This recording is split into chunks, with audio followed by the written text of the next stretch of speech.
Bam! Let's go, boys. It's time.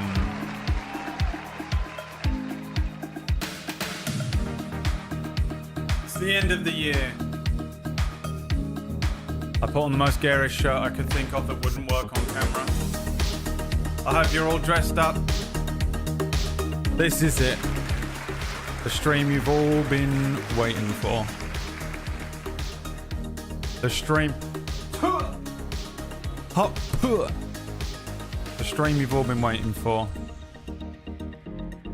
We're getting into it. We're doing a tier list today of all the games we played this year. We're going to judge whether they were good or bad. We're going to take into account a couple of different factors, not just like, were they a good game, but was it a good game to stream, and did you enjoy it? You're going to have a vote as well for like each game where it belongs on the list, on the tier. S through trash. S through trash. It is a Tuesday, and what an appropriate day to end the year on, I'd say. What a middling year it has been. A boring year, bordering on suicidally awful for me. Either boring or incredibly awful. That's what my year has been. Can't wait to see the fucking back of it. Bring on 2025. This really, it sort of can't be worse than this year. You know? Famous last words, probably. How many days were you not sick this year? Technically half of the year. Technically 6 months of the year. Almost exactly, really. A little over. May, the end of May through till still sick, so most of it. And then the rest of the year, the beginning of the year was absolutely fucking horrendous. Ran straight into money problems and had to move house. And then immediately just got unbelievably unwell, and it hasn't gone away. So I have something wrong with me. I don't know what it is. Cheers. What a great year. I hope your year was better. If it wasn't, at least there's next year. Maybe it will get better. You know? Maybe it'll get better.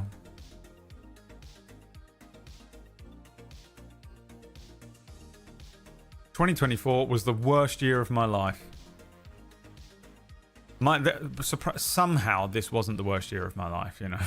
My life has had some way worse years than this, but my God, yeah, the worst. Oh, it's up there, certainly up there.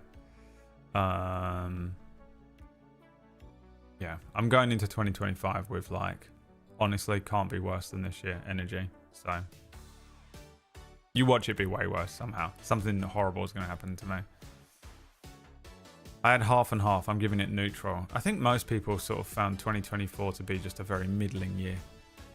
What a middling year, just a non-year, you know, boring. A lot of stuff about this year was boring. There were a couple of good games. There were a couple of good movies. But mostly, not really. You know? Not that many great shows. Couple of them popped, but like, you know, just a basic year, I would say, for a lot of people. Some people, maybe they had the best year of their life. Maybe some people met the person they love and got married. Maybe some people had a baby. Maybe some people won the lottery. You know, maybe someone else had a good 2024. But from the people I've spoken to, nope, not really. 2024 was pretty jam-packed, really, for you. You were busy. Yeah, that explains why you weren't here. Didn't show up, did ya? Half a job Akio, they call him. Does half the bloody job and buggers off. Bloody buggers off. I woke up this morning and did a bunch of yoga. So my body feels weird. I feel kind of exhausted. Did a little workout. I sort of... I did a science workout. I thought I'd do if I feel absolutely horrendous tomorrow, it's okay, because I and working on table story things. I don't have to be on camera. So it was like a good idea to do it today in my head.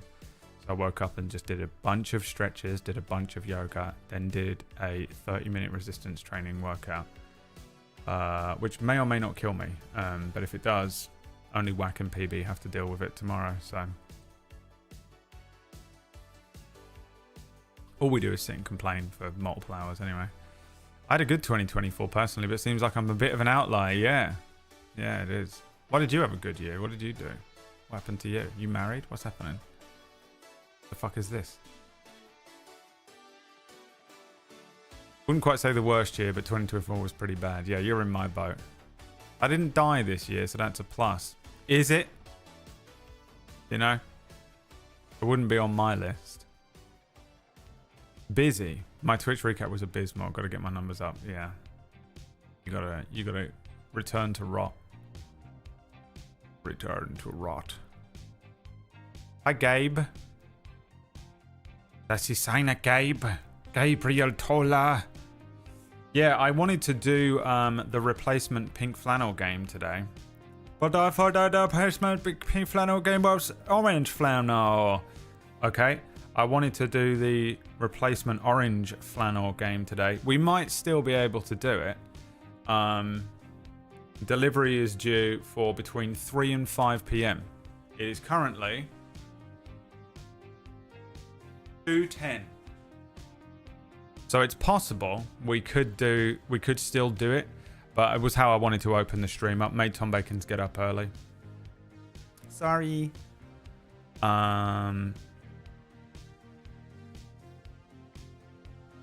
We might still do it today. Otherwise, you're gonna have to wait till Sunday. There'll be no streams tomorrow, Thursday, Friday, or Saturday, unless something like happens. I could stream. But I'm going to be working on table story things for a few days just to get table story going into the new year. We've got to set up a lot of stuff, so we're trying to figure that out. Me, Whack, and PB going to be working on table story things for a couple of days. So I'm going to take a couple of days off. That's how I'm going into 2025. I want a day off. I want 3 days off and a Saturday. That's how I'm starting the fucking year. Half a job. Well, it's so that I can work on my other job because I have 2 jobs, Enakio, you lazy son of a bitch. So actually, it's just one job, Brad. One job, Brad, they call him. Blowjob Brad, they call me. Hi, PB. Hi, Ranch. I did see you creeping earlier on, but didn't say anything.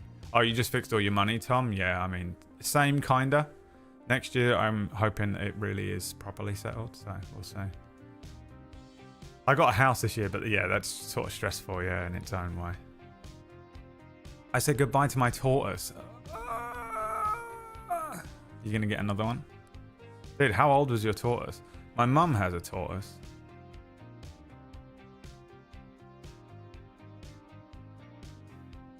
New petition. All Brad streams must be done in a full suit and tie from now on. You don't pay me anywhere near enough to wear this. I used to dress like this. This is how we go to school in this country. And also, I used to work in an office. So I had to dress like this all the time.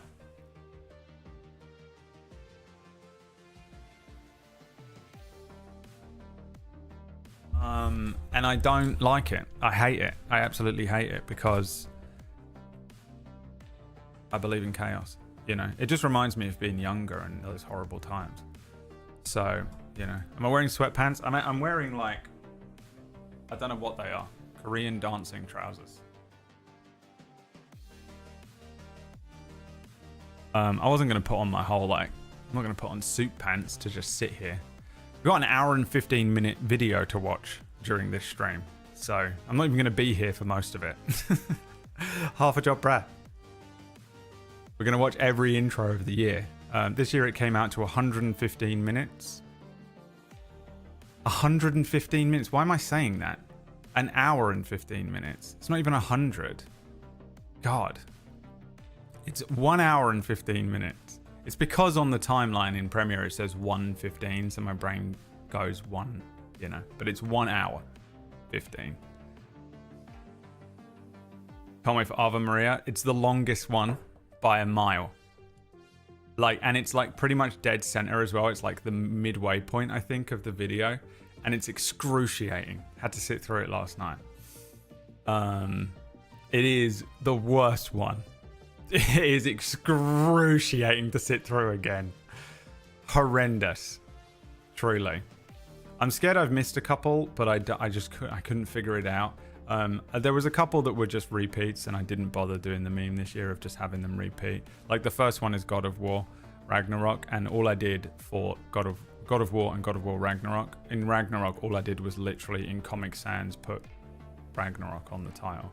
So I was like, I'm not gonna make you sit through it twice. All of the Telltales are in there though, because they were different enough.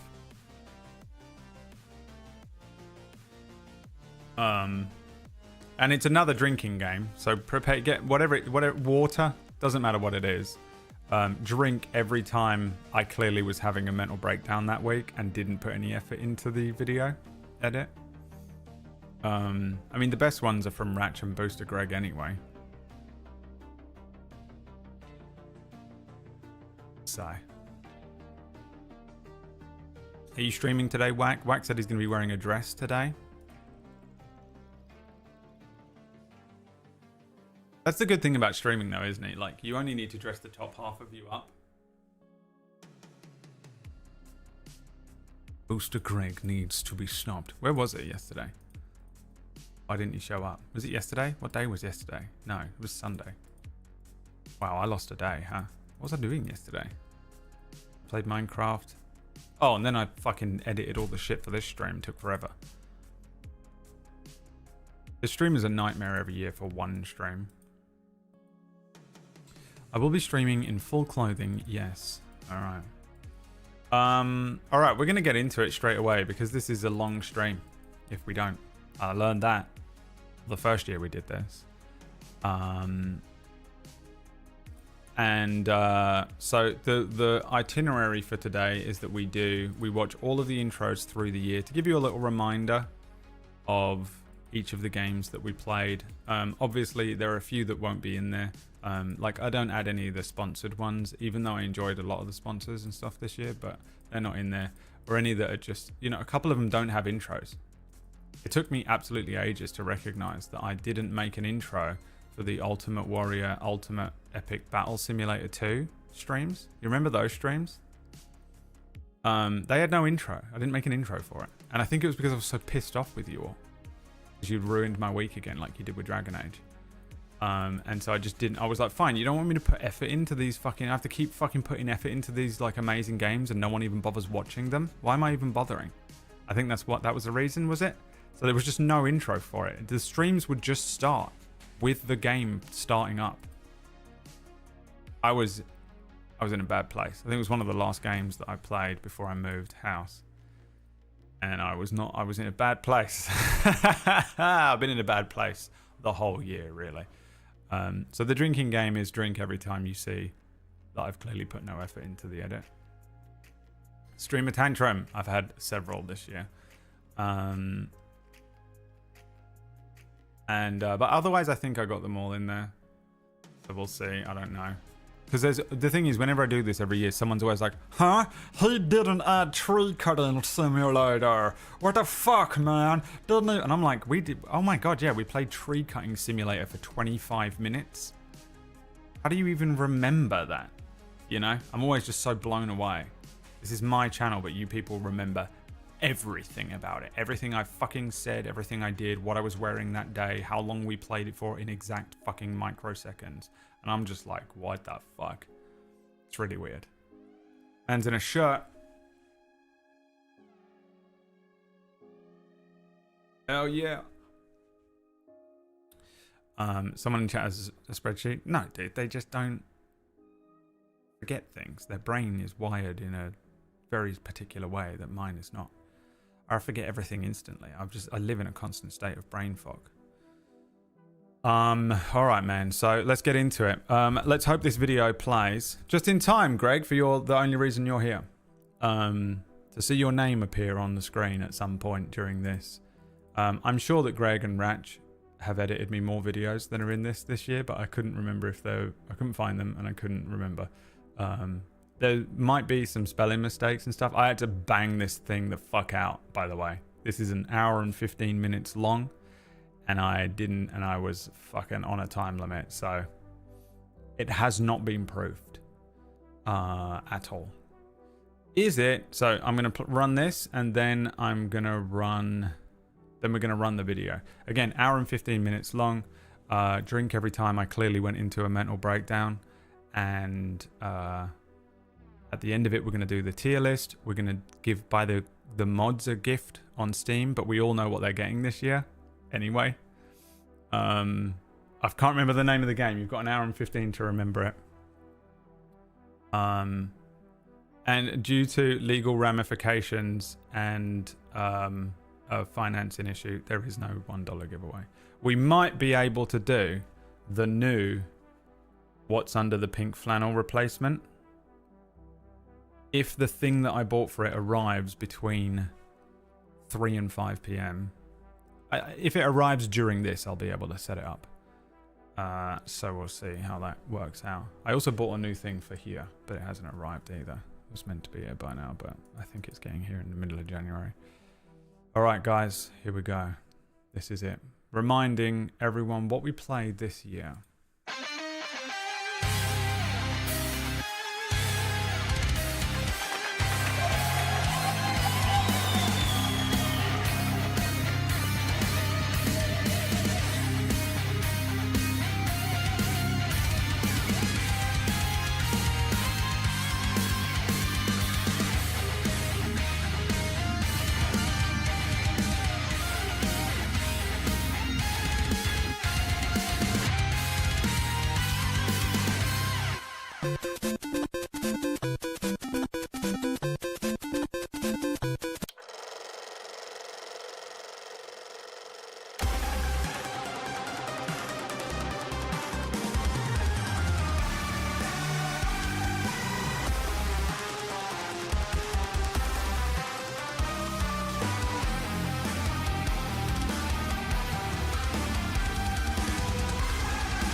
Shitty puns.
This year, we're all feeling the pinch. So however you budget, we want you to spend less with us. If you're a bit stretched, we've got over 1,000 low everyday prices, now locked in till Easter. Popping in for your favourites, we price match over 500 of them. And if you want to treat yourself, you can, with Club Card prices. So to spend less with us, look out for this, and use the power of this. Because right now, every little helps.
Noodles not yet rated.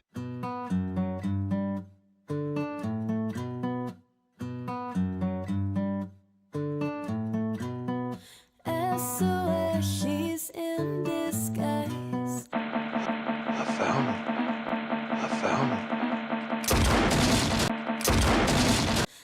SOS, she's in disguise. There's a she. I found her. Wolf I found her. in disguise. Coming I found her. out, coming out. A domesticated girl, that's all you ask of me. Darling, it is no joke. This is lycanthropy. The moon's awake now, with eyes wide open. I found her. My body. I found her. I found her. He's great I found her. thing, so feed the hungry. I've been devoting myself to you Monday to Monday, Friday to Friday. Not getting enough retribution or decent incentives to keep me at it. I'm starting to feel just a little abuse. I found her. It's like a coffee machine in an office. So I'm I found her. I found her. gonna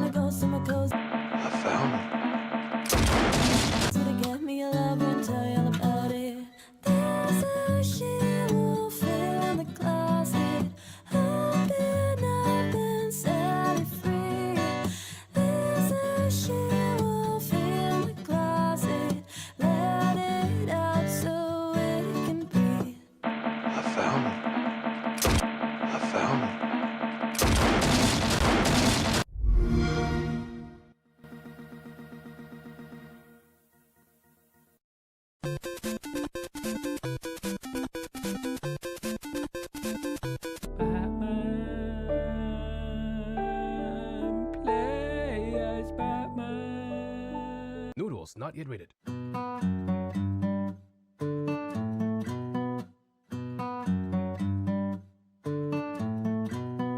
SOS, she's in disguise. SOS, she's in disguise. There's a Batman, play as Batman. Batman, play as Batman. Batman, play as Batman.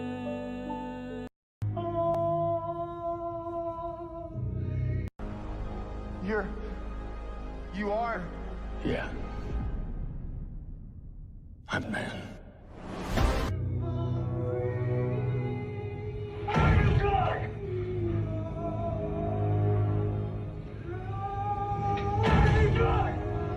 Batman, play as Batman. You are? Yeah. I'm man. You are? Yeah. I'm man. You are? Yeah. Batman, play as Batman. Batman, play as Batman. I'm man. she wolf in disguise. Coming out, coming out, coming out. A domesticated girl. You are? Yeah. I'm man. That's all you asking me. Darling, it is no joke. This is looking to be the moon.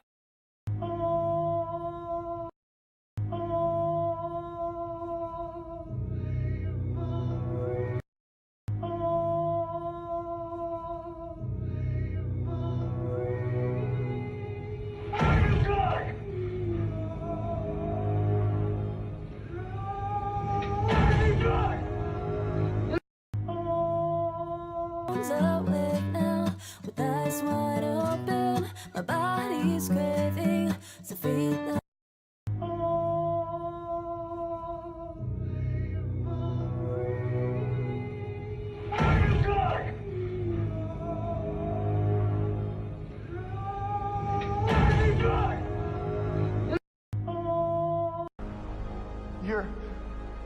You are? Yeah. I'm Batman, play as Batman. man. hungry. You are? Yeah. I'm man. I've been devoting myself to you. You are? Yeah. I'm man. Monday to Monday, Friday to Friday. Not getting enough retribution or decent incentives to keep me at it. I'm starting to feel just a little.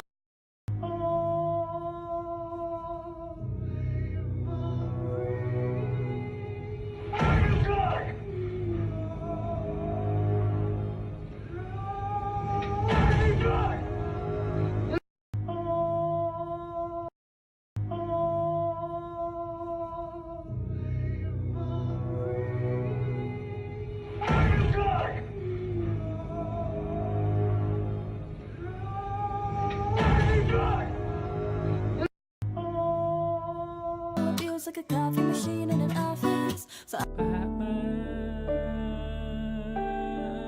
play as Batman. I'm gonna go somewhere cozy to get me a lover and tell you all about it. There's a she-wolf in the closet, open up and set it free. There's a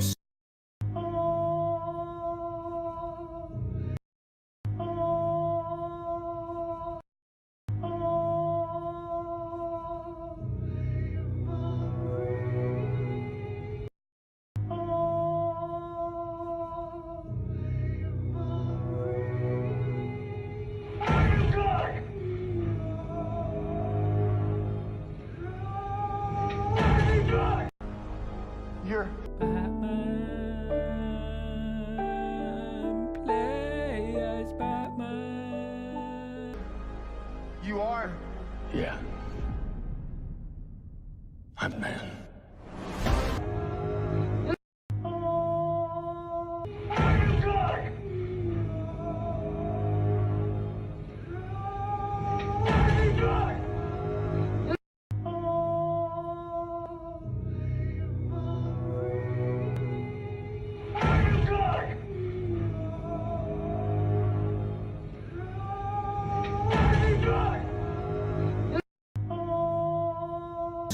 Wolf in the closet, let it out so it You are. Yeah. I'm man. can breathe.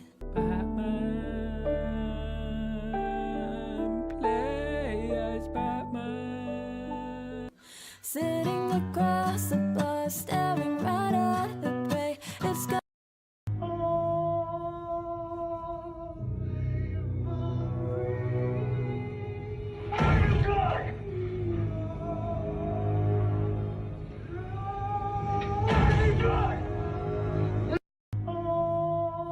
knowing where's the fly. She's gonna get away. Nocturnal creatures are not so prudent. The moon's my teeth.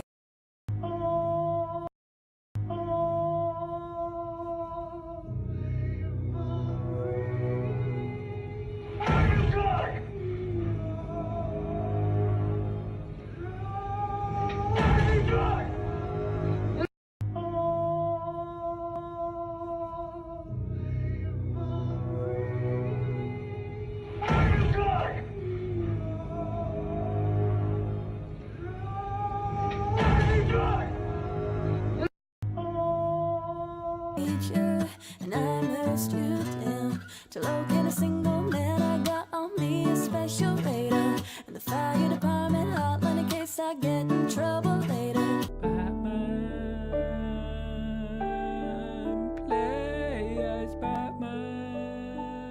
Now look, You are. Yeah. I'm man. look at the cute little divas and rich city guys. I just want to enjoy by having a very good time and behave very bad in the arms of a boy. There's a she-wolf in the closet, open up and set it free. There's a she-wolf in the closet, let it out.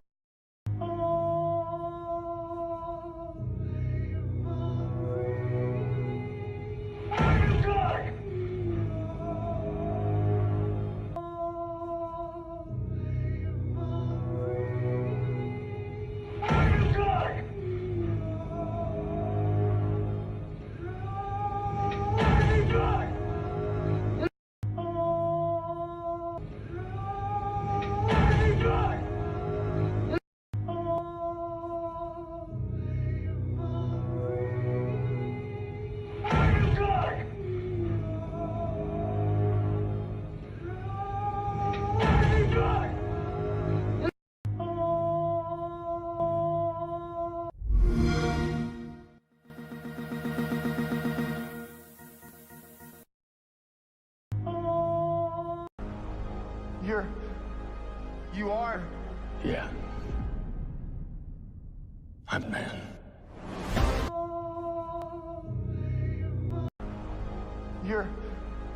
You are. You are. Yeah. I'm man. Yeah. I'm man.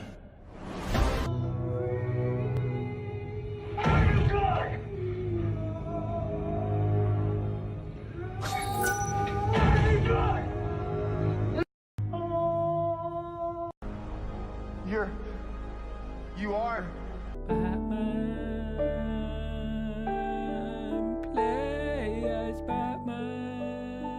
Yeah. I'm man. Some men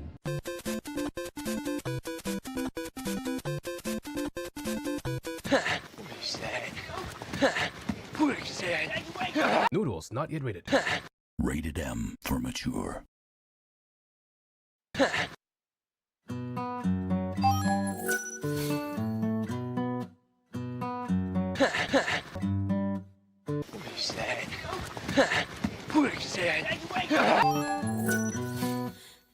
swear she's in disguise.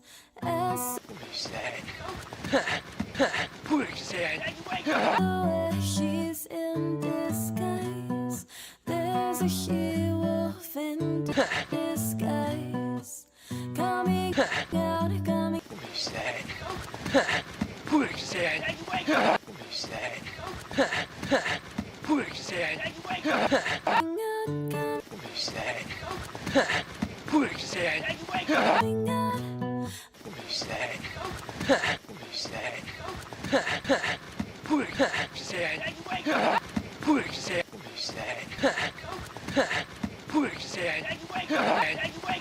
Domesticated girl.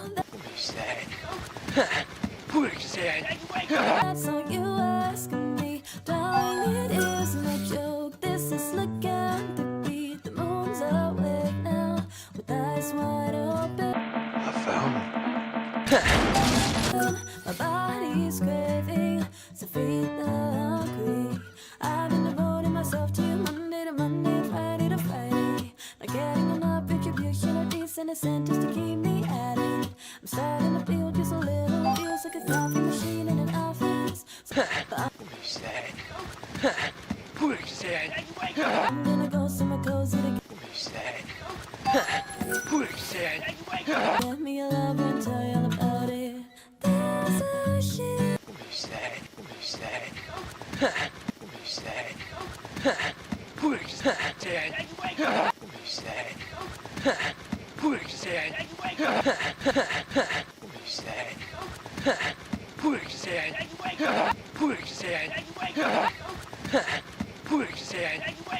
Wolf in the closet, I've been set it free. There's a she-wolf in the closet, let it out so it can breathe. Sitting across the bar, staring right at the prey. It's going well so far, she's gonna get her way. My turn.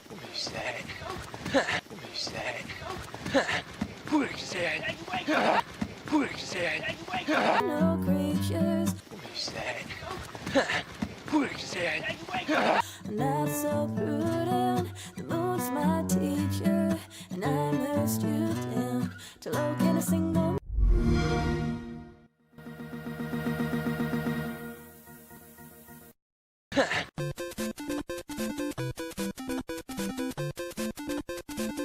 Noodles not yet rated. Some men.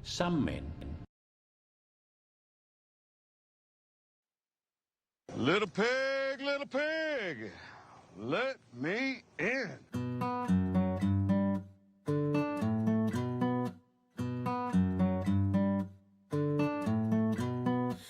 Little pig, let Some men. me in. Some men. She's in disguise. Some men. SOS, she's in disguise. There's a she-wolf in disguise. Coming out, coming out, coming out. Don't. Little pig, let me. Little pig, let me in. Domesticated girl. Little pig, let me in. That's all you asking me. Little pig, little pig, Some men. let me in. Pig, Some men. little pig, let me in. Let me in. Let me, little pig, Some men. let me in. Darling, it is Little pig, let me in. no joke. This is lycanthropy. Little pig, let me in. The moon's awake now, with eyes wide open. My body's craving, so feed the hungry. I've been devoting myself to you Little pig, let me in. Monday to Monday, Friday to Friday. Not getting enough retribution or decent incentives to keep me at it. I'm starting like a coffee machine in an office. So I'm gonna go somewhere cozy to Little pig, let me in. get me a love Some men. and tell you all about it. Some men. There's a she-wolf in the closet. I've been Some men. Some men.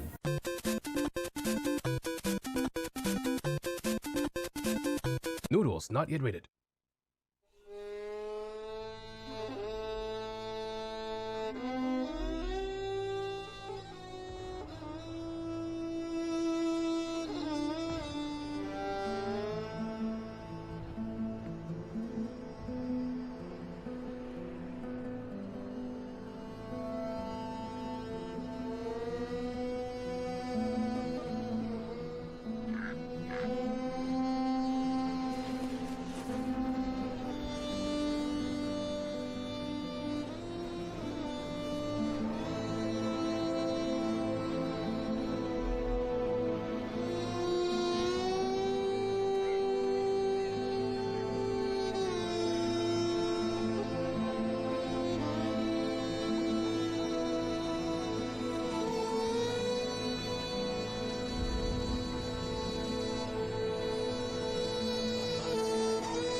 War has changed.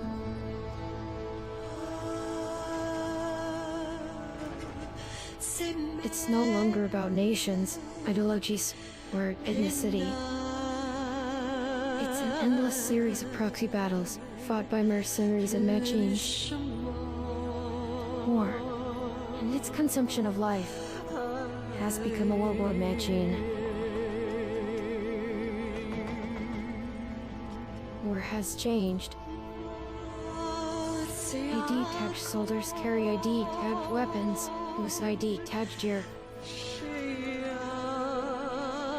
Nanomachines inside their bodies enhance and regulate their abilities.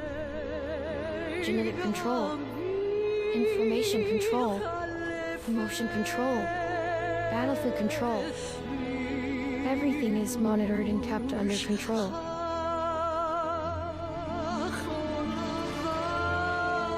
War has changed. The edge of deterrence has become the edge of control. All in the name of preventing catastrophe from weapons of mass destruction. And he who controls the battlefield controls history.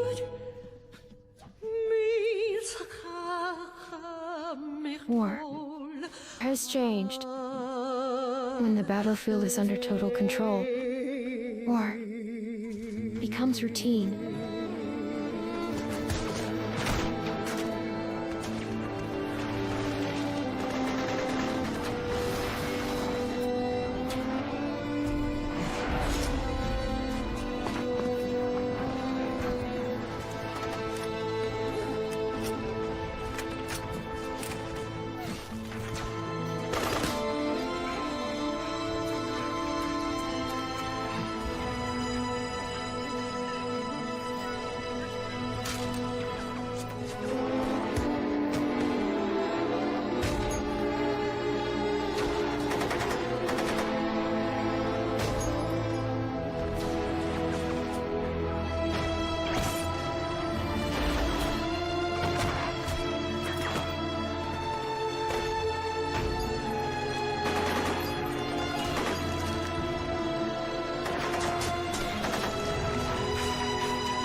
My name is Alan Wake. I'm a writer, storyteller, dream weaver, sexual innuendo. I'm also kind of God, I think. For once, this story is not about me. This story is about you. This story is set in a world we think we understand. This story is about survival, but not as we know it. This time, something else lurks beneath the pages. Something dark. Not Scratch, not The Dark Place. No, this story is older than mine. This is some Lovecraft shit, or maybe something like hit TV show, The Walking Dead on AMC. This story is one of inevitability. Wow, I can't believe I actually managed to nail that word. The story is about death. This is not my story. This is yours. This is another playthrough of RimWorld.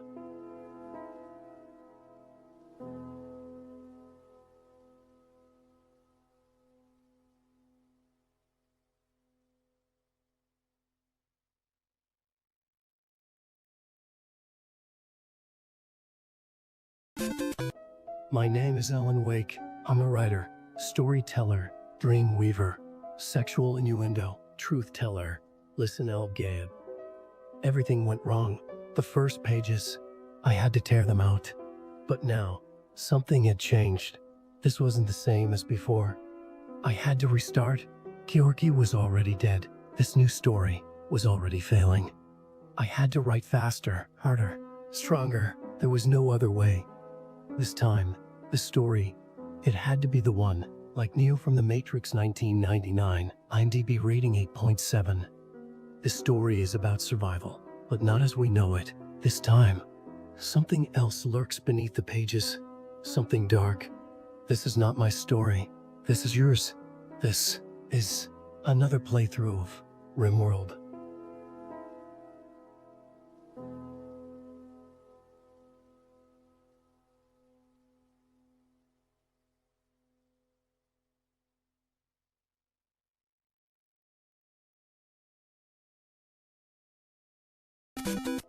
My name is Alan Wake. I'm a writer, storyteller, dream weaver, sexual innuendo, truth teller.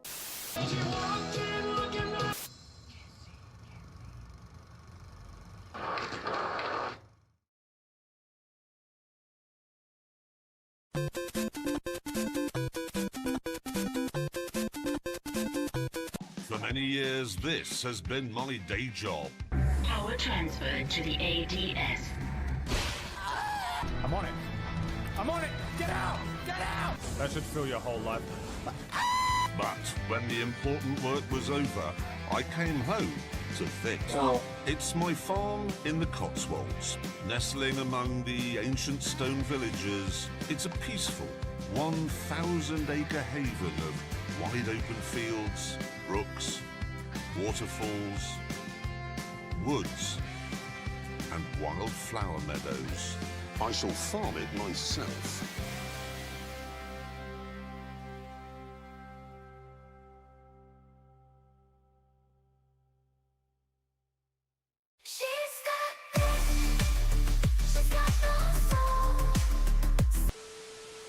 Welcome to Night City. Yeah, come on. The only limit to what you can do is what you're willing to become. So dream big. If you can hack it, the future's yours for the taking. In 2077, what makes someone a criminal? Getting caught. In Night City, you can become anyone, anything, if your body can pay the price. So seize the day. Why do you come here?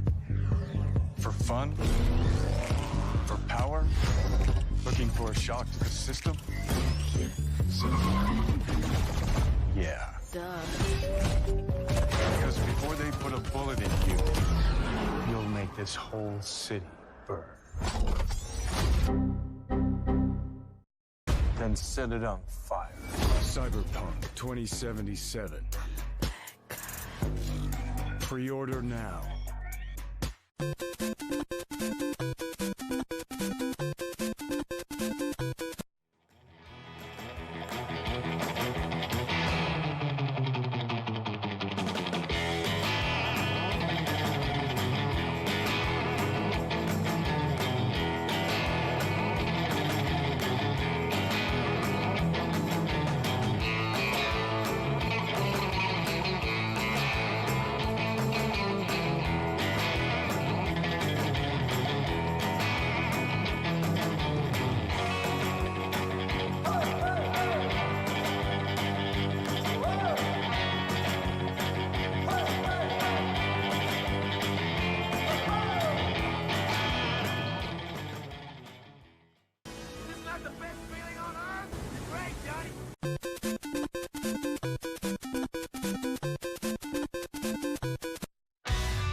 Cosmic tides entwine. Save the future, save our time. Battle on through, face the endless dark. Stand as one together when the nobody embarks. Whoa, yeah, yeah, yeah. 幾多の世界を超えて視界を結ぶ鋼の結束で戻れはしない真実を探して隠されたベールの中古代の遺跡に物語の奇跡 Cosmic tides entwine Save the future, save our time Battle on through Face the endless dark Stand as one together when the nobody embarks Whoa, yeah, yeah, yeah Through the cycles we will rise In the echoes of the skies Guardians of a fate untold In the fires of the stars We must be bold We must be bold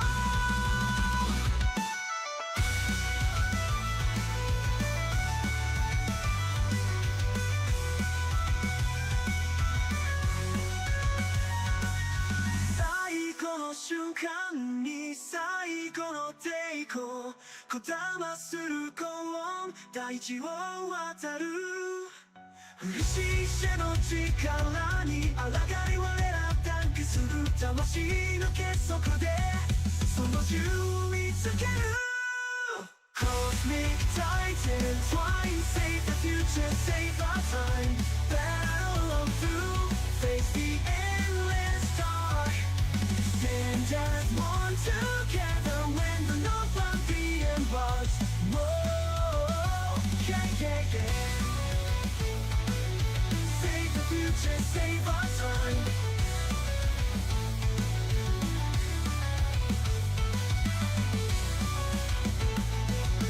Save the future, save our time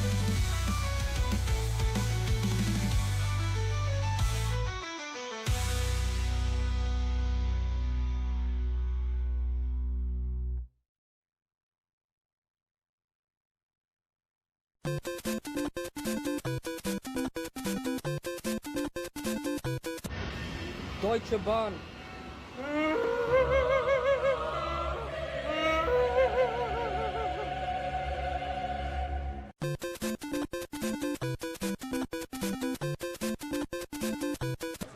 Ale?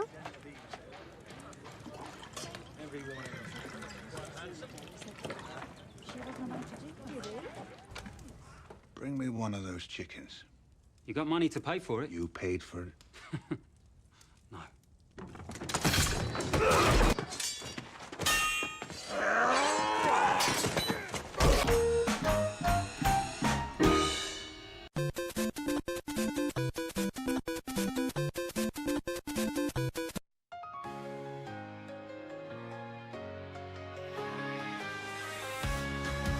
Whispers of the past echoes in the dark A silent revolution ignites the spark Across the continents the tides begin to turn And in the heart of darkness the light will burn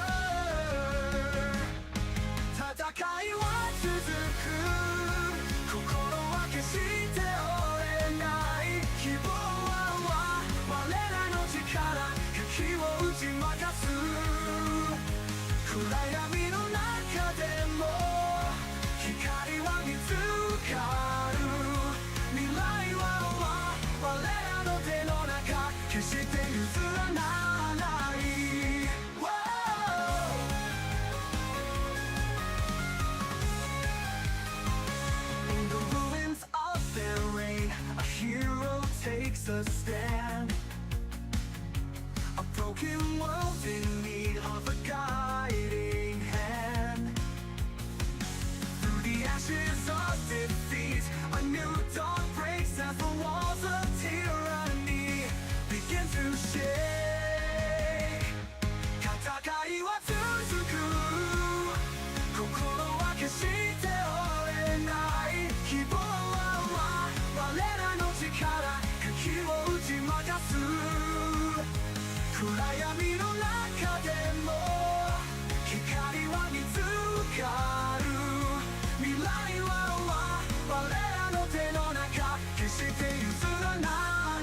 希望は我らの力火を打ち負かす暗闇の中でも光は見つかる未来は我らの手の中決して譲らない We are most of time the stories will tell of the day the darkness fell and the world was well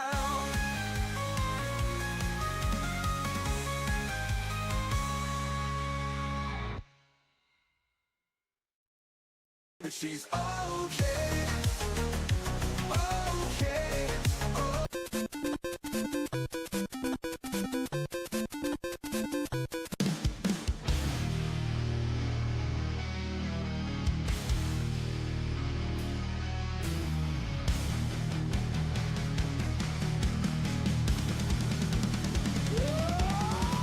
Blood, steel, rage on forever.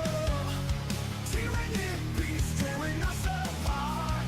Space Marine heart burning like fire. Can't acknowledge deep inside. Storm the hive, no time for weakness.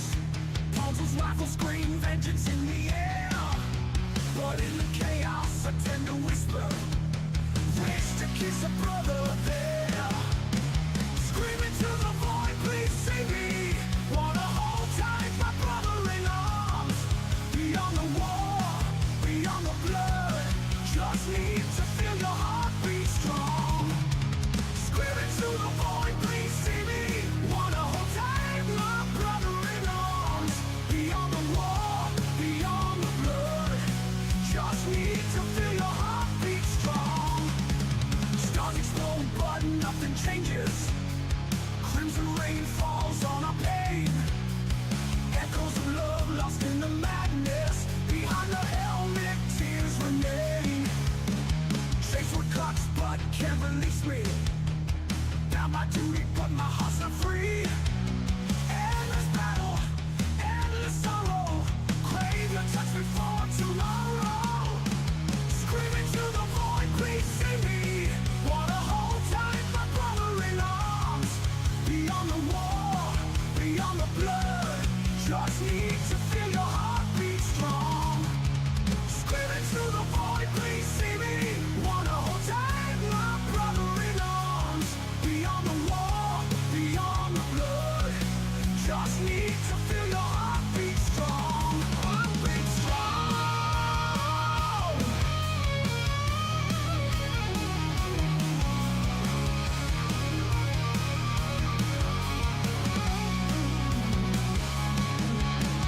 Chains and cuts, but can't release me. Not my duty, but my heart's not free. Endless battle, endless sorrow. Crave your trust before tomorrow. Screaming to the void, please see me. Wanna hold tight, my brother in arms. Beyond the war, beyond the blood. Just need to feel your heartbeat strong. Strong.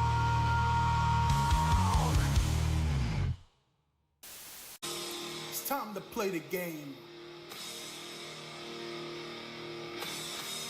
Time to play the game.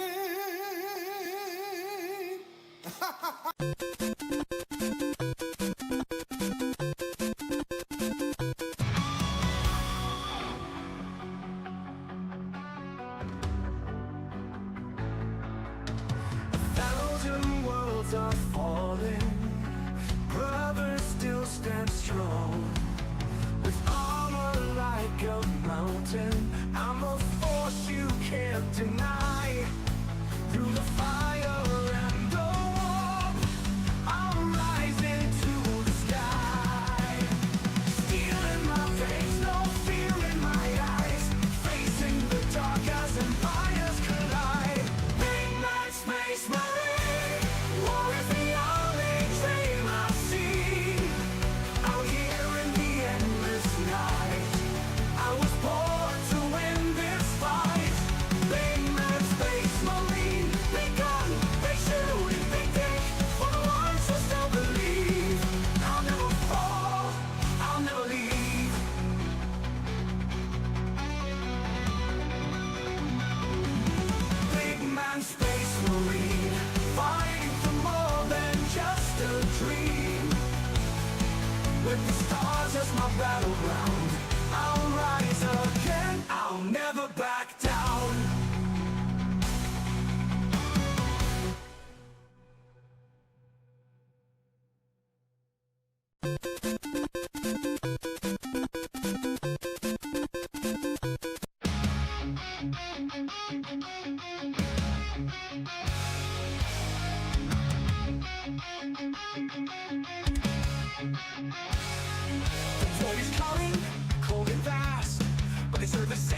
hearts of stone.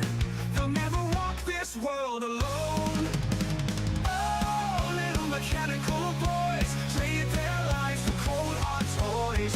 In the furnace they were reborn to the endless gears that swore.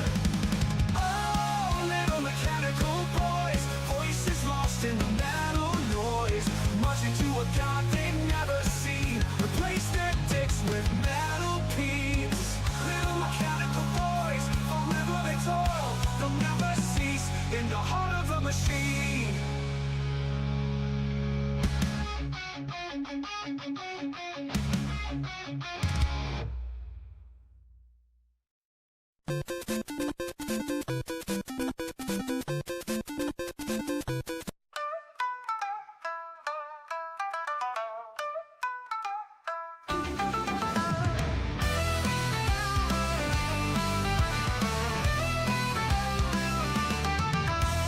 Born from a stone hide, will come touch the sky. He is fighting, fighting, big animal. Go, go, go!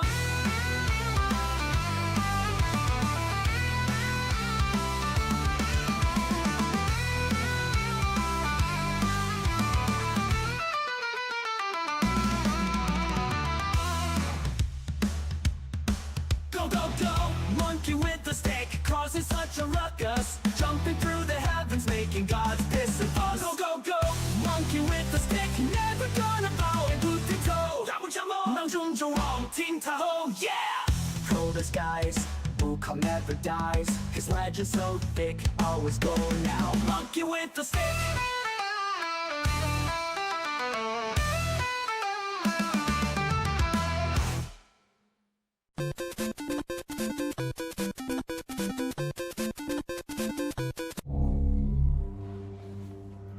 James? Honey? Did something happen to you?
Are you confusing me with someone else?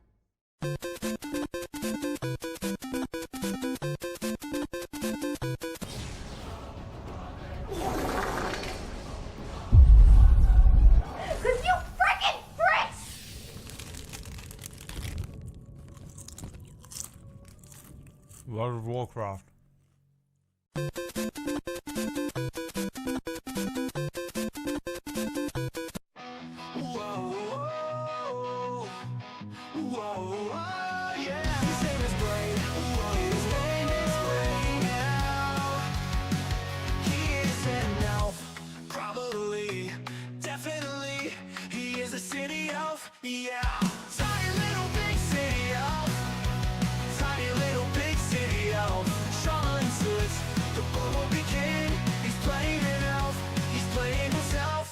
Game, yeah, ELF. He will be a rogue or a mage, yeah. Tiny little big city elf, tiny little big city elf. Shaman says the boy will be king. He's playing an elf, he's playing himself. Tiny little big city elf, tiny little big city elf. Shaman says the boy will be king. Let's fucking go.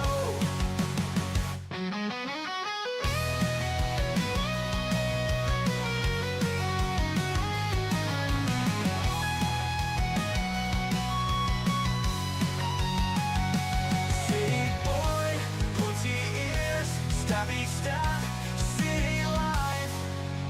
Tiny little big city elf. Tiny little the elf. Trauma ensues, the boy will be king. Welcome to Dragon Age with your boy Braid. Big city life, elf on the shelf. ELFPNIS.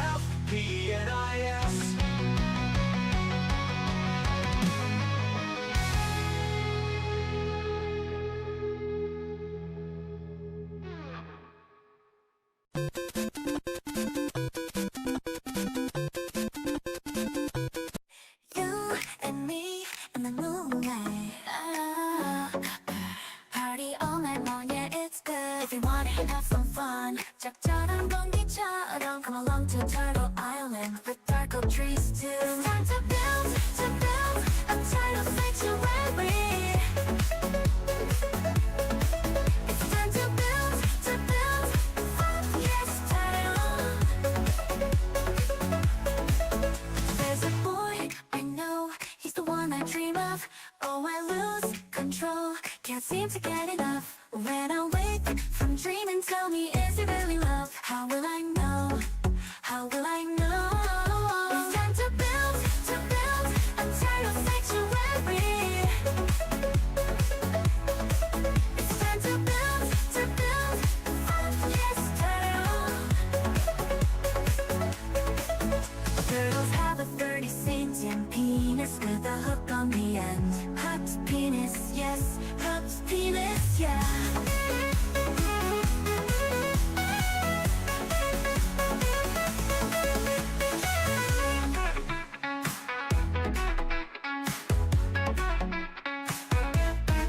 It's time to build a tidal sanctuary. Tidal sanctuary. It's time to build, yes, tidal. Yes, tidal. Turtles have a 30-centimeter penis with a hook on the end. Hook penis, yes. Hook penis, yeah.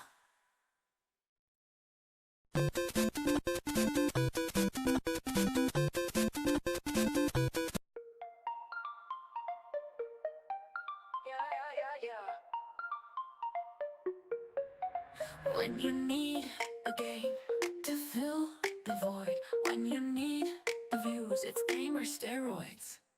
White girl crack cocaine, it's white girl crack cocaine. Who will you romance? What will you grow?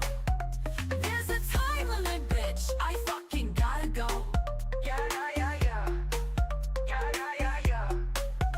Yes, it is time. Catnip to the chicks, can't stop themselves, they have to click.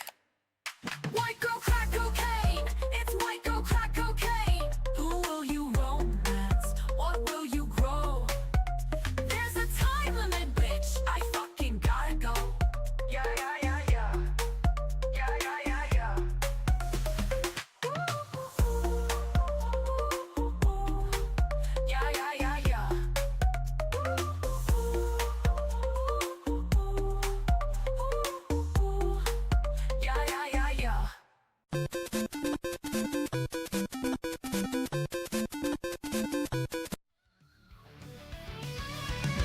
Dance, you little witch man, go and find Siri. Dance, you little witch man, don't be so silly. It's time for Gwent. It's time for Gwent. Forget the griffin. Forget my daughter. Forget my wife. Forget my other wife. It's time for Gwent. It's time for Gwent. Dance, you little witch man, the king has a task. Dance, you little witch man, better get to it fast. It's time for Gwent. It's time for Gwent. Forget the griffin. Forget my daughter. Forget my wife. Forget my other wife. Forget my other wife. It's time for Gwent. It's time for Gwent. This game is just Gwent, with an RPG attached. It's time for Gwent. Fuck you, Siri.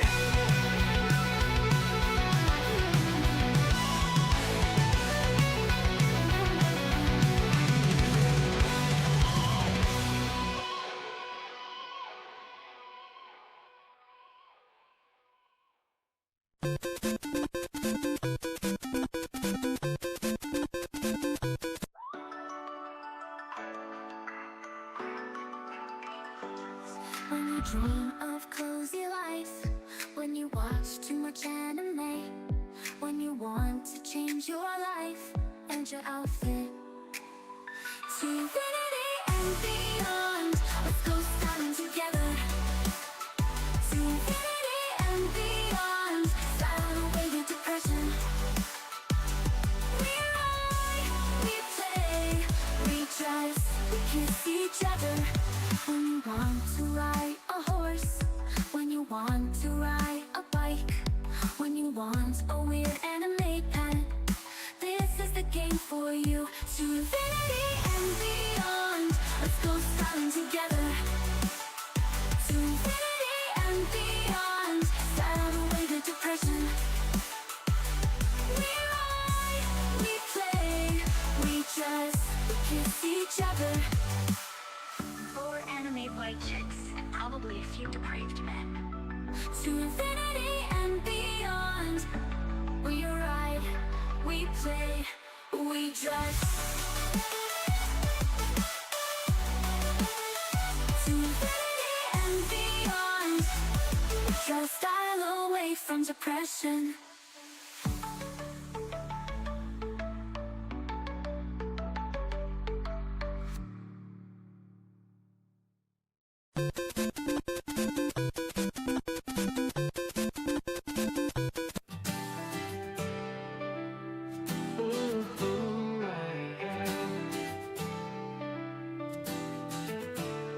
And I'd give up forever to touch you, 'cause I know that you feel me somehow. You're the closest to heaven that I'll ever be, and I don't wanna go home right now. And all I can taste is this moment, and all I can breathe is your life. And sooner or later it's over. I just don't wanna miss you at night. And I don't want the world to see me, 'cause I don't think that they'd understand. When everything's made to be broken, I just want you to know who I am.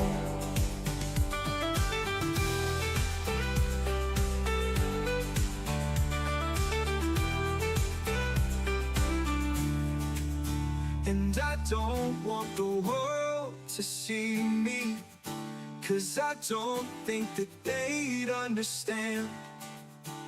When everything's made to be broken, I just want you to know who I am. And I don't want the world to see me, I just want you to know who I am.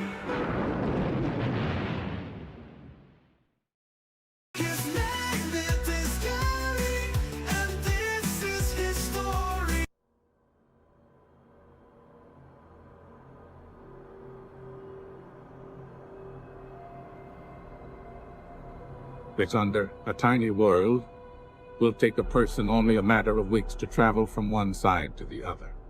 Once a lush, verdant planet, Rixonder's rain had stopped falling, or they'd stopped it. And how?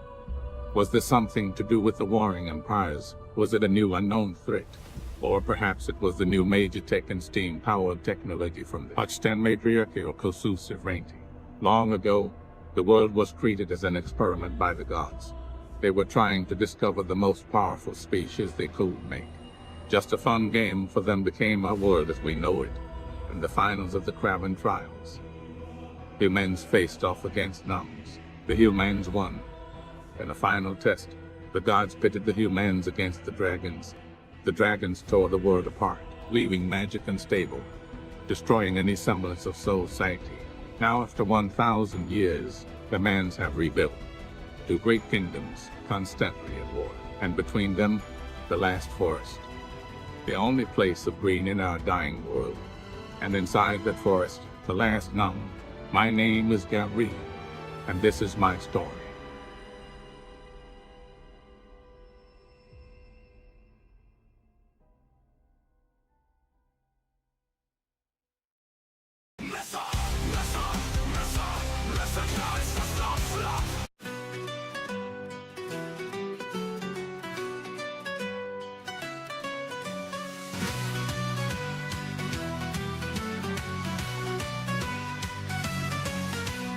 town of Badgerbrook.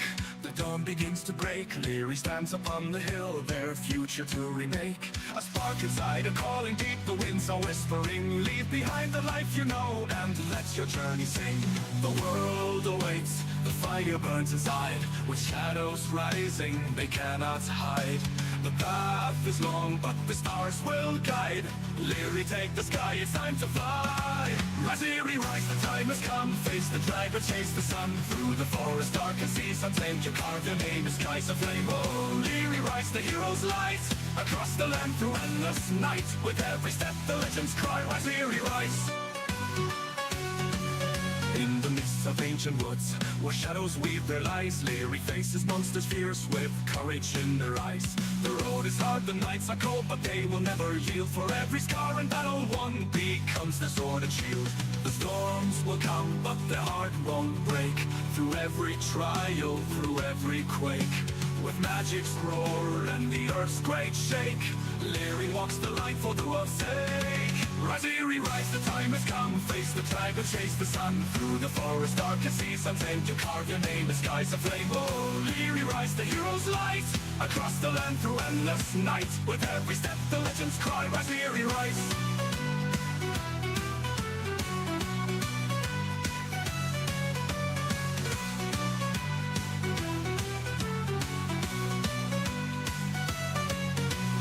Mountain tops to oceans wide, with wings of hope they soar and glide. The stars will watch, the moons will see, Leary's path to victory. Rise, Leary, rise, the time has come. Face the dragon, chase the sun. Through the forest, dark and seas untamed, you carve your name in skies of flame. Oh, Leary, rise, the hero's light.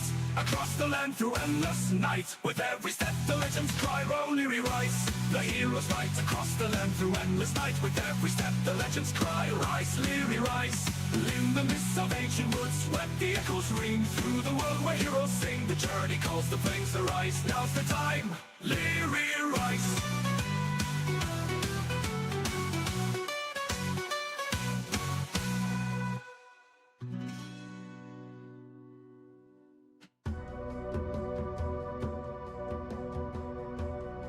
Rise, Leary, rise, rise, Leary, rise. Whoa! They are the sword, they are the shield. Rise, Leary, rise, rise, Leary, rise. Whoa! Little goblin, little demon. Rise, Leary, rise, rise, Leary, rise. Whoa! Roll a dice, have a word kill. Rise, Leary, rise, rise, Leary, rise. Whoa!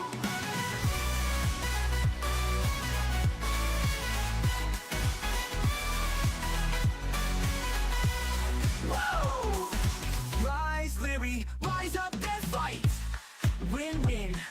Let's go win and let's give him money. Let's give him money to brag.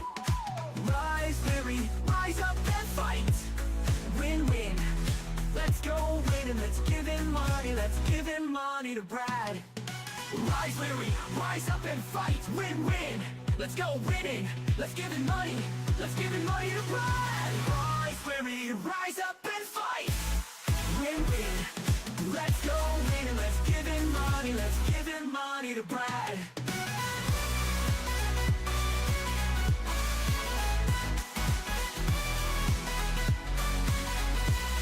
Whoa!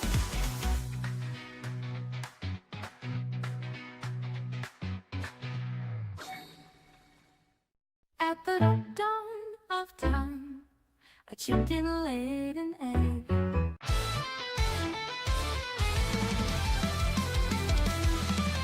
Corruption's fast to spread when democracy is dead. As oppression reaches pressure points, guess who goes ahead? Just leave a note or wait, a vote as justice shall arrive. They're both like sure, their hair is blue, it's time to roll and die. Marching forth with weapon drawn, set the world alight. A goblin friend, a paladin, ready for the fight. No evil mind, no demon kind, no tricks or shrewdery. Rise, Leary, rise, it's time to claim your victory. Fight, fight, fight till the fight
It is done. Guys, it is over.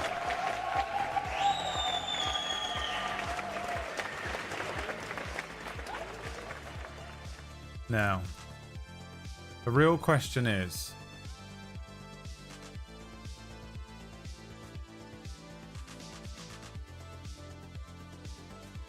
what will replace the game What's Under the Pink Flannel? There's only one way to find out. There's no way this is going to work when I click this button. Coming up next on BBC Two, it's the Bradwater stream. But first, it's time for What's in the Lunchbox?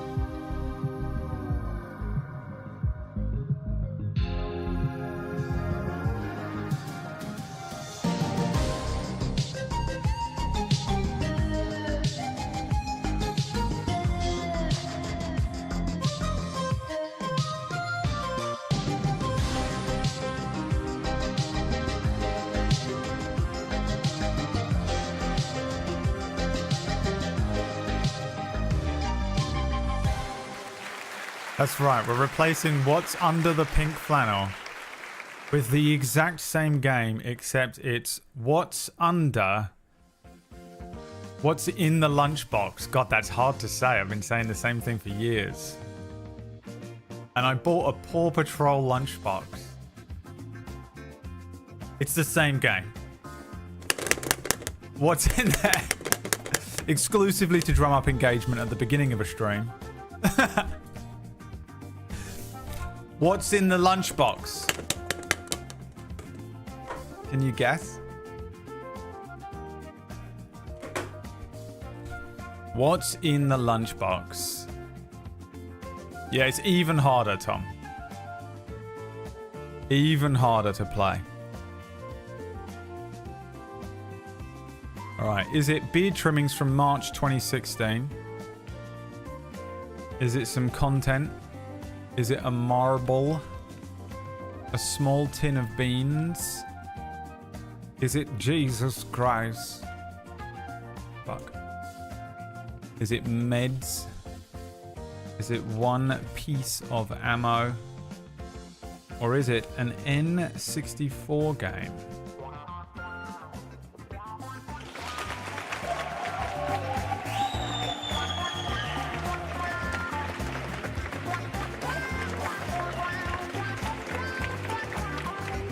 Is that lunchbox the size you're expecting to be? It looks nothing like what I was expecting to arrive, and also it's already broken, so...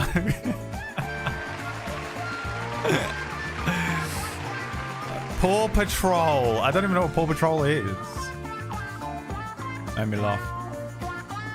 Made me laugh.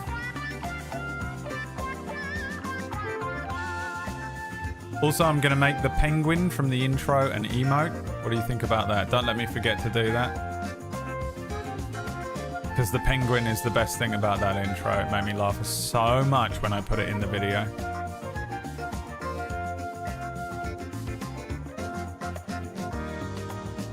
Pengling. You think it's an N64 game? In a children's lunchbox? No. Where am I from? What does no child of London go to school without in their lunchbox? A fucking box cutter knife. You hear me? Give me your fucking lunch, you slag.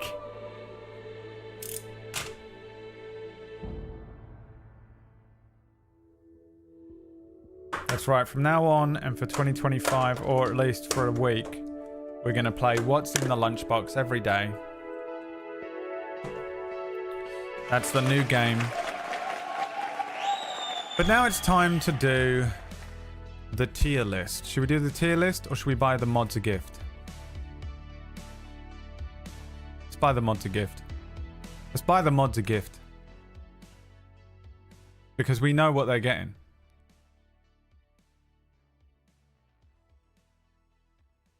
We know what they're getting, right? What's the name of that game?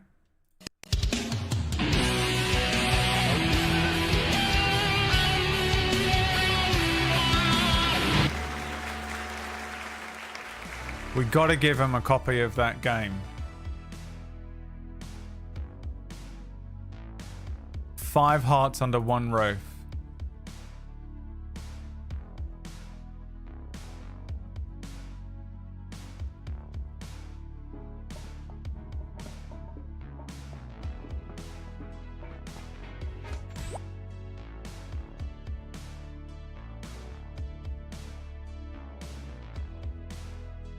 How much is it? £12?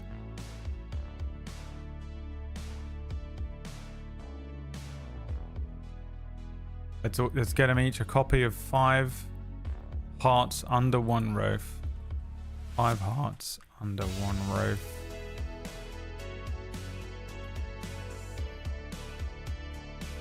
Add to cart. View my cart.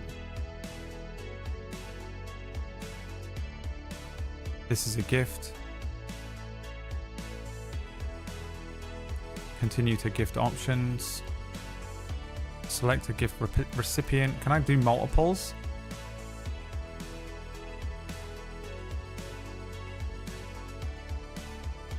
Can I do multiples? Alright. Enakio. First one I saw on the list. Well, g'day, mate. And Happy New Year. Sure hope you have a great one this year, mate. Have a copy of this game on me and chat. Because chat are going to fund this, right, chat? You're going to pay for all of these, right? How many copies of this do I need to buy? Well, good day, mate. Send it. Continue to payment.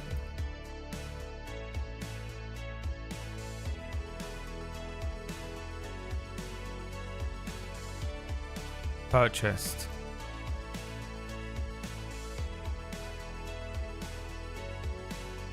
My accountant's going to be so confused. Hey, you bought 6 copies of 5 hearts under one roof. Add to cart.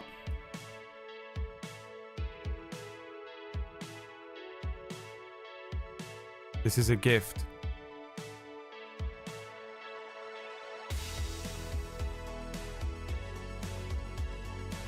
Select gift recipient. Elux Lockett. Well, g'day, mate, and Happy New Year. Sure hope you have a great one this year, mate. Have a copy of this game on me in chat. Continue to payment. Agree. Purchase.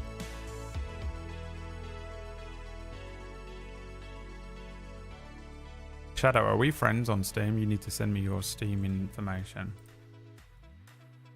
Can we do that?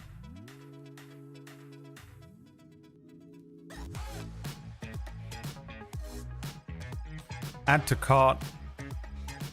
This is a gift. Continue to gift options. Select gift recipient. Lele. G'day, mate, and Happy New Year. Sure hope you have a great one this year, mate. Have a copy of this game on me and chat. Continue to payment. Purchase. How much is this so far? How much does this cost me so far for this meme that none of them are going to appreciate or play? Add to cart, view my cart. This is a gift. Select gift recipient. Lilies of the Valley. G'day, mate, and Happy New Year. Sure hope you have a great one this year, mate. Have a copy of this game on me in chat. Purchase. How much has this cost me so far? Thanks, Ratch. How many copies is that so far? You guys are keeping count, right? Add to cart. This is a gift. View my cart. Select recipient. Kujio. G'day, mate, and a happy new year. Sure hope you have a great one.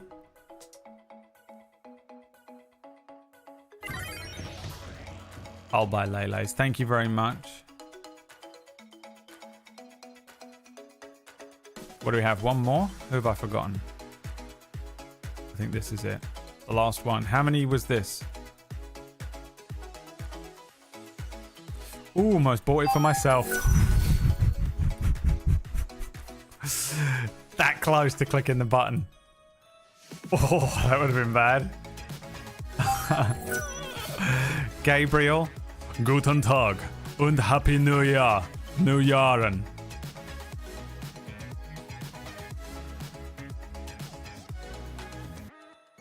Oh no. Guess I'll have to play it. Oh no, not the game I want to play the most. 2025. Okay, it's done. That's it. The meme is over. Next year they get a real present. Don't let me forget.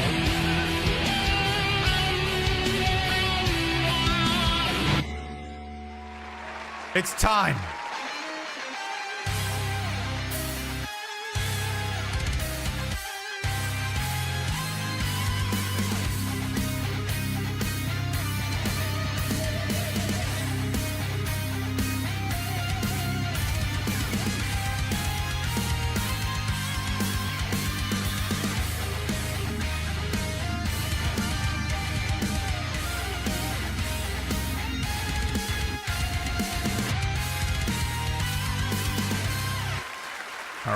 Waiting for Shadow to accept my friend request so we can buy him a copy too. He's so desperate for a copy of it. It's unbelievable.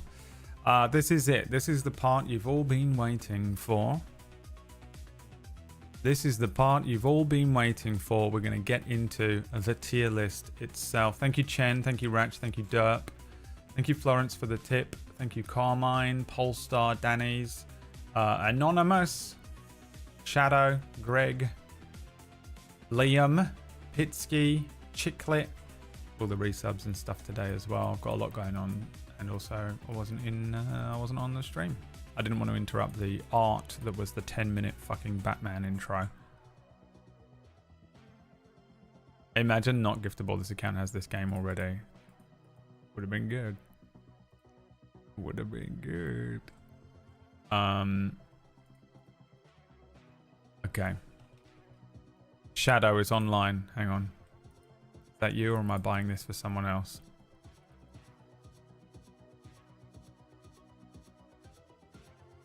Five hearts under one roof. God damn it. How much does this cost me? Jesus Christ. It's so much worse buying all presents on the same day, right? It's so much worse than, like, if it's someone's birthday, you're just like, oh, I'll buy them a gift. It's fine. But if you have to buy your entire family gifts for one day a year, Christmas, or worst. I put all of their names in the intro because I thought that due to regional price differences, the gift you're trying to send cannot be sent to the participant's region. No. All right, let's have a look at Shadow's wish list then. What's the next best thing, chat? What's the next best one of those?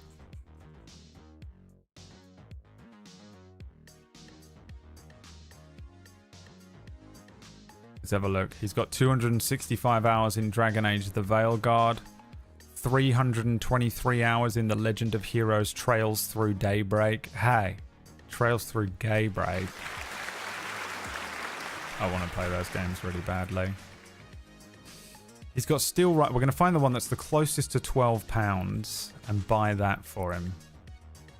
That's £11 RPG Stories, £11 Corsair's Legacy, £11 Lazara Summit Kingdom, £11 Romancing Saga Minstrel Song Remastered.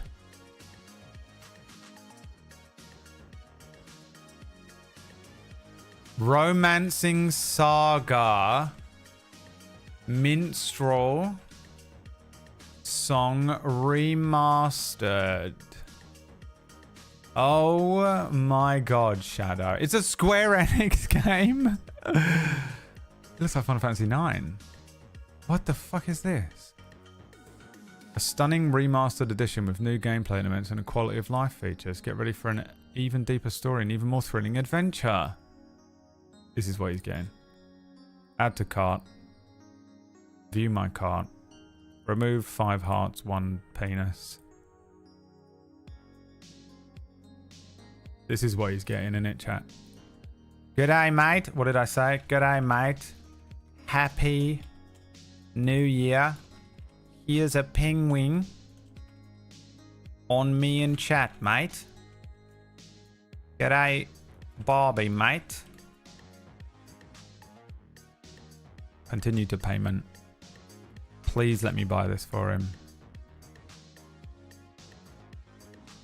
Went through. Yes! There you go, it's done. Alright, now it's time. I have a job.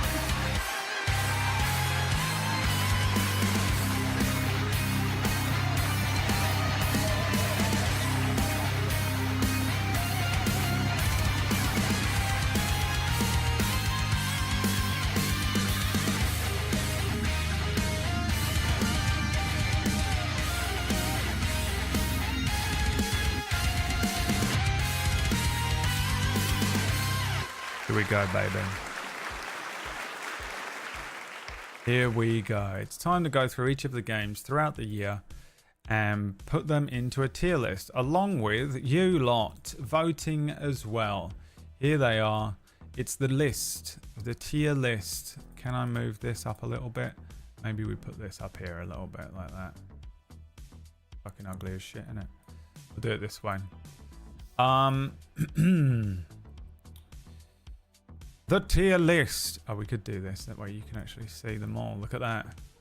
I figure we'll go through it in order that we played it. Doesn't really matter, does it? But we'll go through it in the order that we played it. Starting with God of War 1. God of War 4. I'm just putting it on. I'm not putting it in there yet. It's just on there just so we can see which one we're talking about. We're going to put it into one of these. S tier is that this is the fucking greatest game ever made. Unbelievably brilliant game. Here's the criteria. We're going to talk game on its own. What was the game like on its own? Was it a good game? Was it a good game? Then also we take into account, was it a good stream game? Like, did you enjoy watching it on stream? Was it a shit game to watch on stream? When you think to the time that we were playing God of War, are you like, oh dude, those streams sucked? Or I really enjoyed those streams? Or, somewhere in the middle. I'm going to try and remember, even though I don't remember anything of this year, whether it was a good game or not, and whether it was a good streaming game or whatever. Like, were views good? Did I make absolute bank off this game? The sharky business side of it. Was it good for that? And then with all of those things, we're going to combine that and put it into a place on this list. So you have to be objective. Now, I know it's fucking clinically impossible for you guys to be objective about anything, but try. It doesn't matter. And don't get pissed off when your game that is an S tier game ends up in trash tier because it was a bad stream game, but is a good game in real life. Okay? So, God of War. The original God of War. The first game that we played this year. Who remembers playing it? I sort of do. Here's a clip. Hurry, brother. We may get a piece of the chisel and be gone before they even notice. Look how fat I used to be. Uh-oh. Yeah.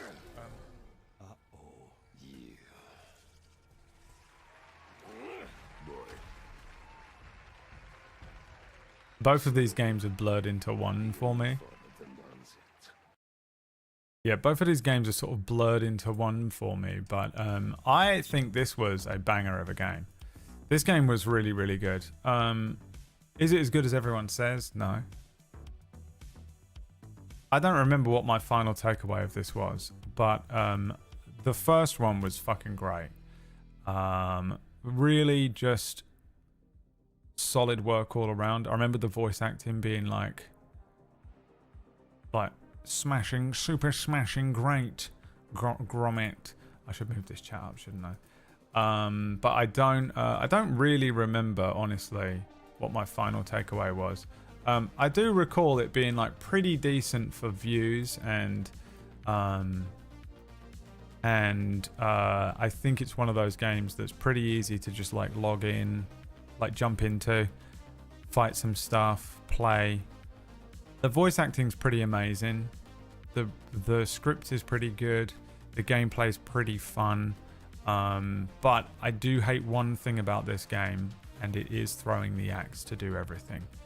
Throwing the axe in this game to complete every puzzle, throwing the axe to do every bit of platforming, throwing the axe to do everything in this game is just so boring. And also, I then went in and threw the axe exclusively in combat. But also, the axe is really strong in combat.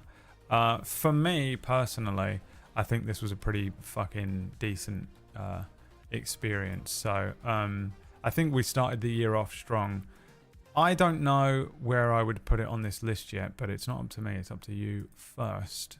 First of all, so what ranking?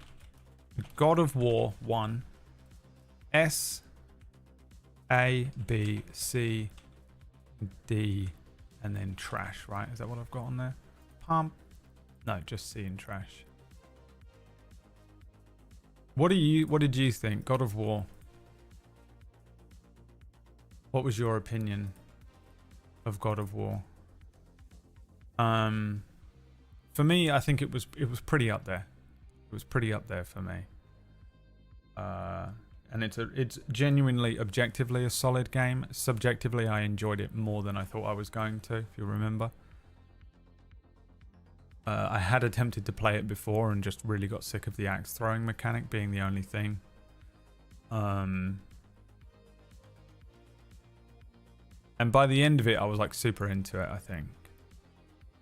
By the end of the first game, I was super into it. There's something about it that for me, I don't recall it being like stunning though. I don't think it makes it into S tier for me. It's missing one small thing that I think just keeps it shy of S tier. But I don't know what it is. I think maybe if it had performed better. Everyone's sucking off this game for years, and then you play it and no one even watches it, you know. And you're like, oh, well, why did I bother playing it then? I thought everyone has come in and screamed at me to play this game. A tier, yeah. I think so. I think A tier is the way to go. A, that's where you belong. We start off the year A tier. Now, Ragnarok, less good, if memory serves. They kind of blended into one for me. Basically just the same game again, but with a couple of different weapons that you collect. Atreus is older and more annoying. A little predictable with the story. And kind of, I was sort of happy to never play it again by the end. I think, if my memory's correct. It's just a lot more of the same thing, isn't it? It's still very well produced, though. It's still very well produced, but I don't recall it being quite as good as the first one. So I'm not sure. God of War, Ragnarok. The long ass boy sessions. Yeah. What do you think for God of War Ragnarok? If you think back to when we played that in January, early January. It's kind of hard not to just play some sort of in the same kind of vein. I think that they're just very much the same sort of game, aren't they, really?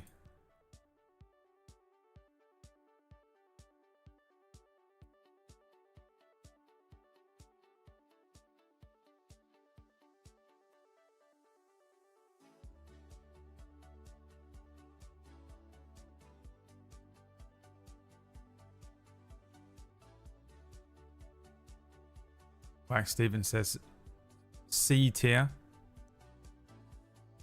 I can't remember. Like, I'm trying so hard to remember what. Usually I try and wrap up my thoughts on the game overall during the credits rolling.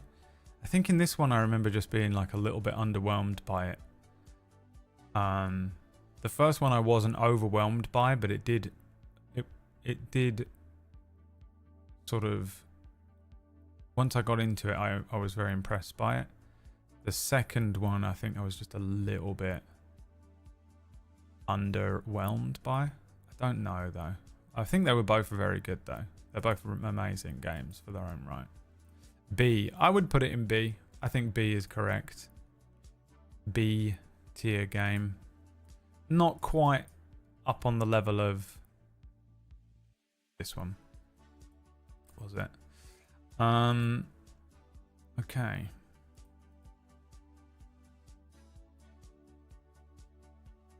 The next game was Last of Us Part 1, which was the PS5 remaster of this series. I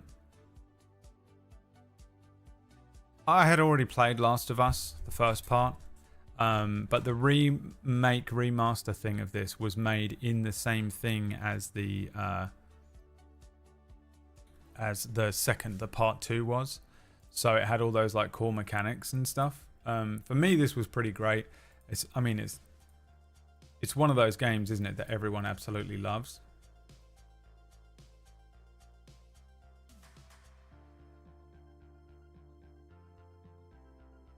I remember streaming it and being like quite impressed by it. Oh, hold on. I might have to BRB. We may have another delivery. Another what's in the lunchbox round, perhaps.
Okay, sorry, that took a moment. We're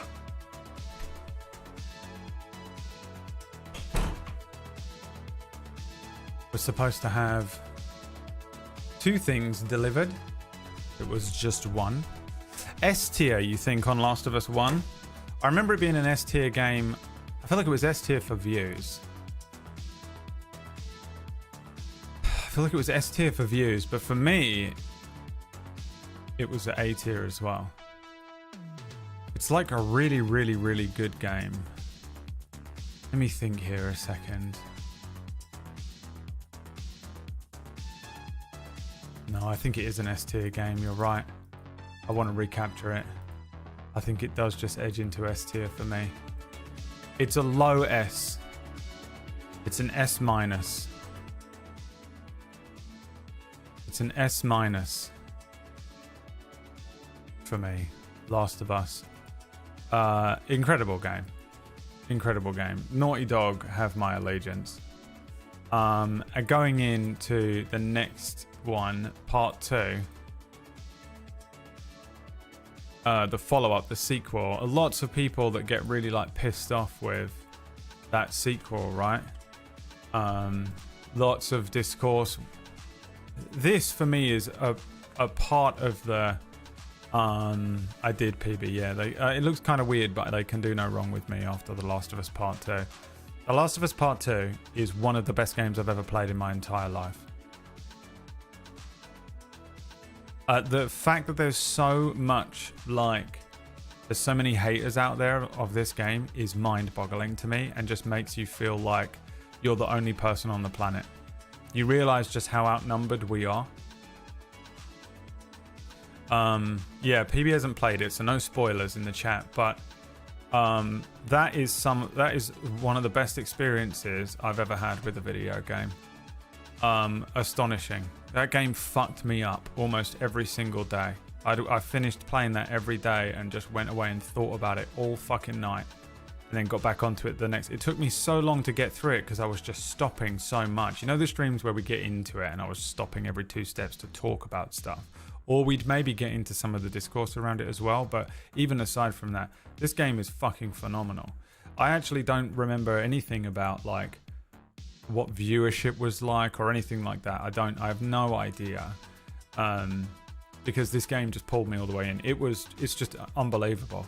And I don't even really remember what the gameplay is like, to be honest with you. But I think it's pretty good. I remember it's very easy to play. It's one of those games where you're just moving around and it's very comfortable the way that, you know, when you just pick up a controller and your hands are doing it and it's working and you're like, oh, I know the controls.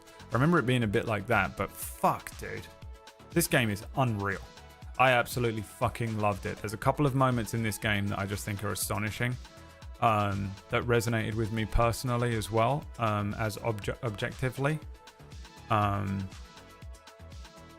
not going to watch any clips because I don't want to spoil it, specifically for PB, because I think she really needs to play it. I think she's on the same level. Oh, Bob, thanks for the resub. I didn't see that. Was that when I was AFK? Easy S tier game. Easy S tier stream game.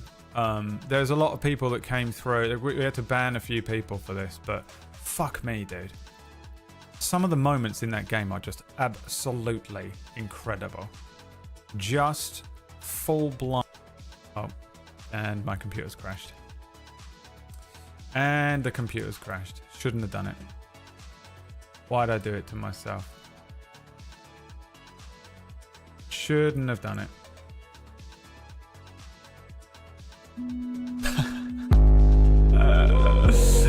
Yeah, there it is. Okay, are we back? My D drive, man. Anytime I access something on the D drive, I've got to move some of those videos off of the D drive.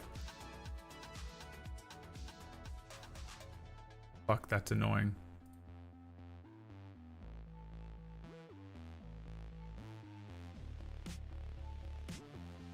Oh no, is the stream delayed now? I've just realised what I've probably done. This is going to ruin the whole fucking stream. It's going to take 20 minutes before you realise there's a vote up.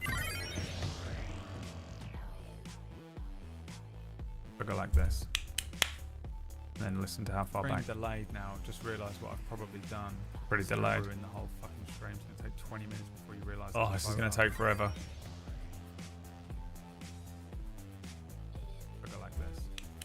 God damn, that's fucking long. All right. Well, hi Kyoki. Thank you for the cold hard cash, my friend. Yeah, Last of Us 2, absolute S tier game. By far one of the best games we played this year. Then we did Subnautica with the Twitch integration, which was very fun. What I'll do is I'll do this. And I'll just set the thing going immediately. And then I can talk about it. Which I probably should do anyway. I'm just going to move that to there for now.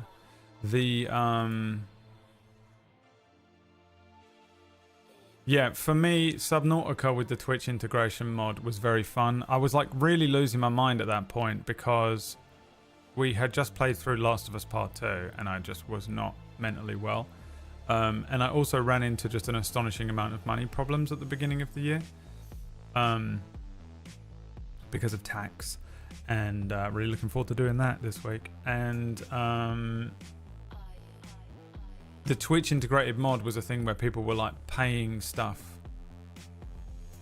Paying for like random things to happen. Is it still not on the screen? Oh my god, it's only just appeared.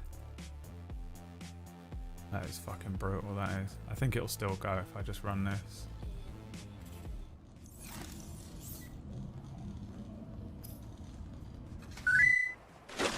Yeah, and you were teleporting me around and like teleporting Reapers in and shit.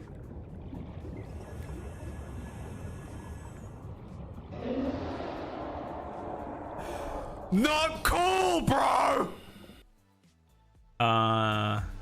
Yeah, it was a fun time. The thing with Subnautica is it's one of the best games ever, and honestly, having the Twitch integration mod just made it like pure chaos. I thought it was very fun.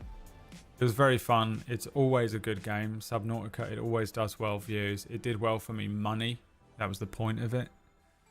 Yeah, for sure.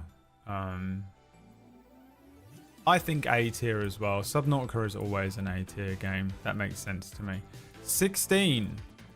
Now, here's an annoying game. Final Fantasy 16. This is one of the best games ever. Definitely one of the best games that came out on PC this year. But dog shit views. No one wants to watch any good games. What I've learned this year is no one will watch any new games. And it's the most annoying thing. It's the most annoying thing. No one showed up to watch this and I had to just stop playing it. And I just played it offline. So it's annoying because for me, this is an S tier game. I absolutely loved this game. I enjoyed almost every aspect of it. I think the only thing that this game lets itself down on is the side quests are shit. And it just feels like you're playing... It feels like you're doing side quests in Final Fantasy 14, which for a game like this is just absolute trash.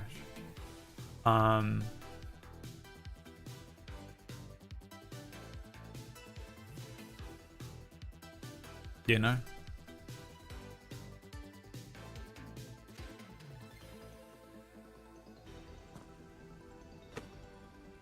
A 56-second. To find out who we are, once and for all. Literal devil trigger in the top left. Accept the truth.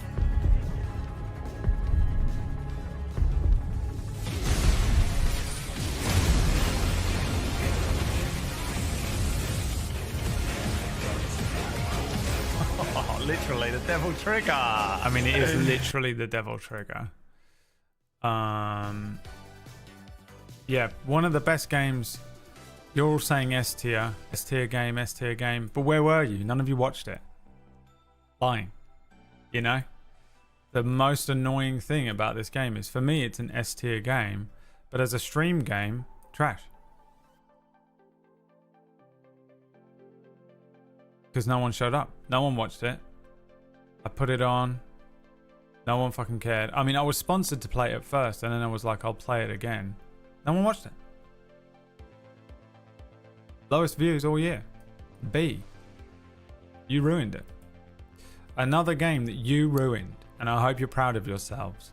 Because this is one of my favourite games I've ever played. And couldn't play it on stream. What's the point of having this job, you know? It's the worst feeling when you're a streamer. When you're playing a game that you're just so excited to play. It's one of your favourite game series, or you know, it's about to become one of your favourite games and you're enjoying it. But no one's in this channel. And you're like, why do I can't believe that I'm doing this job. And everyone's so jealous. They're like, oh, you play video games for a job? That's crazy. And it's like, yeah, I don't play anything I want to play. I'm basically a games tester. I just get given something to play by someone else.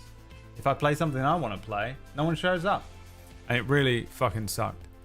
So I just played it offline when I didn't feel well later on in the year. Even though I've already played it, I'd already beaten it, you know. But I was like, I'll do it again. Yeah, so I think even though it is an S tier game, and for me, it deserves to be there, just 0 views. No one watched it at all. Just a horrible experience to try and play something that you really enjoy, but no one's showing up, and you're just not making any money, and you literally having one of the poorest years you've had in like over a decade. So yeah, B tier, Final Fantasy 16. Rebirth, the exact same story. Rebirth, exactly the same thing.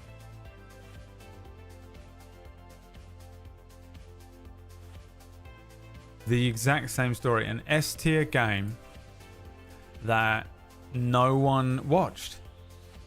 And it's really brutal because you're just so excited to play it. I destroyed myself because this was also sponsored for me. I was really looking forward to this being... I fucked this up for myself as well, which fucking killed me. I couldn't believe that I was offered a sponsor to play this game. And I was like, you kidding? Yeah. I was obviously... This is, you want to pay me to play it? That's crazy.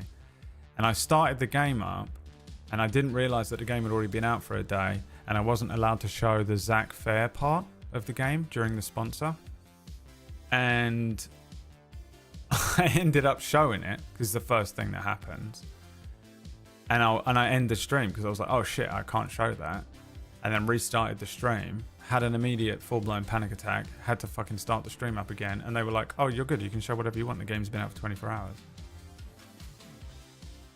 Destroyed myself, completely ruined my first experience, the first hour of the game for myself. And then played it for a couple of days. No one watched it. No one showed up. And I think some of the problem is that people don't want to be spoiled on these games. So they're like, because you're like me, I wouldn't watch it either. So like people just were like, I don't want to see it because obviously I want to play it myself and experience. I don't want to watch you play it. I want to play it. So a lot of people just don't show up because this was brand new. 16, I don't understand because that had been out for a year. Don't know much about the series. Well, no, you never will you? Because you could have watched it and you didn't. But yeah, man, another one that really sucked for me because I destroyed myself by taking that sponsor and then thinking I fucked the sponsor up, and you're reading through this fucking document that they send you and you're like so confused. And then yeah, you're like playing the game and you really want to be enjoying yourself and just letting yourself enjoy the game, but there's a little demon in the back of your brain like, no one's watching the stream, you should be playing something else because you're not going to make any money. And if this was a couple of years ago, I wouldn't have cared. A couple of years ago I was making enough money, but now with the way Twitch is now, it's just I'm not making enough money to fucking pay rent, especially after the year I was having. So I was like, fuck man, it killed me. So I was like, I have to stop playing it and play something else. And I think by this point I was completely broken, which is why we went from Final Fantasy VII Rebirth, which is also a B tier game, an S tier game. I loved this game. The bitching aside that no one came out to watch it, The game itself, I absolutely fucking loved. I loved it so much. I ended up playing it properly like a couple of months later offline when I just wasn't feeling very well. I laid on my sofa, loaded up the PlayStation, and just did all the side quests while I was just, because I haven't been feeling great. And it got me through like it's a fucking good long game. I had 100 and something hours in it by the end. And it sort of saved the back end of my summer from being really truly dire. But no one watched it, so trash streamer game, S tier actual game, B tier, which is why we brought out this. We cracked out Ultimate Epic Battle Simulator, is that what it's called? 2. And when I was looking through the intros last night, I went over to the Battle Simulator intro and was like, what was the intro for this? I couldn't find it anywhere. I'm looking through my files. And I was like, I'm going to have to go and look for it. So I went and found the VOD and clicked play, and it just starts. It's just me appearing on the stream. I just did this. I did one of these. Hey everyone, and then just immediately went in and played the game. I guess I was broken. You had broken me at this point. Not for the first time this year, but you had broken me. And I was like, what do you want from me? You don't want good games, because I just had 2 of those on and no one showed up. So what the fuck could you possibly want from me? This shit? This fucking brain dead 10-minute YouTube video type game? Want 10,000 Yodas versus 1 penis flap. 1 penis flap versus 10,000 Yodas. And it turns out, yes, that is what you wanted, because this did much better. This was a great stream game. This was a chaotic week, but it was great. I remember my computer being on fucking fire, and this computer is amazing. And this computer was on fire. It was literally just, I'm sitting there every day with it going, oh. I was like, dude, I've been pushing this thing. I've run like fucking After Effects at fucking maximum frame, replay things, and it renders and shit in 2 seconds. It was Ultimate Epic Battle Simulator, the Ultimate Warrior, that just destroyed this fucking computer. It struggled so much. And we did a tournament, if you remember. And it was like All Might versus Palpatine in the end. And we did like a tournament bracket that was really... it was really fun. It was really fun. The thing about that FF game, the cutscenes were so long, even my controller gave up and snoozed. Okay. There are people like you that don't like games, stories, and stuff. And I'm not like that. That's not who I am. I don't care about if a cutscene is long. Metal Gear Solid 4 is one of my favourite games ever. And it's got the world record. I don't give a shit about that at all. I'm less bothered about things like that. And I'm not bothered about gameplay, because some people will make or break a game. They'll be like, it's only 62 FPS, bullshit. And I'm like, I couldn't care less if it's 62 FPS. Did I enjoy the game? Yes. Hi Disby Raiders, you're delayed in my chat for a little bit here. Hi Disby, welcome in. Merry New Year to anyone who is doing New Year's things today. We're doing a thing where we go through all of the games this year and put them that I played in a tier list. This is what we got so far. And you might be like, what the fuck? This is wrong. And you're right. It is wrong. But it's because we're using a particular sort of standard to determine which games go where. So it's not just, was the game a good game? We're taking into account whether it was a good game to watch on stream and whether it was a good game kind of for metrics on my channel, which I hate to really do, but is part of it. So we're taking all of those things into account here, which is why 2 of my favorite games this year are only a B tier because no one watched them. But personally, I would have put them in an S tier. I absolutely loved them. The Ultimate Epic Battle Simulator A, I would say this was an A level as well, yeah. because the game itself is kind of funny and kind of stupid, but it isn't anything like, you know, stunning. It's nothing that you go crazy about. But the experience that the game provided for us with these streams and the tournament and stuff was like really fun. So yeah, I liked that as well.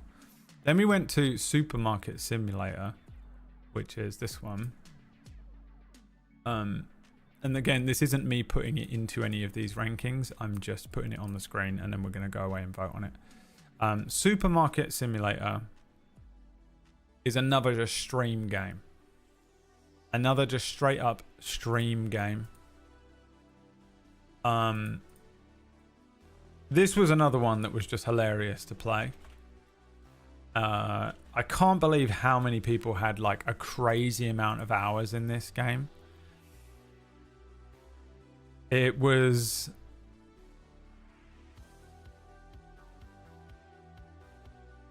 an experience, another experience. But the first few days of this were great. I remember views being really good, and I remember it just being really fun. And I think I sort of just played, I think I was just in character for the whole thing as someone who worked at a supermarket. The first couple days of this, and almost, this is often the case, I think, with sim games on stream.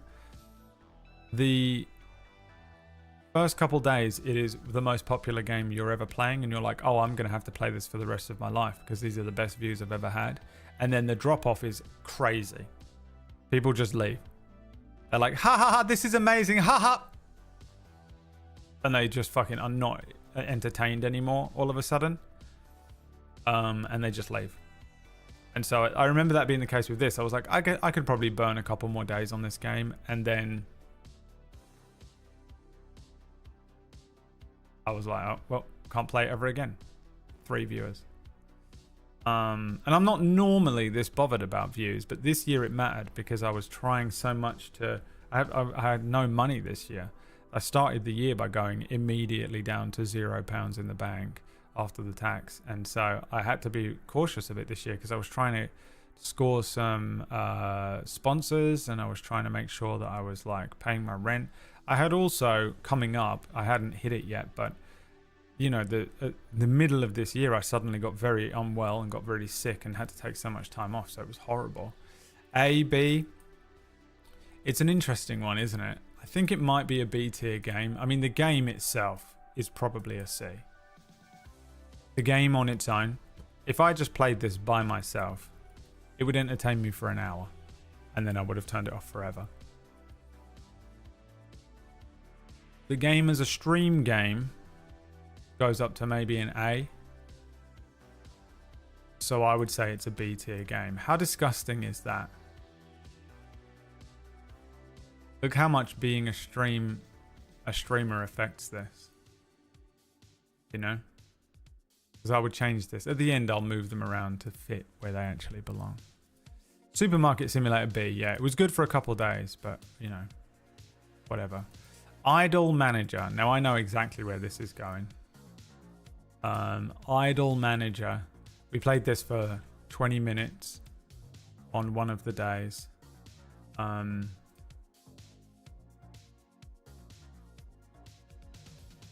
This is like not the worst game ever, really. You just manage an idle team, and it's you build relationships with them. Even though that's creepy, it's more like you just get to know them. And then you try and just manage them and send them out to do like photo shoots, and then you make a song with them and stuff. The part of this that is a bit like, if you've ever played the video game, you know that video game maker, or whatever it is. What is that one called? Everyone played game sim type thing. Game dev sim. It's a bit like that, but you have an idle group to manage, and the game is fine. The game is one of those, like, you put it on another screen while you're watching something type game. I remember it not being, it didn't feel very balanced, but it was dog shit for views. This was absolutely astonishingly bad for for views. I thought the meme of it would at least carry us through a couple of streams, like Supermarket Sim did. No. Absolutely not. C tier? Bro. This was trash tier. The game itself is maybe C tier. This is Game Dev Tycoon, Idle Manager Tycoon. The views, horrible. Only played it for one day. If I put effort into making an intro and I only get one stream out of it, you better believe I hate that game. Trash. The game ain't good enough. Look at this. Final Fantasy VII. B tier. This is trash tier. For sure. Complete waste of a day. Wish I could get that day back. Next was Dragon's Dogma 2. Guess where this one's going to end up, guys? This was another one where I was sponsored to play it. And I think this game is good. I think this game is good. This is another game that the I got a sponsorship to play, and I was so happy to get that sponsor because I was like, oh yes, like a proper game to play. And also I was like, this is like an open world game. It's almost got like a bit of a Monster Hunter sort of vibe to it. I was like, everyone's going to love this game. This is going to be a great stream game. This looks like an amazing stream game. This seems like everything that they always want me to play. Those kind of open world games usually do really well. There's a legacy to Dragon's Dogma that I don't really know about because I've never played them before. And I started playing it and I really enjoyed it. I thought it was a good game. And then I looked over and was like, what do you think, chat? No one. No one at all. And it didn't make sense to me because it's one of those things where I was like, okay, well, maybe some people are like waiting to play it, but it doesn't have a story. Well, actually, it does have a story. No, it doesn't. There's nothing to spoil. You know? It's not because it was sponsored. It was just a new good game. You know? A new AAA game. I can't play them on this channel. You all leave me immediately, and I'm just like, oh man, I'm really enjoying playing. I don't have to play Idle Manager today. I don't have to play fucking Supermarket Simulator. I can play a real game in my job where I get to play games for a living. No. You can't. Super fucking like annoying because I was like, oh man, I was really hoping to get a couple of weeks out of this game, you know, and I like really pushed it, I think, to as much as I could, but no one was interested. No one showed up to watch this game whatsoever. The game isn't a great game. I don't think the game on its own is S tier. It was a trash tier game to stream. I think it's probably maybe an A or a B tier game on its own. This is one that I wish that a couple of games that I'm gonna have to buy another copy of for my PS5 and just play on my sofa by myself and get me through another Menti B. Next time I have a little mental breakdown and I'm just kind of freaking out on the sofa for a week, it's Dragon's Dogma 2 and Dragon Age. Another one that I think probably is an A tier game or a high B or a low A. Trash for views. I think this is the first C tier game that we streamed this year. Just a bit of disappointment. And I went into that with no expectation as well. I didn't know what Dragon's Dogma was about. And I actually really enjoyed it. I think it was a pretty fun game. Any game where I'm just running around and killing a monster and able to talk to chat and interact with chat. Dragon Age, the problem with Dragon Age Veilguard was Wax Steven lied. And I'm never ever playing a game on hard mode again. Because I had to just lock in with every fucking fight, and instead of being able to interact with chat in any way, I'm just like playing a video game and sweating my ass off, and it's just fucking boring as shit. It's like playing Elden Ring. It's the most boring thing you could ever watch unless you're interested in watching the gameplay, which none of you usually are. This is the problem we ran. This year has been so confusing for me when it comes to this kind of thing. That's how we ended up in the 5 games a week problem. and answer, because the audience here is crazy. 50% of you are people who will only watch shit like Farming Simulator and supermarket simulator and shit, and 50% of you are people who want to watch Stardew Valley and The Last of Us and things with story. And there's no fucking crossover, so I have to cater to one side or the other all the time, and I just have to constantly split the audience. And so sometimes, and then there's just some random element to it that doesn't work, but usually a big open world game like this, it works. Because anyone can just shoot, and who cares what's going on? Oh, he's fighting a thing, now he's talking. He's fighting a thing, now he's talking. You know?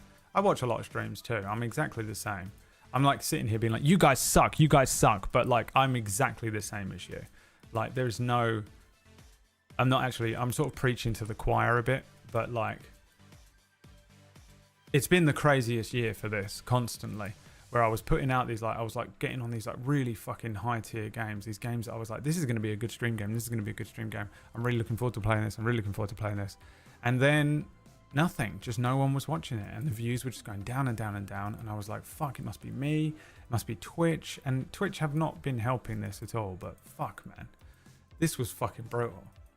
This is what I mean. Reliving this year in this way is reminding me why I've been going crazy over the last couple months. And how we ended up playing Infinity Nikki, you know? The fact that you won't watch Dragon's Dogma, but you'll watch Infinity Nikki is crazy. They're the same game. They're the same fucking game. So after this debacle, this crazy insanity that I was like, I don't know what the fuck we're playing, we end up with The Walking Dead. Is this the first one? Is that the thumbnail for the first one? I think it is.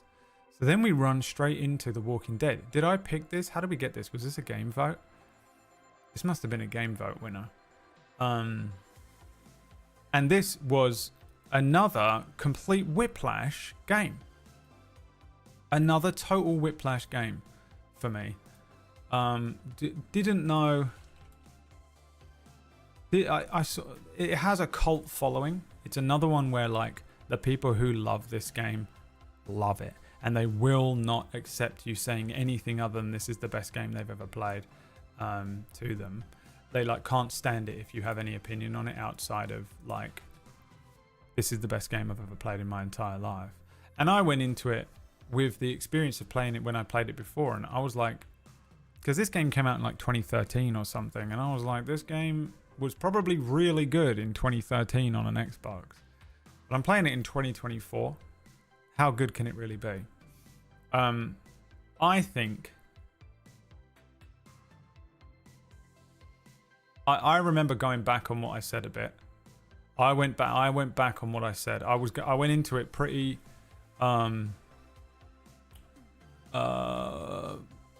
negatively. But then... two things I think happened. One, we made our fun with it, chat. We had a lot of memes come out of these. A lot of memes were born of these games. And I think it just made it so fun. We watched it like a soap opera. It felt to me by the time we got to the last season that it was a soap opera. And like a new insane thing would happen.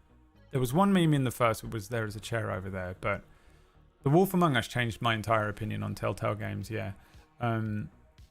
Because I just didn't like them before, but I gave them a chance, you know, the last couple of years, and now I actually think I really dig them. They don't always do very well for views. This one, and only this one, the sequels didn't do well. This one, the first one, did really well. I remember it was good views, it was a good time, we had a laugh, and the game is pretty good. It isn't the incredible Oscar-winning fucking thing that everyone says it is. But it is a pretty good game, especially when you compare it to the other ones. For me, the game on its own is probably A. If I'd played it in 2013 when it first came out, it might be an S tier. But I didn't. So for me, the game alone is probably an A tier. And then on top of that, I would say that the stream experience is probably an A tier for this game as well. And then you lot said it was an A tier, the majority vote for A. I definitely think this is an A tier game. It really sort of cemented to me that actually I need to give these Telltale games another go. I enjoyed the Expanse one as well. Yeah, but this one is way better than the rest of them for The Walking Dead. The next couple of Walking Dead games were like...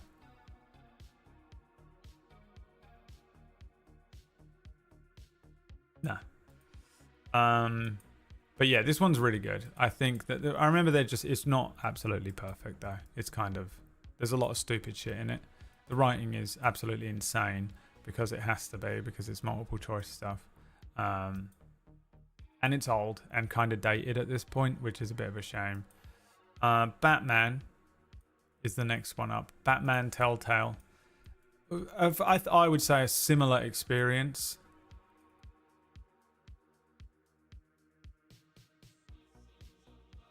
But no views. A similar experience with a lot less views. People made out like it was going to be like when I was playing The Walking Dead through, and I was like, oh, finally I've got some views and I've got, you know, I can relax a bit on this game. Maybe because I thought that I would just carry through for the Walking Dead games because everyone was so sycophantic about Walking Dead that I was like, okay, cool, we can play these Walking Dead games and this viewership will hold.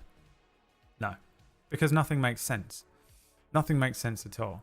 And everyone while I was playing Walking Dead, everyone was like, you gotta play Batman, you gotta play Batman, you gotta play Batman. And I was like, okay, well this is great.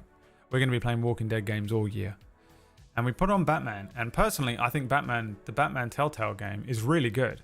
It's definitely up there in terms of quality with the original Walking Dead one, the first Walking Dead one.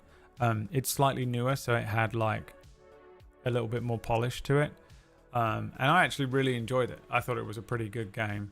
I don't recall what I said at the end, but my memory of it is that it was really good. It was a good story. The game itself is fun, and it's kind of because there's like choices and stuff going on. It makes for memorable stream moments, and that, you know, we can have fun with it, which we did. There was obviously the most excruciating intro as well, but it was hilarious. Easily the funniest intro of the year, and is just astonishingly... It's excruciating to watch and sit through again. Sitting through it again today was brutal. But yeah, I would say viewership really dropped off for this one. And never recovered for these Telltale games. I was like, okay, well, I guess we'll just go back to The Walking Dead. And at least the views will bump back up, and they just didn't. And then we just committed to it and was like, fuck it, let's go. Yeah, Batman for me, as a game, maybe an A. The Telltale Batman game, I would say, is probably an A. As a stream game, I would say it's probably a C. So we'll average it out and put it in at a B. And I'd say this is probably going to be a lot of games this year. A lot of middling games, just middle of the road. Either it's a really good game that no one watched, or a really shit game that people watched, and like so it ends up in here. And I think that was the story of a lot of the games that we played on the channel this year. And it was devastating. It almost killed me. In a year where I needed money more than any year I've needed money. Just pulling teeth with some of these games. It was such a shame. Walking Dead has blitzed some of theirs. Blitzed through these. Walking Dead. Which one is season 3? Season 2. This one? Is that one season 2, 3, 4, right? I would put all of these in the same position of C.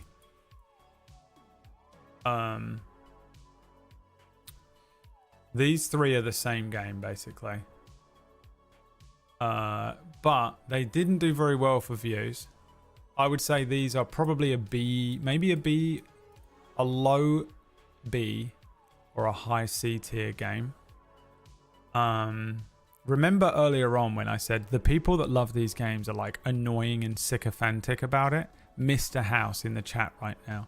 Also, Mr. House, I've said it like 5 times, but it's not just on the game. It's on the game, my opinion of the game, your opinion of the game, and how well it did on stream, which is just facts. Facts don't care about your feelings. So these did not do that well for my channel, I don't recall. It wasn't bad. It wasn't absolutely astonishingly bad, but like compared to how well this one did, these Telltale games kind of, you know, and they are nowhere near as good as this one. Nowhere near. The writing in these is astonishingly bad. The character of Clementine literally becomes, I made the joke that she turned into Solid Snake, and then it just is the fucking story. It's so stupid. So much stuff went wrong. The only thing that kept this buoyed for me was the memes. Us making our own fun out of it is the only thing that bumps this up for me to maybe a B.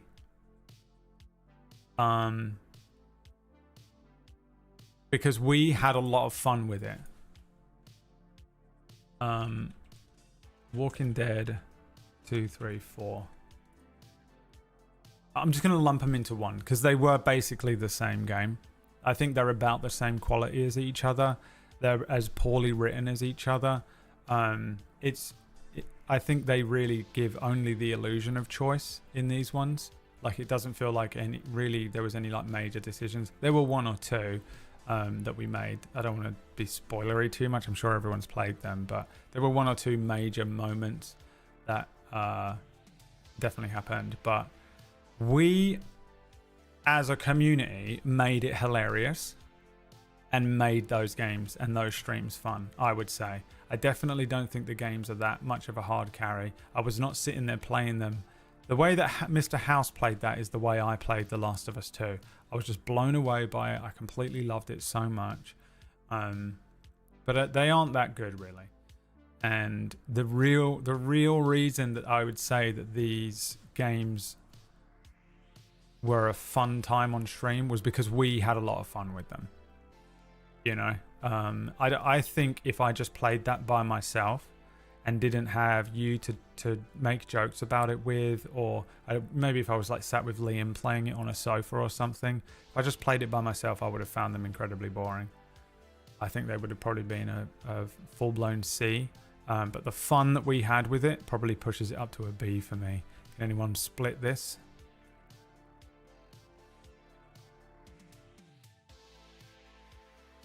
It's a tough one, man. It's a tough one. But I do kind of think they belong here on B. Because when I think about Dragon's Dogma, I just think bitter disappointment. Sorry, I didn't click this. I think they belong on B. When I think of Dragon's Dogma, I just think bitter disappointment. And the game, there wasn't really any memes or anything else that really gave it a chance to shine. When I think of these games, they have redeeming qualities. God of War Ragnarok is really good and really could very well be in an A tier for me, but I just don't think is as good as its predecessor and therefore doesn't deserve to be in A tier with it. These are amazing games, but were terrible for views. Supermarket Simulator was amazing for one stream, 2 streams. Very funny. Terrible game. Batman, Walking Dead, we made them fun. When I think about playing these, I don't feel bad in my heart.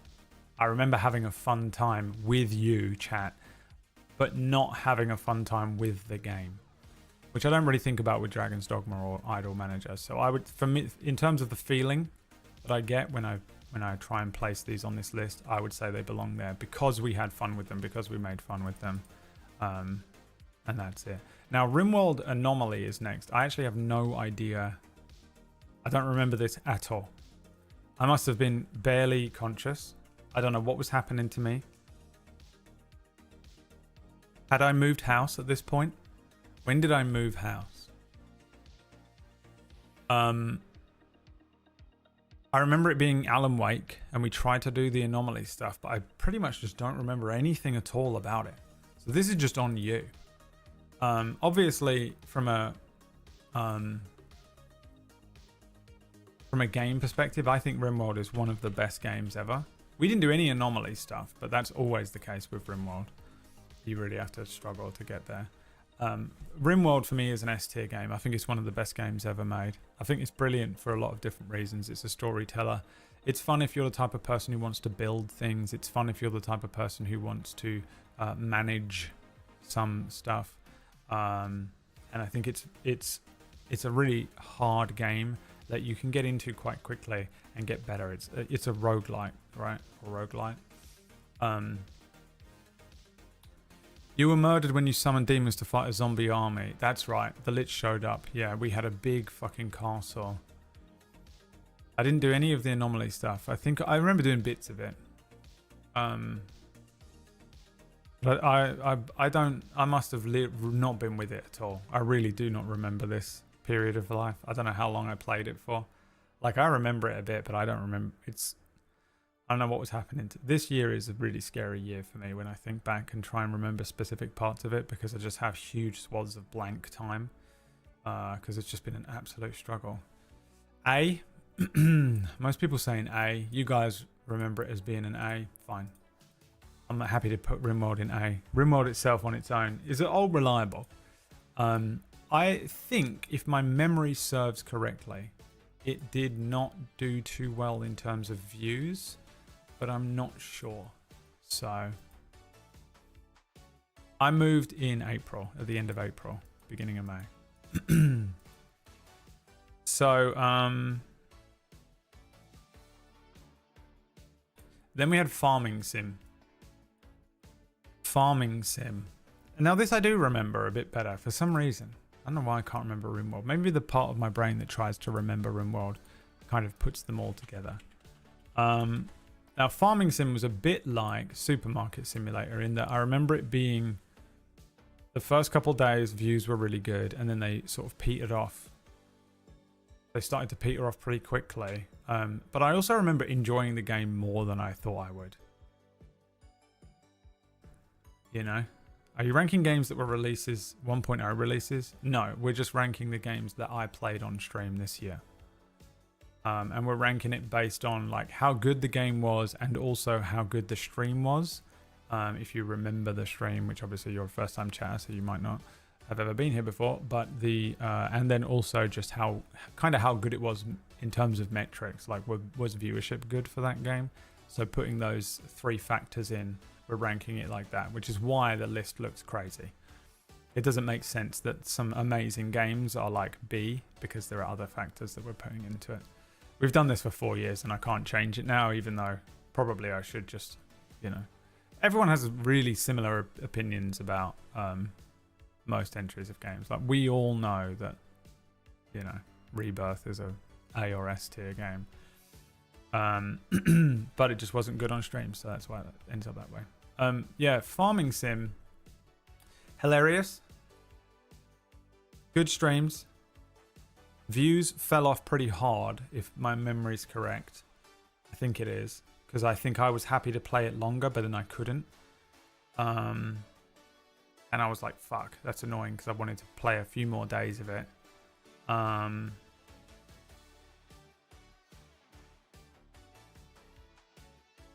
Good memes, fun time. And honestly, the game's pretty good. It's a bit of an Infinity Nikki. This is the Infinity Nikki for like neurodivergent men.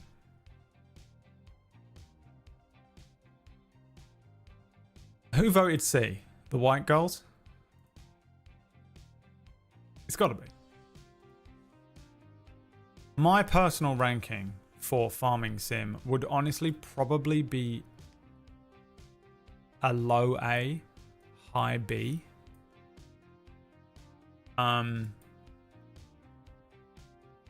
Mostly because it was fun. Like Ultimate Battle Simulator, ended up just being kind of hilarious and really engaging, and there were lots of memes. It's where the Elmo meme comes from. It's just it was hilarious. It was constantly, I just remember just constantly having so much material that I could make jokes about and riff off of. And that is the best place to be for me when I'm streaming. I love that pocket, being in that pocket. Sometimes these games are hard for me to stream because they require a lot of energy to just constantly be in character all day, and I don't think I remembered that. And then also, as I was playing, I was actually kind of getting into the game, and the game was pretty good. So you think it was an A. I'll be honest, I think it was an A. Farming Simulator was really good. I think if the views hadn't dropped off, this would almost have been an S tier. If people had stuck around and watched this, that could have been S tier for me. I enjoyed my time with that game. I think it's kind of up there. It's a low A though, because the views dropped off so massively that it almost ends up in B tier. But I think it was more fun than these. It was more fun than these. It's almost around this kind of level of fun. But I do think it was more funny to play. Then we had Cyberpunk Phantom Liberty DLC, which was when we started doing albums of songs on Suno. Another one that I think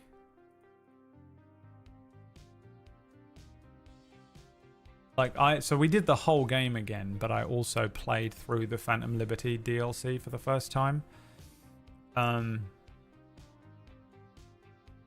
For me, this was a pretty great time. Low B, Mr. House. What's your diagnosis, Mr. House? What have you got? What have you got?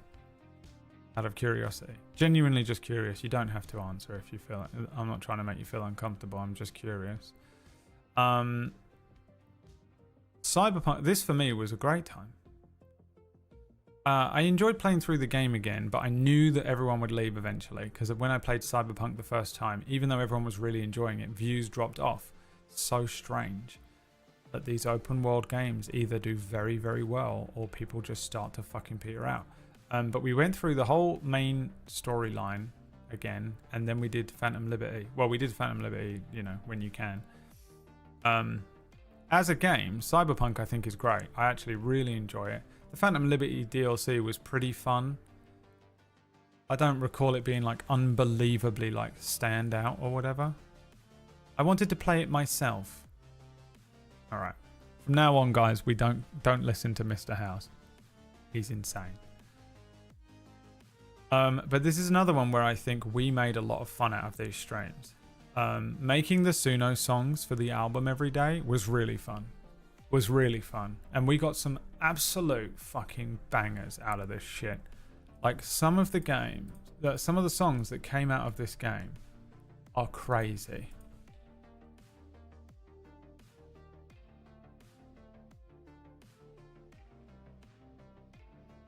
It is insane how great this ended up being. And because of that, we always had... I think because of that, it really elevated the game. We elevated the dish. Okay? From a home cook to a full-blown master chef. Because we were making these kind of albums and stuff. And like playing the game with that, I think really elevated the game. This is borderline S. If you had put this in S, I would have allowed it. But it is an A tier game. These were A tier streams. The views were fine. This actually destroyed my TikTok. I was uploading on TikTok every day. And when I streamed on TikTok, because I streamed this game, it destroyed my ability. Like, they blacklisted me on TikTok and I didn't get any views on TikTok anymore. Super annoying. But we had the songs. The playthrough was fine and views were good. This was A tier. This was a good time. When I think back to it and I think, how do I feel in my chest about this? Good time. Good time. I think easy and A tier for that one. We're all in agreement. We had the Night Springs DLC for Alan Wake, which has the worst intro, obviously. Alan Wake 2 Night Springs DLC. I think I did this in one day. But we played that this year as well. I haven't done the other one yet. The Lake House.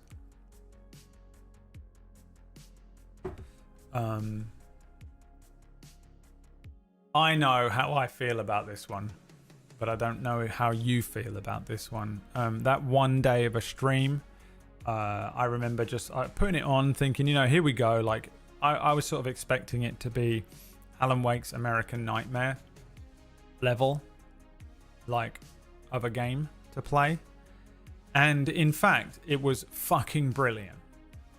And every time I'm always like, because views are very random with Remedy games. Sometimes I get really good views with them, and sometimes you'd think everyone hates these games. And so I'm a little bit trepidatious sometimes to play them when I know that I'm having a bad month.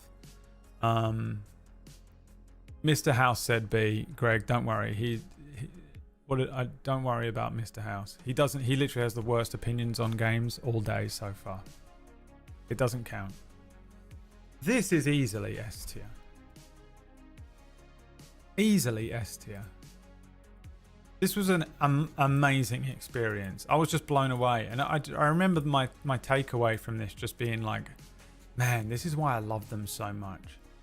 It's so nice when you play a game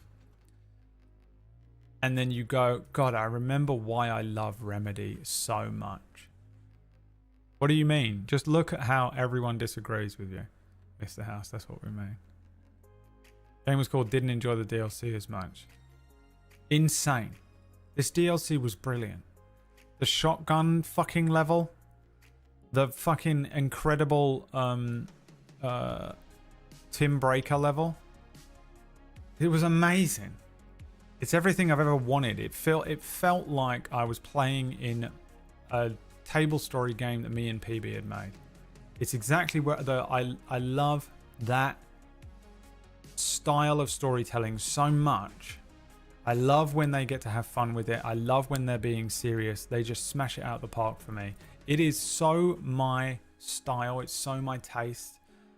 When they've really not done anything that I don't absolutely adore from Remedy. They just absolutely smash every time. Just the best. The best time. The best time. Then we went on to Mass Effect Legendary, and you know where this is going again. You know what's going to happen here, because I think this is another one. Now, this one did slightly get destroyed by the fact that I got very sick. This was it was during this playthrough that I got really unwell, and I had to take a really long time off. I think I took like 2 weeks off. Was it as long as that, or am I imagining that? I definitely took at least a week off, but I was fucking so unwell. And I've still got the thing. Whatever happened to me then is still affecting me now.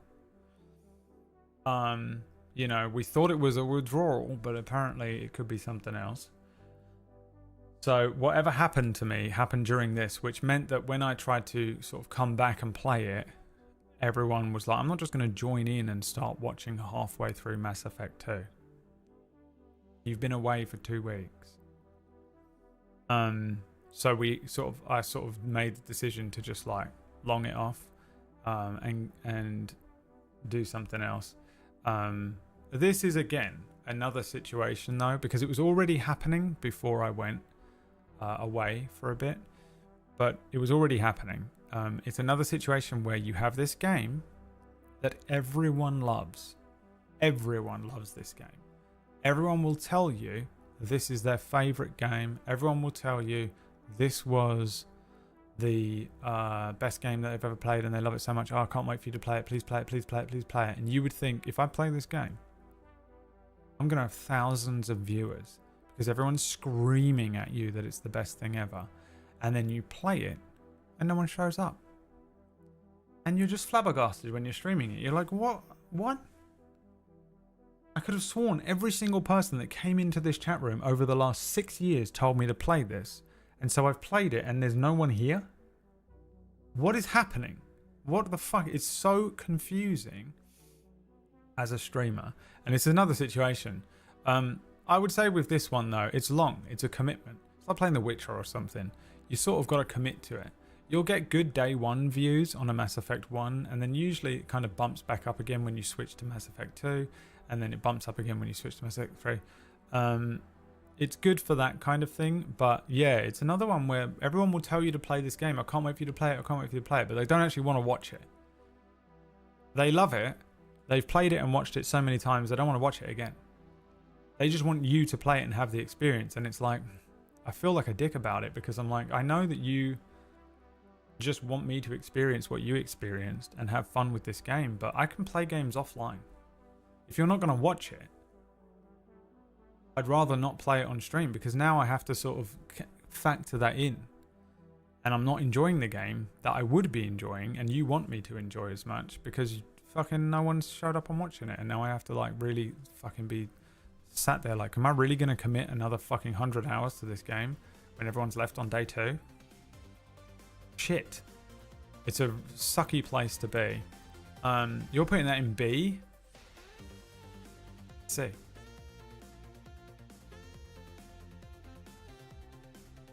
Same feeling. Dragon's Dogma. And there were no memes.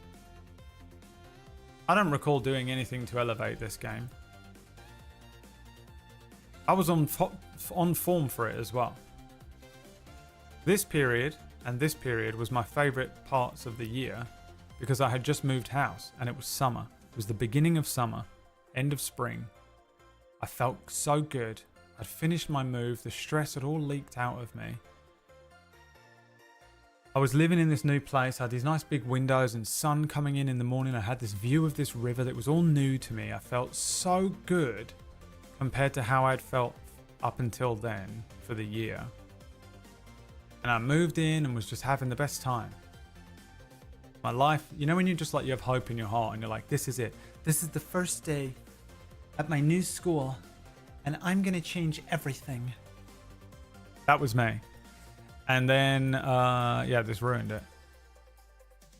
Pulling teeth. No one wanted to watch it. No memes. No one cared.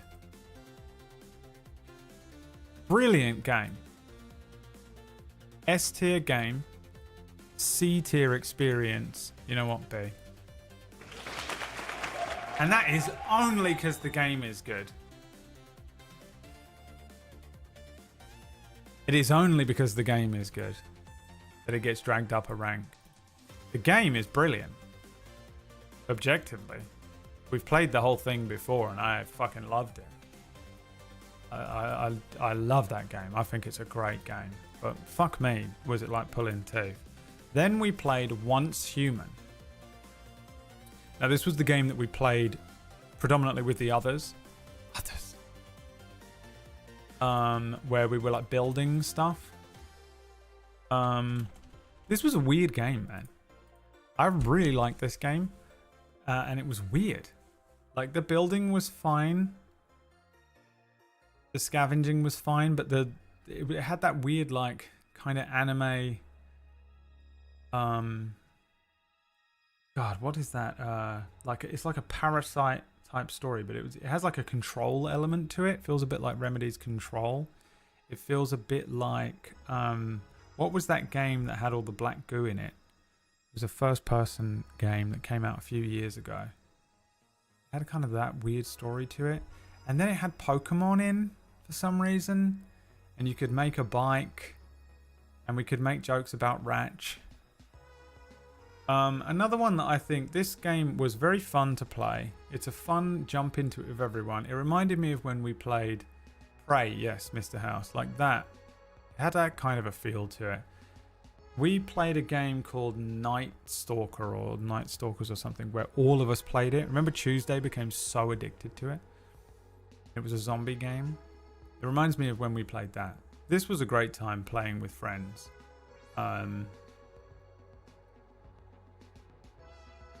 This was a good game. And it was a good time. But another one where one day I turned it on and no one was watching. I was extremely unwell though. I remember playing through this and I was just not feeling very well at all. I was really struggling in every possible way. And my friends came and just kept me afloat, I think, during the play of this. Really enjoyed that. Once Human. A tier game. I think for the first part of it, yes. Then it just dropped off hard all of a sudden. And I was like, fuck, what do we play? What do we play? Tavern Manager. Tavern Manager.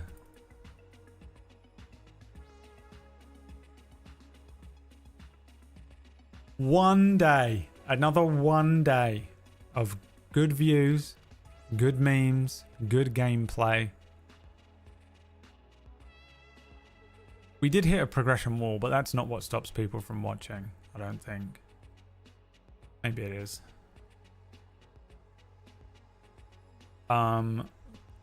Yeah, Tavern Manager.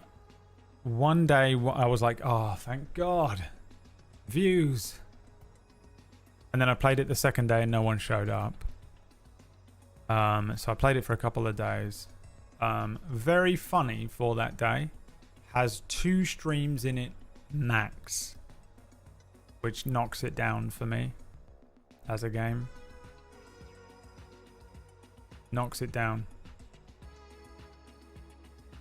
The game itself is fine if you like sort of sim games. I've not done a lot of tavern ones. There are others out there. And it was fine, right? You just sort of make food and that. They all get the same level of stress. They're just all exactly the same game. B. I think B as well. I think if we'd got a few more days out of this, it would have been fine. But it might have gone up to an A. It definitely wasn't in C, because I remember it being a fun time for a few days. For what it was, for how it existed, strong B. Strong B. Then we had the Wolfenstein games. I think we can probably... No, we can't. I was going to do them all at once.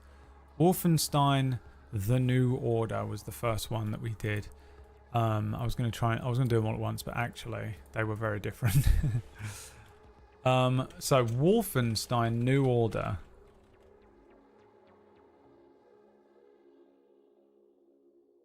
was the first one. And this one was the one that I got very confused about playing. And now that I've played all 3 of them, I'm less bothered. But as I was playing it, I was just kind of confused as to what was going on with the story. But if you play it, like, I don't think they nail... I don't know, maybe I was just one of those people that went to watch Starship Troopers and thought that it wasn't a comedy. And then was like, that was trash, man. It wasn't even that good. But like, when I was playing through that first one, I was like, what the fuck is going on? They just keep jumping the shark. But it doesn't come across like a comedy game. But it kind of is. It's a fun game. It's a fun game. They jump the shark every 2 seconds. I think it was an okay stream game. I find that FPS, single player FPS story games never really do well on this channel. Rarely do I get good views. Even something like Metro, which was one of my favorite games.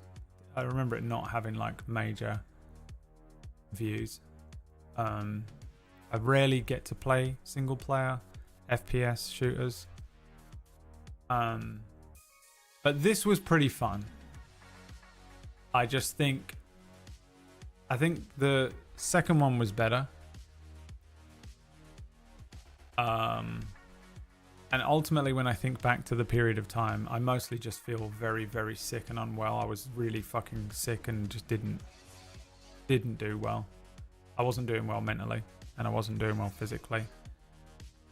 But yeah, I don't think the satire landed as hard for me. But I think that's because I went into it not knowing it was a satire.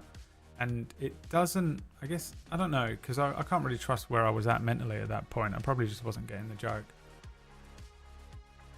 The laser goer came in the second game though, no? Was that in this one? It was good memes. It was good memes, it was good time. Wolfenstein New Order, I would probably put very low A, very strong B.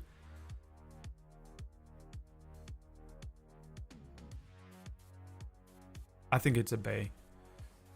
I wonder if I played it now or I had played it a different time, that would change. But it was fine. Like, for a game that for many years a lot of people had told me to play, it didn't do that great in terms of metrics. But again, I wasn't like top form streamer at that point. I was kind of like just phoning in every stream because I could only do like a 2-hour stream a day before I was like gasping for air and had to go and fucking collapse. I was really unwell. So I'm not sure. I don't recall everyone having an extremely hilarious amount of time watching me play it and stream it, but that could very much be on me. And by the end of it, I was like really into it. But the first bit and the middle, I was like, whatever. Old Blood is one of the worst games I've ever played. Old Blood was just not good, not funny, and terrible.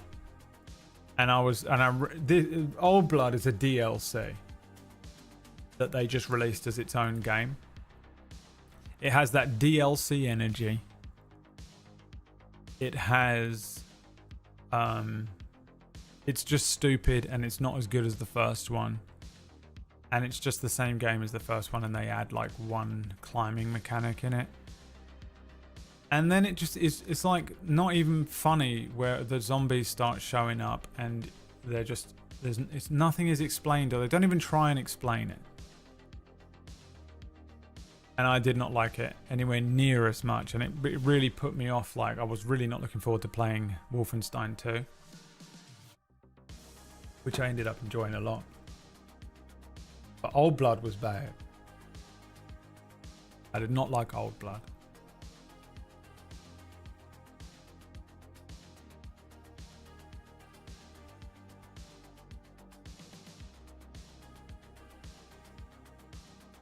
What did you think? I'll say this much for it, actually. Do you know what? Because I'm losing a bit of objectiveness. Maybe I should sit down. I'm getting tired. I'm losing a little objectiveness. We had a lot of fun with Old Blood, actually. Apart from that boss, was it the final boss? We were laughing a lot. Because it was so shit. It became one of those games that's like so shit that you start to enjoy it. Because one of the things that works well on this channel for some reason is when I'm able to get my hooks into something and start taking the piss out of it, like Mr. House. There's lyrics in my music. And I think for that reason alone, I'm going to bump it up from trash tier to C tier. Because actually, when the zombies started fucking dropping out of the sky and stuff, we were laughing so much at how bad it was. And it did actually become very funny by the end. Or at least at some point, I remember that much. Again, though, I wasn't feeling very well at that point. It was during the PUBG days, yeah. But I was really struggling at that point in my life. And I wasn't doing well. And, you know, I was doing my best on stream, but they were short streams. And I've been trying to flex that muscle or regrow that muscle because I was really just putting everything into being able to stream for only 2 hours a day. And then I had to go and collapse for a bit. And sometimes I had enough energy to do another stream or PUBG or something in the evening. But a lot of that period of time, I was really struggling. Both physically and mentally. Ja, meine Bombenschaus ist meine... That's right, I remember this. This is me. You know, yesterday we were talking about the part of me that I just got unlimited. I just unlimit. That's all I had left was my automatic ADD crazy brain. Meine Kampfenpistol, das Bombenklaus. Just trying to be a German was all I spent the time doing. I think my German accent got slightly better during this.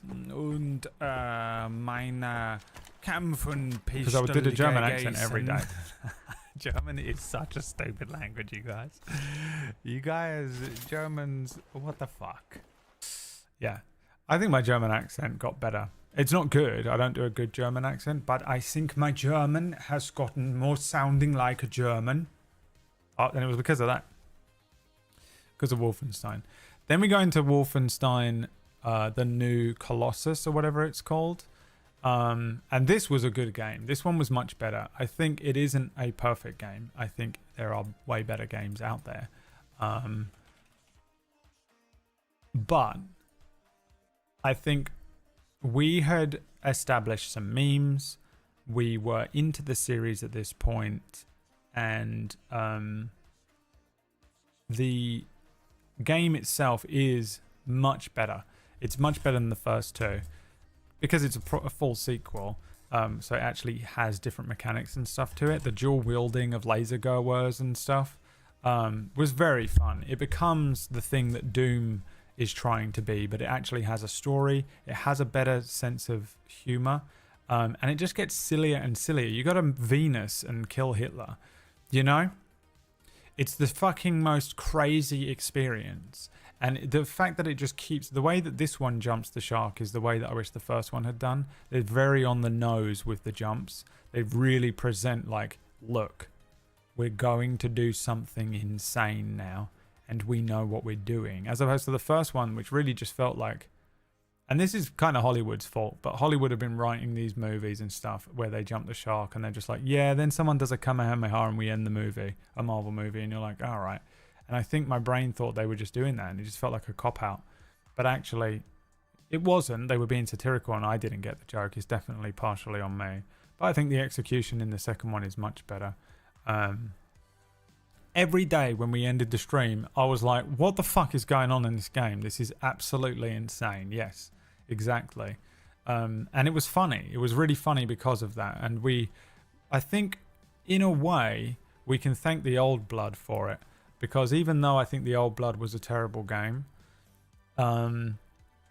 it is so stupid and shit that it set us up so well for the craziness that comes along in the second game. And they really know what they're fucking around with in that second game. That's why they give you dual wielding and stuff. They just want you to... It's a game where they just give you a kind of crazy playground to kill as many Nazis as you want. Kill every fucking Nazi. You become that robot from Creature Commandos, and they give you that playground to do it. And it's just silly. It's silly, but they actually kind of, I feel like, figured out how to really execute that well for that second game. And it just gets sillier and sillier. His head coming off and the monkey and, you know, all that kind of stuff. I think there is, at parts, a little bit too much going on. And sometimes I felt myself just being like, I don't care about this. I just want to move on. There were some parts on the submarine or wherever it was where I was like, I don't think, honestly, it really needed the return to the base type stuff. They could have just done a full thing where they just gave you the levels. But, you know, it's a good game. It's a good game. It's generally well produced. I really enjoyed it by the end of it.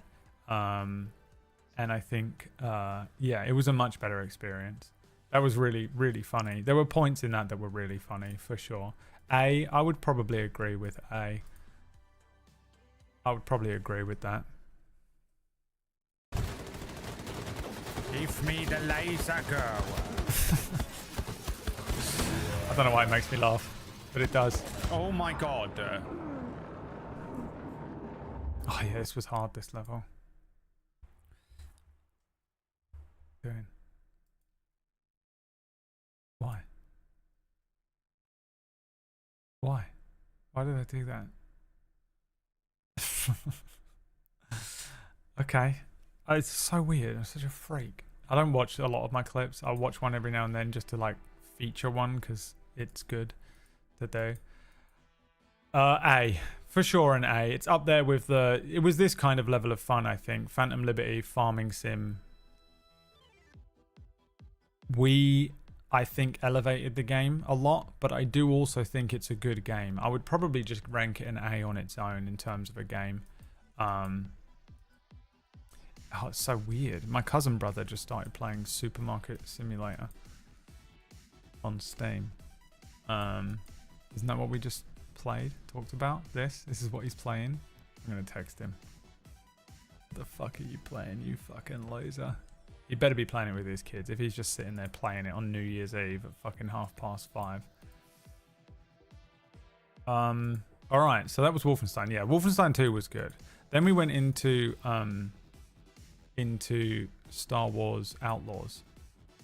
And again, an interesting experience. Now this one's going to be a bit of a contested. This is a fuck around.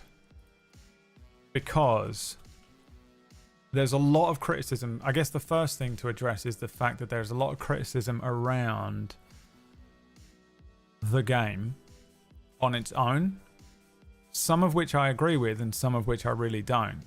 I think this game is fine. I think the hate that it got was very mismatched, and I don't think it's as bad as everyone says. Everyone really sort of tried to trash the fuck out of this game, and I don't agree with it. But it isn't that good. The game itself plays in a very simplistic open world way. It does feel a bit like you're playing a game that came out a few years ago. And not 2024 game, right? Orcus, shut the fuck up. Jesus Christ. I'm trying to... He needs attention, but I'm trying to get this fucking done so I can go and eat some dinner. And that's the thing. People trash the fuck out of this game. And I think, as a Star Wars fan, this game... I think you have to be a Star Wars fan. Yeah, it's the people that do that thing where it's like, it's Ubisoft, so I don't like it. Oh, all right. Zero. If you're one of those people, you have no personality. You have no personality. Grow your own. As you have to be a Star Wars fan to play it, though, because the locations are beautiful. I think one thing that this game, that I think my favorite thing about this game, and I think possibly objectively is the best thing about the game, is that the locations are legit. It really feels like you're walking around each of those locations that you visit, and the attention to detail on some of the levels is beautiful. And when you're a Star Wars fan and you get immersed into that, and having an open world game where you can jump between these systems and go to these planets and walk around those levels, I found to be quite magical. I think for me, that was the thing that really, really drew me into the game, and I found it quite immersive, which is pretty good for a game that is relatively basic in terms of gameplay. I think if you're a Star Wars fan, you should definitely play it. We made another song out of it. We had a good time with that. But again, like, views just dropped off hard. And I had Maya screaming at me to play Space Marine 2 with him. And so I pivoted to Space Marine 2 with the intention of jumping back into Star Wars Outlaws if at the end of like Black Myth Wukong, because I was going to go away to the other two big games that dropped, and then I was like, if nothing else was happening, I was going to jump back into it. I think I could quite happily jump back into it. For me, I think it's another game that I'm just going to pick up a version on the PS5 and play on my own, and just I'm having a mental breakdown that week, so I'm just going to fucking boot up this game and mindlessly play through this Star Wars game again. It had Sabacc in it, which was actually really fun, and I would love for them to release as an app for an iPad. For me, I think the game was A or B tier. It was a bit like pulling teeth trying to get you people to watch it. No one was really showing up. In terms of views, this game was very sort of middle of the road, probably a C. In terms of my experience with the game, I would say it's probably an A. If we took it to just the immersive element of the fact that it felt like the people who made this game, who were in charge of creating the level design, S tier level design. Absolutely S tier level design. I think even though a lot of people criticize this being Ubisoft, whoever actually made this game really tried to make it feel like Star Wars, and I can appreciate that so much. I think, but then it wasn't too bad for views, but it wasn't great. And it's an easy game to play. I think it's a low A or a high B.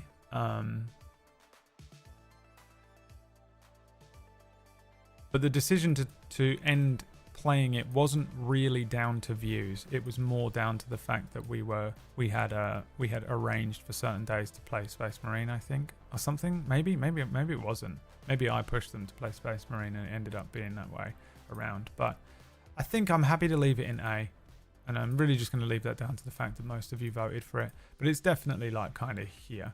It's in between the two. Let's go with Space Marine 2 was next. This is another weird one because it's a really fucking good game. But no one watched it.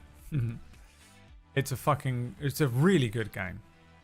I really enjoyed this. Someone in chat ruined everything about this for the way I wanted to play it. Who was that?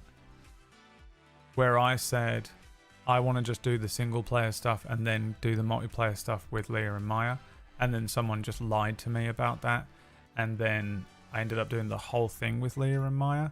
So I didn't quite get to play it the way I wanted to. I wanted to sort of walk around. I was like so blown away by a lot of it's another game that is just so immersive in its level design.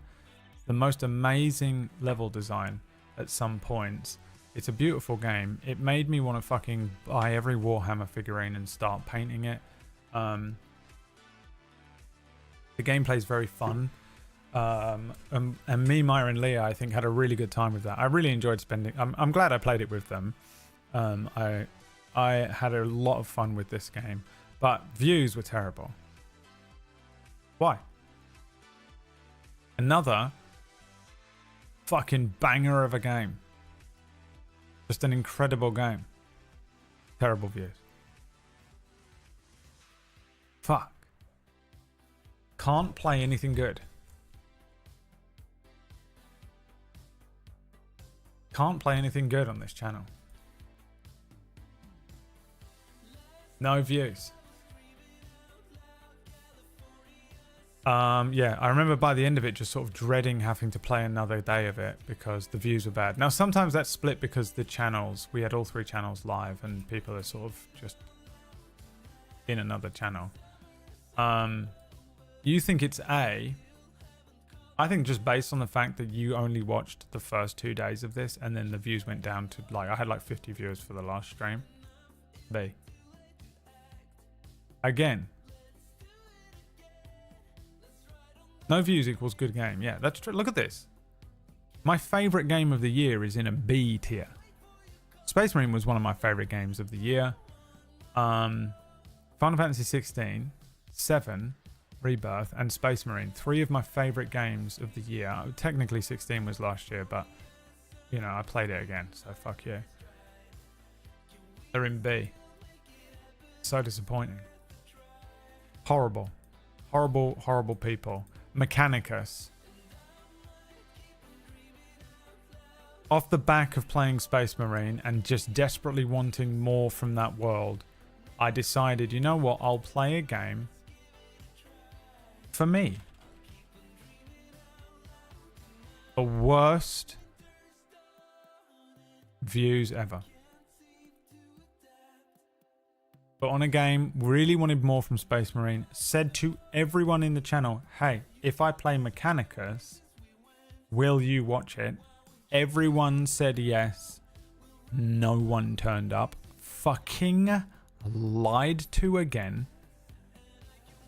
Played it for 1 day and was like, well, guess I'm going to play this one offline too.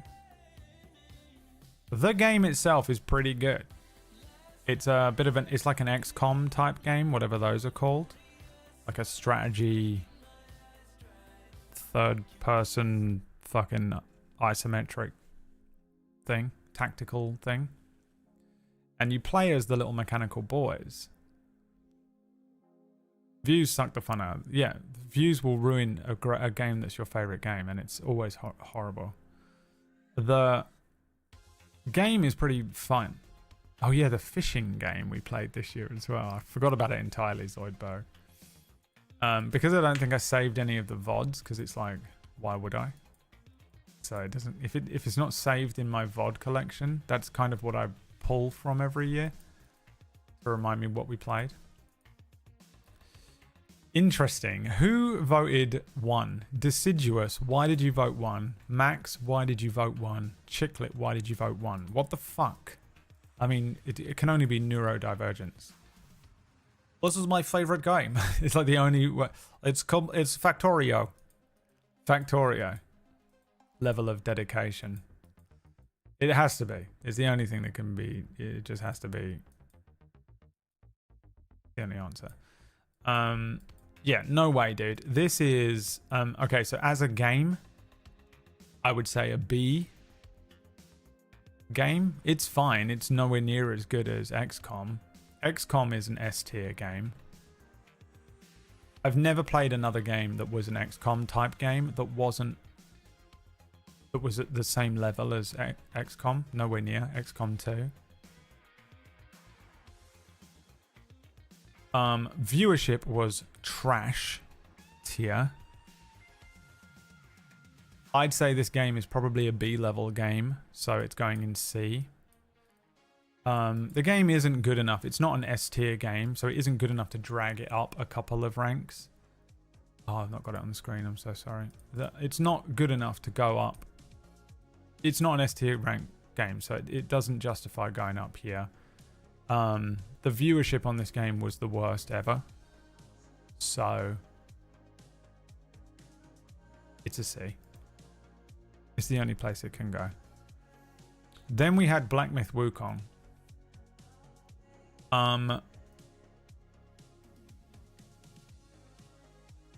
This game was great. Really, I don't know why I stopped playing it. It must have been views. You guys must have stopped watching. It's the only reason I would have stopped playing this and suddenly started playing Silent Hill 2. It must have been views, right? What was the reason? Did I give a reason on stream? Even if I did, I wouldn't trust what I said. On its own, this is probably an S tier game. Just the game itself is really good. It's not as annoying as a Souls-like, because you can just keep your souls and stuff. Too hard? I wasn't struggling with it though, was I? Did I just get to the point where I was like, they're going to find this boring maybe? Watching me just fight this stuff. It wasn't that hard though. I was smashing that game. I don't believe you. I was absolutely decimating. Because Maya was coming in every day like, how the fuck are you doing this? And I was like, because I'm a gamer. I don't believe you, Plumrug. You're just saying that because you're the fucking Elden Ring command. I remember thinking I'll come back to it.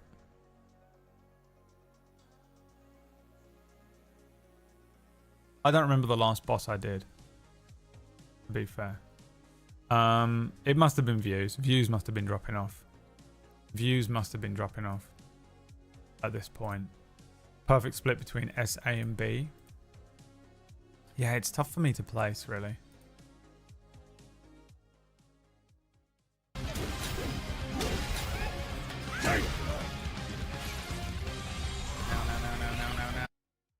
I mean, Dragon Age Valguard, huh? What's happening? My internet.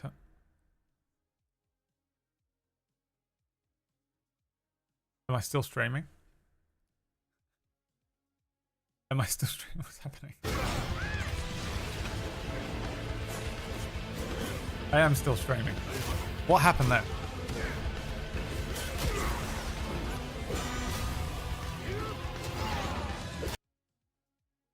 Alright, great clip. You watch this clip?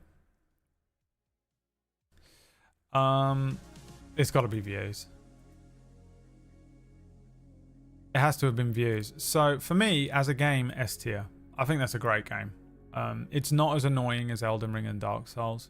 It actually has a story. The lore and stuff was really intriguing. The little animations and stuff that are in there each time you beat one of the levels is fucking beautiful. It's fun to play. It's more like Sekiro, which is... I really enjoy the style of Sekiro. I prefer Sekiro and Bloodborne to Dark Souls and Elden Ring. Where you're just given a class and told to play it, kinda. But it has a bit more of that almost feel to it. You guys think S, A, or B? I think for me it's an A. I think it was doing better views-wise than Space Marine. The only thing that drags it down possibly into the B tier for me is that clearly I turned it off because you guys were not watching it anymore, which would happen with any Souls-like game. I think A is fine for it there. I'm happy to leave it there. Then we had Silent Hill 2. We did Silent Hill 2 afterwards.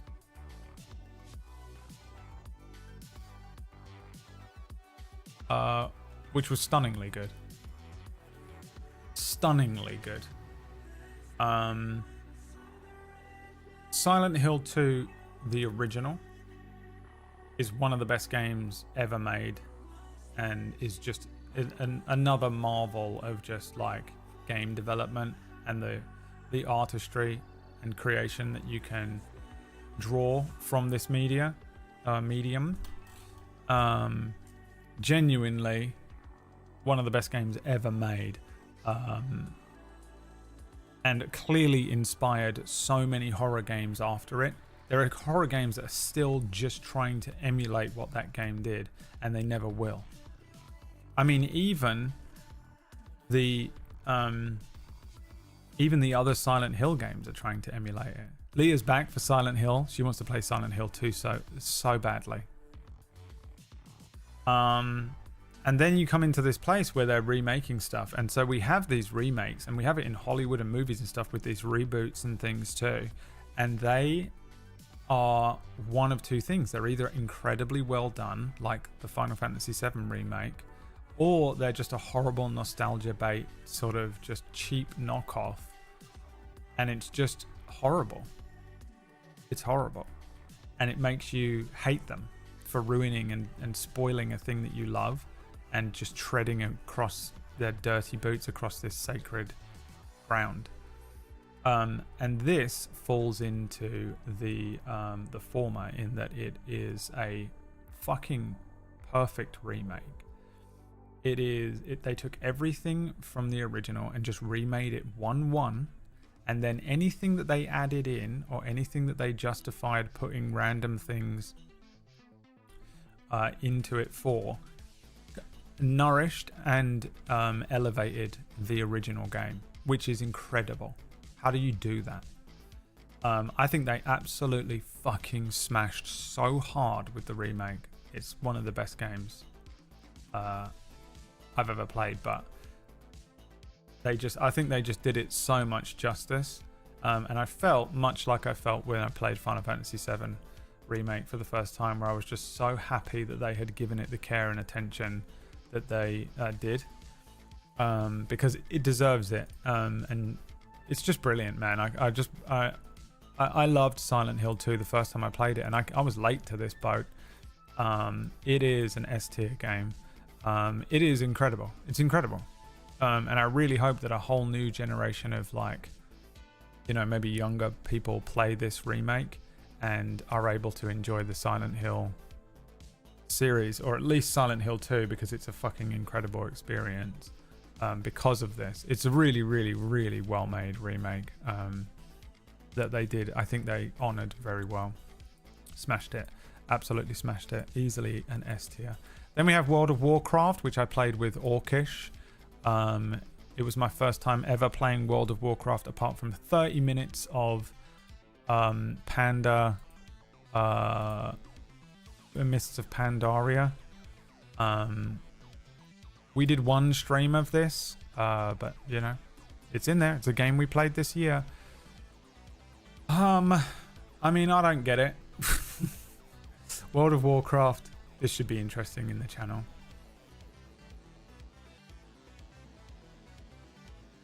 It's whatever. I mean, I couldn't care less, basically. The meme that me and Orcish did was that he had to find someone from Hearthstone Battlegrounds, because that for me is an S tier game. I love Hearthstone Battlegrounds. But like, I mean, playing WoW now, jumping into it at this point, I don't like MMOs. I don't care. I am playing Final Fantasy 14, and I really, really am enjoying that. But I think if it wasn't skinned in a Final Fantasy setting and has all the Final Fantasy stuff in it, I think I probably would have maybe fallen off of it or gotten bored. If WoW was on PlayStation 5 like Final Fantasy 14 was, and like, you know, like it was clearly made with that in mind, I'd consider it. I would consider it. But I don't know. I I guess I don't care. It's too much. There's too much going on. It's too big. I've got no one that I want to play it with. I don't. If I'm gonna play a multiplayer game, I want to play like Marvel Rivals or PUBG or something. Nothing. WoW. I don't like it. I don't dislike it. It's just not my thing. It's not my thing. You know, it's not my thing. Maybe one day I'll get into it. Maybe I will. I think it's possible. I just don't. I nothing it. Who cares? You're all saying trash tier. We'll do that just to piss off Orcish. Anyway, we'll put it in trash tier just to wind him up because he. By the way, I took down names of who was watching his stream yesterday. By the way, don't think I don't know who you are. I wrote down each and every single name that I saw in his channel, and I'm not angry. I'm just disappointed, to be honest. Okay. Then we did Dragon Age again. Oh God, fuck you. Yes, you. Fuck you personally. It's the story again. We come into the same story where an amazing fucking game. There is some blame to be placed on Wax Steven here, for sure. Another brilliant game. No one I want to play it with. Get absolutely shit on. Yeah, exactly. Well, I don't want to play it with anyone because I don't want to play. I want to play my MMO like a single player game, which is how I'm playing 14. And you probably can do that with WoW. I just don't want to do it at this computer. I want to do it from my PlayStation. Yeah, Dragon Age. In terms of a game, maybe an A tier, strong A. I have to finish it. I have to go away and just, I guess, buy it on PlayStation and play it on my own. Maybe it's an S tier. I'm not sure. I think not, probably, from what I did play of it. I think it's probably an A tier game. Really fun. Really enjoyed it. I was having a great time with it. I really love that setting.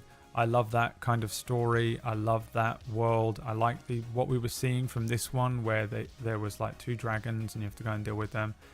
It's got that, what are they, BioWare or whatever? That thing where the Mass Effect thing where you just go and collect a gang and then go and fight the big bad. I'm so sad you quit playing it. Well, maybe you should have brought a friend to watch the stream. Because no one fucking showed up and watched this. Big game. Everyone telling me they're so excited to watch it. Oh, it's going to be so good. I loved your other Dragon Age playthroughs. Oh, it's going to be so great. We get into it. Day 1, some views. Day 2, no one shows up. And it's a big, long game. No one shows up on day fucking 2. I can't fucking play this to the end then. And I knew it in my soul. And I pushed it as much as I could. No one's fucking, viewers are just dropping off. And I get it. Like there's a lot of people who want to experience it themselves. They don't want to get spoiled on the story. They don't want to see anything they don't. I'm that viewer as well. I wouldn't watch one of my friends playing it. If Leah was like, I'm playing Dragon Age Valgard, I would be like, well, I'm not watching that. But the thing is, I probably wouldn't lie to her and say that I'm gonna and then not show up. Oh, I'll definitely watch it, Leah. I'll definitely be there and then just not show up. I think the other thing that killed this for me was that Wack told me to play it on hard mode. He was like, play it on hard mode. Like, I know that you play stuff on normal mode.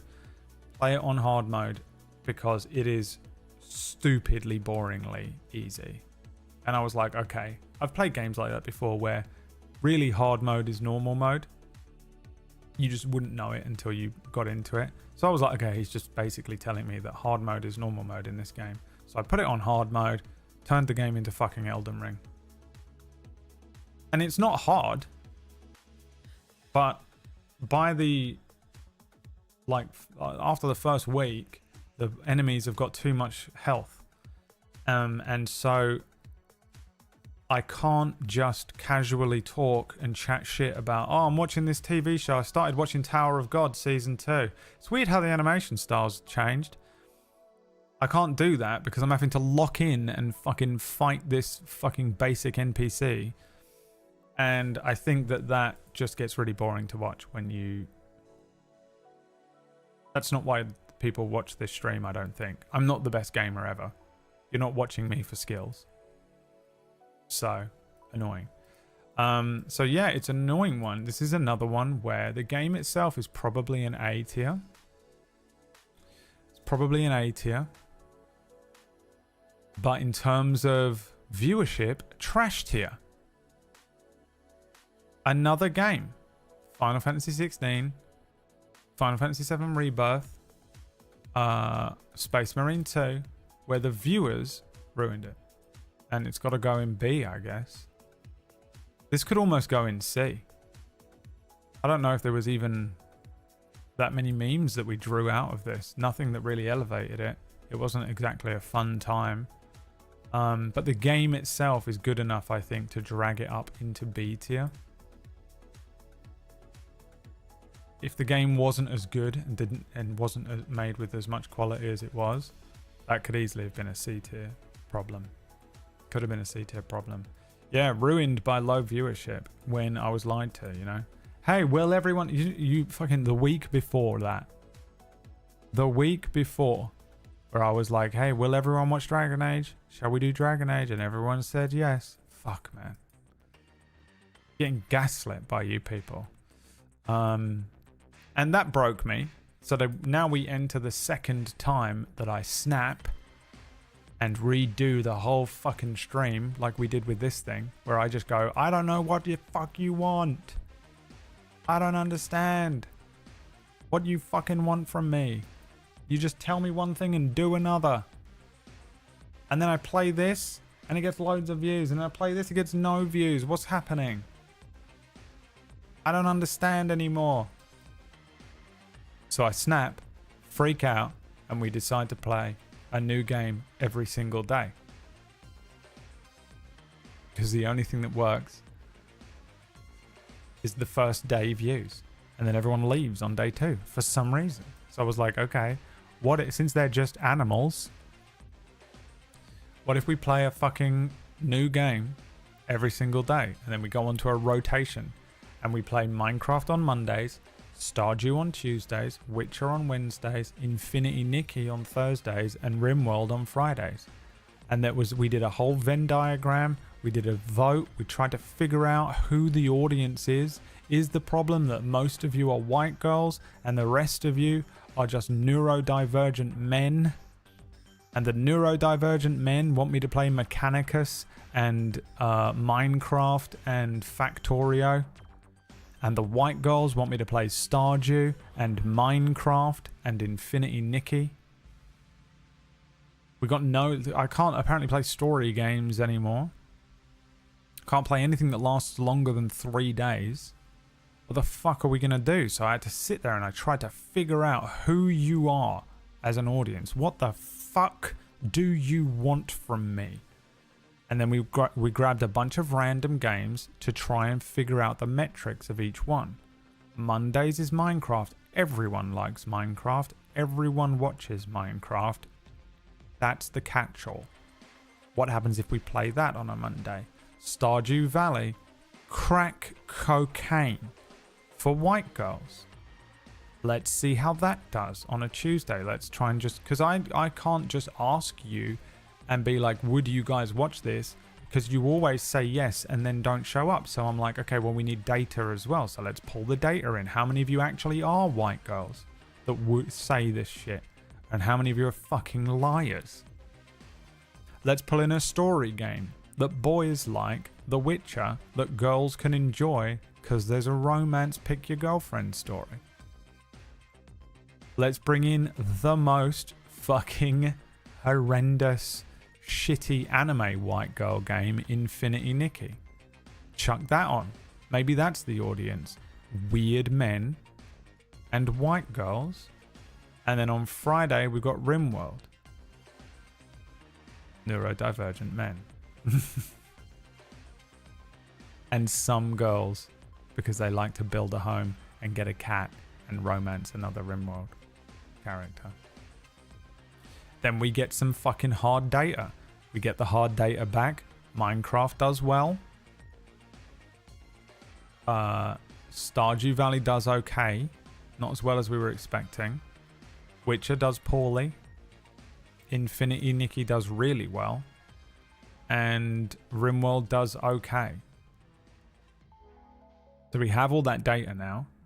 I'm at the point where I think when I come back, because I'm going to take a couple of days off here, there isn't really any games that I'm interested in playing right now. And also I'm scared of playing anything. Look at the year we've had. So, what do I do?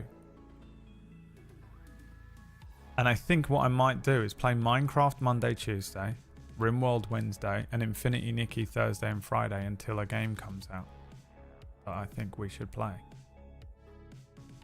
And long off Witcher, because Witcher, to be honest, mostly is on me. It's the one that performed the least well, but also I really struggle to play that weekly.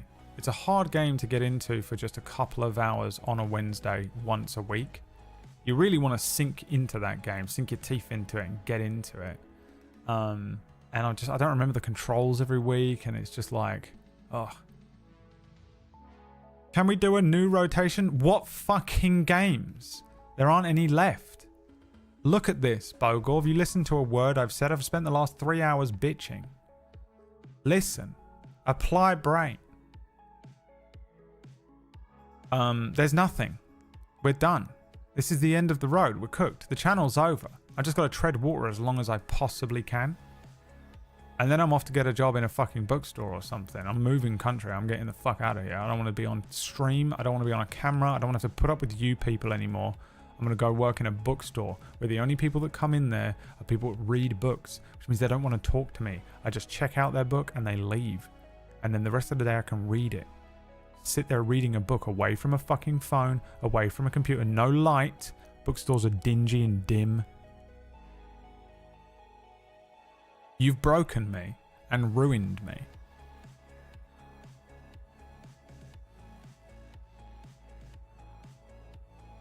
No. I was considering doing a day where we do Gaggle. I almost put Gaggle on this, but it was kind of just a weird thing to do. We could do a Gaggle day, but Gaggle streams are crazy as well. Sometimes everyone really enjoys them and really fucking shows up for it, and sometimes they're the worst performing day ever. Can't figure it out. You guys don't make sense to me. The worst girlfriend I've ever had, you guys. So confusing.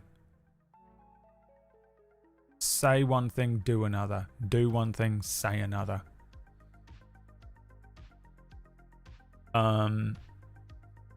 We could replace one of the days with a GTA Chaos mod. I will consider that, depending on how hard it is to install. Because that could be fun. I will consider that. Maybe an Infinity Nikki day. Because I love Infinity Nikki, but I don't know how much life it's got left in it, so I kind of think I could stretch it out by just doing it once a week. So we could do Chaos Wednesdays. I'll consider it.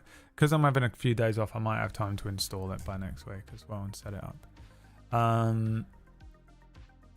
So that might be what I do. That might be what I do. So let's chuck them onto the list here. So the first one being Minecraft. Again, it's good views. Good, not great views, but you know, solid views. I've actually enjoyed these streams. We've had fun. We have the Turtle Sanctuary. Banging intro. I smashed with that intro, and I know I did. One verse is a Twice song, and one verse is a Whitney Houston song. Would you consider another Baldur's Gate 3? Oh, Baldur's Gate 3, the game from last year that was the first version of this bullshit where everyone says, I would love to watch you play it. I can't wait to watch you play it. And it's a fucking incredible game. It's beyond triple S tier game. And I put it on and no one shows up. Yeah, sure, Riv. I'll play that again after you fucking brutally ruined my experience of it the first time. I swear to God. Where do you get off? The audacity to come in and suggest it. How fucking dare you? The first one. It was the first ever time that happened. Probably not, but it happened last year. Yeah, no, I don't know. Minecraft though, has been fun. Good memes, good time, easy game to play. I feel no stress waking up on a Monday morning knowing that I'm playing Minecraft. There are some days I wake up and I'm like, fuck, I have to run a Table Story show. Or some Sundays I wake up and I'm like, oh my God, I need to like be on. I have to drum up some energy and I don't feel well and here we go. Minecraft, I can play that game in my sleep. It's D&D, I want more D&D. Well, when you fucking start bringing people to this channel and start subbing at tier 3, I'll consider what you want. But you, on your own, showing up, throwing your measly fucking $5 at me, how dare you? Where is she? Where is she when I need her the most? Where is she when I need her most? Do too, we just don't know. It was called the Girly Podcast. Can't afford to go see the movie in theaters. It costs the same even if you're paying in a different currency. Oh. I'm unemployed, so basically all my money goes to bills and food, or I would support you. Mm-hmm. Yeah. Uh-huh.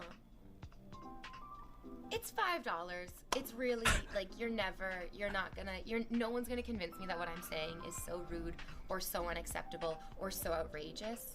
It just simply isn't. It's $5. It doesn't cost you that much. Oh God, I love transforming into her so much. I love it. Yeah, no, I just can't do it, man. I would love to play Baldur's Gate. I would love to. I have not explored that game as much as I want to, anywhere near as much as I want to. I've done one playthrough and a bit. And I got like the quickest, earliest ending. No. That's not enough. Minecraft, A.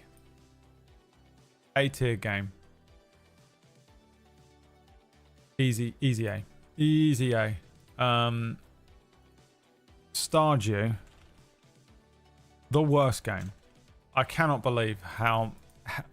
it stuns me how many people can play this game for as long as they have. It is so incredibly boring. It is so incredibly boring. And then it has the time limit thing. The part of my brain that is neurodivergent and wants to be proficient and be like, well, it takes exactly 9 days to grow a pumpkin, but the season ends in 8 days. I can't handle that. It just stresses me out. It's like having a fucking pressure. The pressure of that time limit kills me. It is so boring. The gameplay loop is so boring. It's astonishing.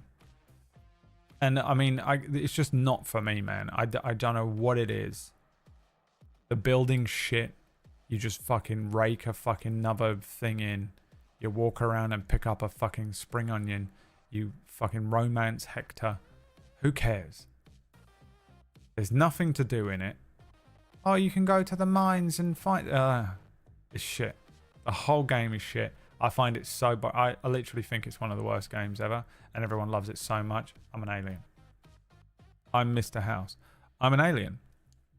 I know I'm wrong. I must be. I understand. I'm in the extreme minority here.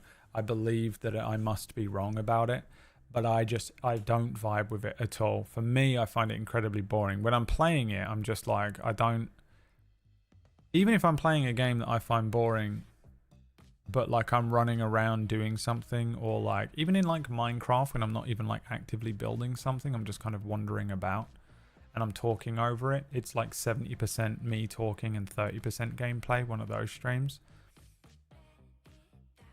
That's fine. Stardew's fucking shit for that. I just find it so boring. I start to like zone out because the game is not holding my attention enough and I'm just bored. I wish I was playing Pressure Washer Simulator or whatever it's called. Unbelievably boring game. Everyone thinks it's amazing. I'm definitely wrong, but we are where we're at. In terms of views, at one point was the best game I've ever streamed on this channel. This year, middle of the road. B, for me, trash tier. The views would bring it up to a C.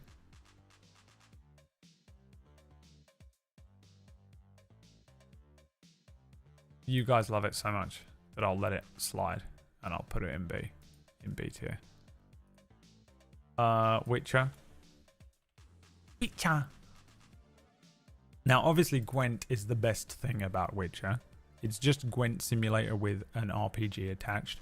We know that, don't we?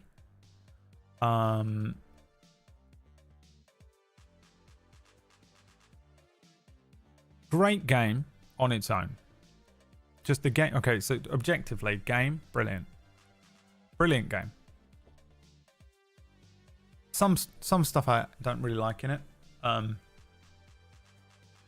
of hate the inventory management and stuff in that game.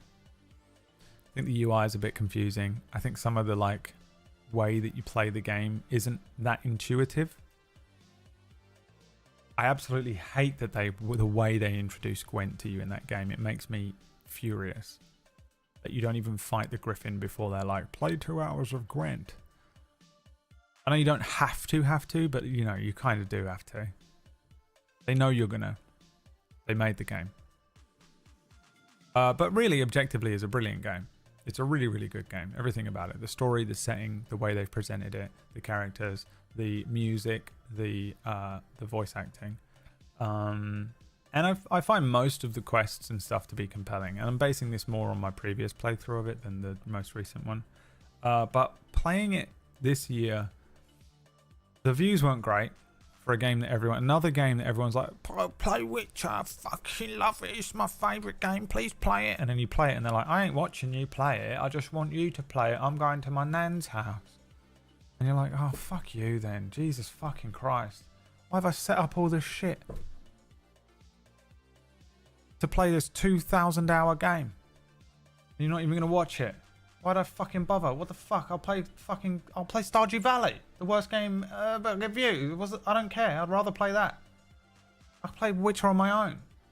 I don't stream 24 hours a day. I'll play The Witcher tonight. It's one of them games. I feel it fucking winds me up so badly. I know it's all you've heard me say all day, and you're like just sat there like, oh my god, bro, shut up, you know. Always whinging about this same thing, but it's like crazy. You feel like a crazy person when you're streaming. No other streamer will tell you this, by the way, as well. Don't forget that I'm actually the only streamer who will tell you this stuff, even though you're just sat there like, oh my god, you play games for a living, it must be so hard, it must be so difficult, boo-hoo, always complaining. I get it. It's annoying being sat here listening. You're like, I'm not that guy, I'm here every day. I come to every stream, I'm tier 3 sub. I don't care what you play, I show up. Why are you always whinging at me? You're just... I know I'm preaching to the choir. And just, you know, whinging and shit. But it makes you feel like a crazy person on this side of the screen. You're just like, oh, dude. The way that you made it seem was that this was going to be the most impactful thing I've ever done in my entire life. And you didn't even show up. And it's just been the story of this year. I don't want to sit here and whinge about this whole thing, but it just has been the case for this year with the stream. It's fucking crazy. And you feel nuts. You like put so much effort into stuff. And you're just like, well, that was not worth it. We played for 2 days. You know, and I want to complete these games. I have OCD. You think me ending, like, whenever I'm just like, okay, well, I'm going to stop playing this game halfway through. You think I want to do that? It keeps me up at night. But I have to. I just have to. I just can't keep playing it. It'll kill my channel. I'll die. I won't be able to eat food. I can't make rent. I'll never get a sponsorship again. It's just brutal. You just have to end it and just play something else and hope that it, you know, you pull the slots again and hope that more people show up. Just the way it goes. Now, Witcher is one of those games. A little bit was that here, but more so, I would say for me, I just don't want to play a game that is this immersive once a week for a few hours. I want to play it every fucking day. I want to get into it. I want to just, you know, I want to do a full playthrough. When I become a JRPG channel and I don't have to worry about subs, and I don't have to worry about viewership, and I don't have to worry about sponsors and shit, and I can just run it like the second channel. Oh, you better believe I'm playing through. I'll play all the Witcher games, even though I don't actually like the first one. I will play them all. I'm going to play all these fucking games that I want to play, and I'm going to play them at whatever fucking pace I want. And if you're here and you enjoy it, great. And if you're not, I don't give a fuck. I don't have to give a fuck. But at the moment, I do. And Witcher, I'm not personally a fan of playing a game like this for 1 hour a week. I want to play it every day. I want to get into it. Contrary to popular belief, I actually really do think The Witcher 3 is a great game. B, I guess. Fucking maybe a strong A, possibly S tier game. Brought low by viewership and the fact that it's really difficult to play for a few hours a week. I think it's probably B. Not bad viewership exactly, but just not, you know. For everyone that fucking sucks this game off, you'd think this game, when you play it, the longer you play it, the more money appears in your bank. You know, for every hour you put into The Witcher, you get a £1 coin. For the amount of people that treat it like that, no one fucking shows up to watch it.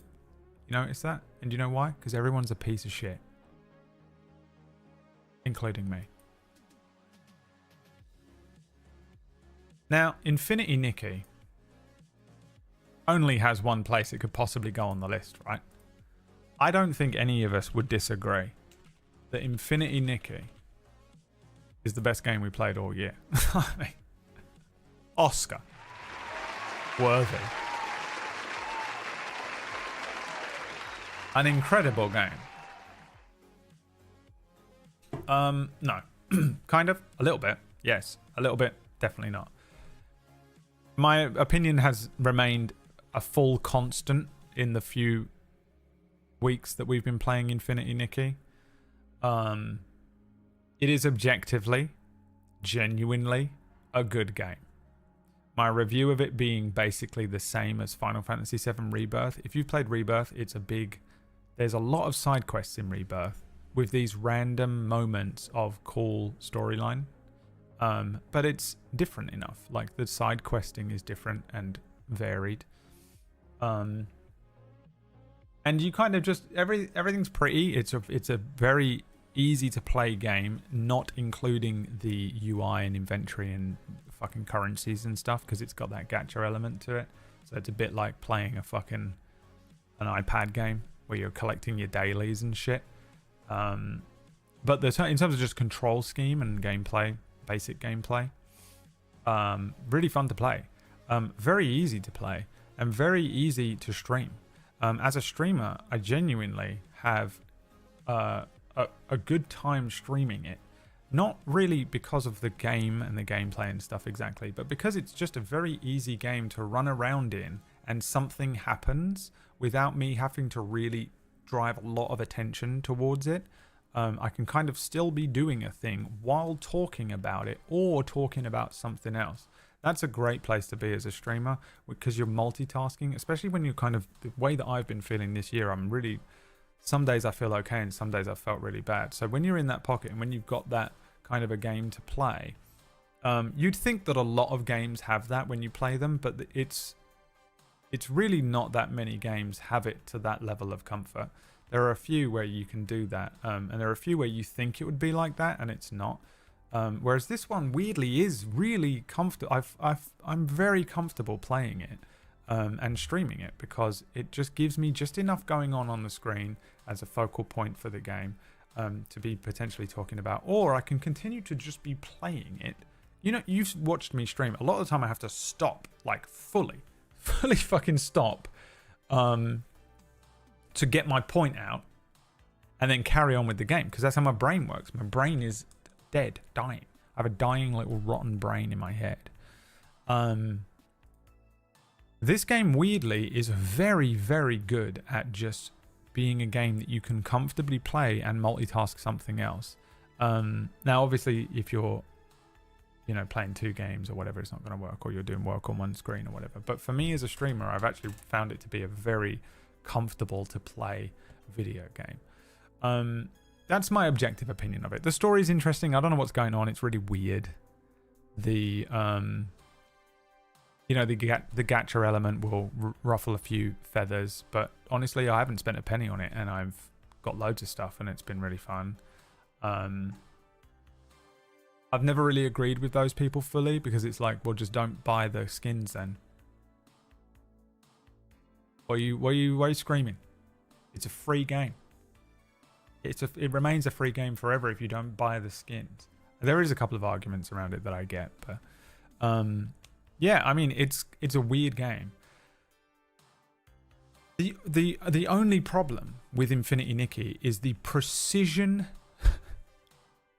tiny little fucking minuscule, absolute specificism around its target audience. The target audience is very specific. When you actually take away from the objective gameplay elements and just look at who is this aimed for, I mean, there is a very specific demo of like anime white girls. By the way, when I say white girls, it actually has nothing to do with race. If you're a white girl, you know what you are. You know? Chicks, man. Yeah, there's being a white girl has nothing to do with race. You know? So like it's that kind of anime white girl who wants to do dress up stuff like that. Then there's those kind of weird men as well who want to dress up little girl. Then there's sort of probably just a general audience of gameplay people who I think could enjoy this. Maybe I fall into it, where it's like you could probably just enjoy this because of the open world element and the gacha element. You could maybe enjoy it if you were like into fashion as well, I think. Even if you don't care about anime or you don't understand the story or the gameplay, if you kind of just like putting outfits together, you get a lot. And putting outfits together in this game I find to be fun, weirdly enough. I can enjoy that. I don't think it's made for me, personally. I think I'm close. There's enough crossover stuff that I can enjoy. But I don't think I would play this by myself. Offline, exactly.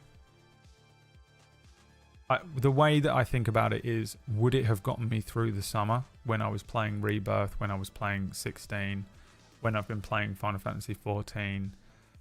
A lot of games on here I could easily do that with. I could do that with Farm Simulator. I could do it with Cyberpunk. I can do it with Outlaws. I plan to. I might do it with Black Myth Wukong.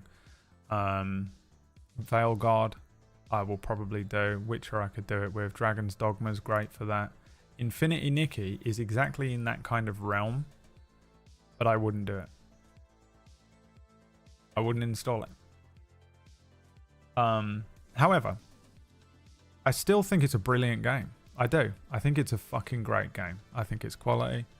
I think it's worth playing. I think if you're even slightly interested in it in any way, I would don't be ashamed of installing it and trying it. I know how it looks, you know, but I wouldn't necessarily be ashamed of someone who tried this game who doesn't fit that demo and then enjoyed it, because I've found myself pleasantly entertained by it and genuinely happy to play it every week. Again, it's another one where I wake up on a Thursday and I'm like, I'm happy to play Infinity Nikki today.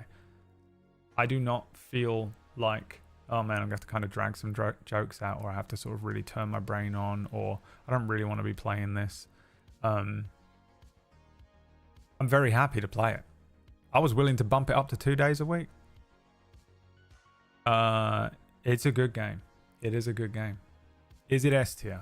Where's it going on this list? No.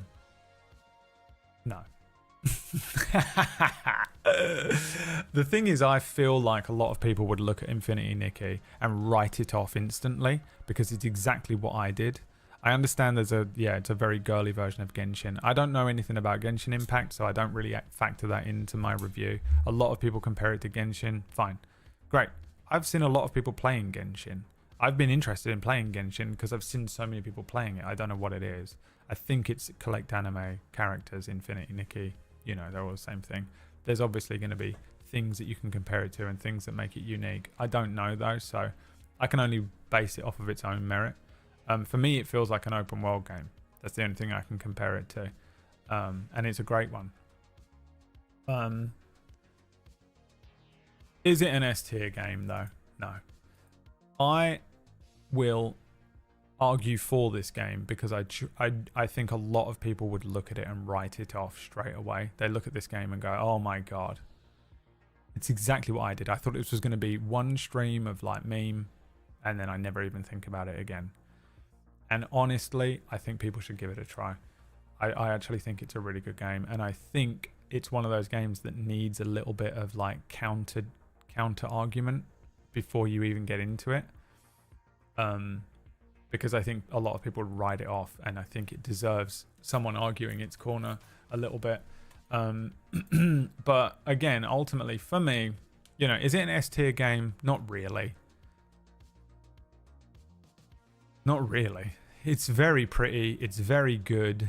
It's very fun. It's well made, but it's probably an A tier game. This is just objectively. This is just if I was to rank it with, you know, on its own. It's not Last of Us 2. It's not Silent Hill. It's not Alan Wake. You know, it's not.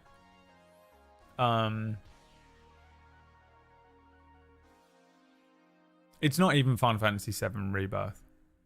They're actually very similar, genuinely, in a lot of ways in the side questing, but the main story elements of Final Fantasy VII Rebirth are just much better. The cutscenes and stuff are much better. Infinity Nick is a lot of people standing around with very, very padded dialogue talking to you about the most insane thing that you've ever heard in your entire life. It doesn't have that same kind of attention to cutscene detail that something like this has. I think it's a good solid A tier game. I wouldn't play it on my own, but I will argue its case. In terms of a stream, Infinity Nikki is almost an S tier in terms of stream game. I think the first day of that was I really, really enjoyed, because I was just so surprised. Just to be so surprised and so charmed by a game that I really went into ready to rip the piss out of. I geared up to be Roast Master Brad that day. I was ready. I was fucking ready to go into that and just absolutely rip the living piss out of Lux and anyone who played this game. And it fucking done me. It just did me. It tripped me up immediately. I walked in like, and now it's time for the roast of Infinity. And I looked down and Infinity Nikki's tripped me up, and I look up and there was sparkles in my eyes. And it's actually very charming. It's adorable, and it's very fun to play. It's very, as a stream game, I've found it to be very strong. But I just don't think it's on this level. I don't think I can justify it. Maybe if I'd got like 800 views every time I streamed it, that would push it up. But it's been fine for views. It's doing well, but not like the best stream ever. We're hitting a kind of average. I think Infinity Nikki, objectively, an A. But because there is no other choice, S tier. We have to put it S tier. It's got to go S tier. Because the meme is that it's an S tier game. That's the joke, while also kind of being true. That's the thing about Infinity Nikki that is just incredible. You can absolutely rip the piss out of it, but also the thing you're taking the piss out of it for is kind of, it's true. It's an S tier game, kind of true. But that's not possible. It's its own weird irony of a game. Hi, Annie.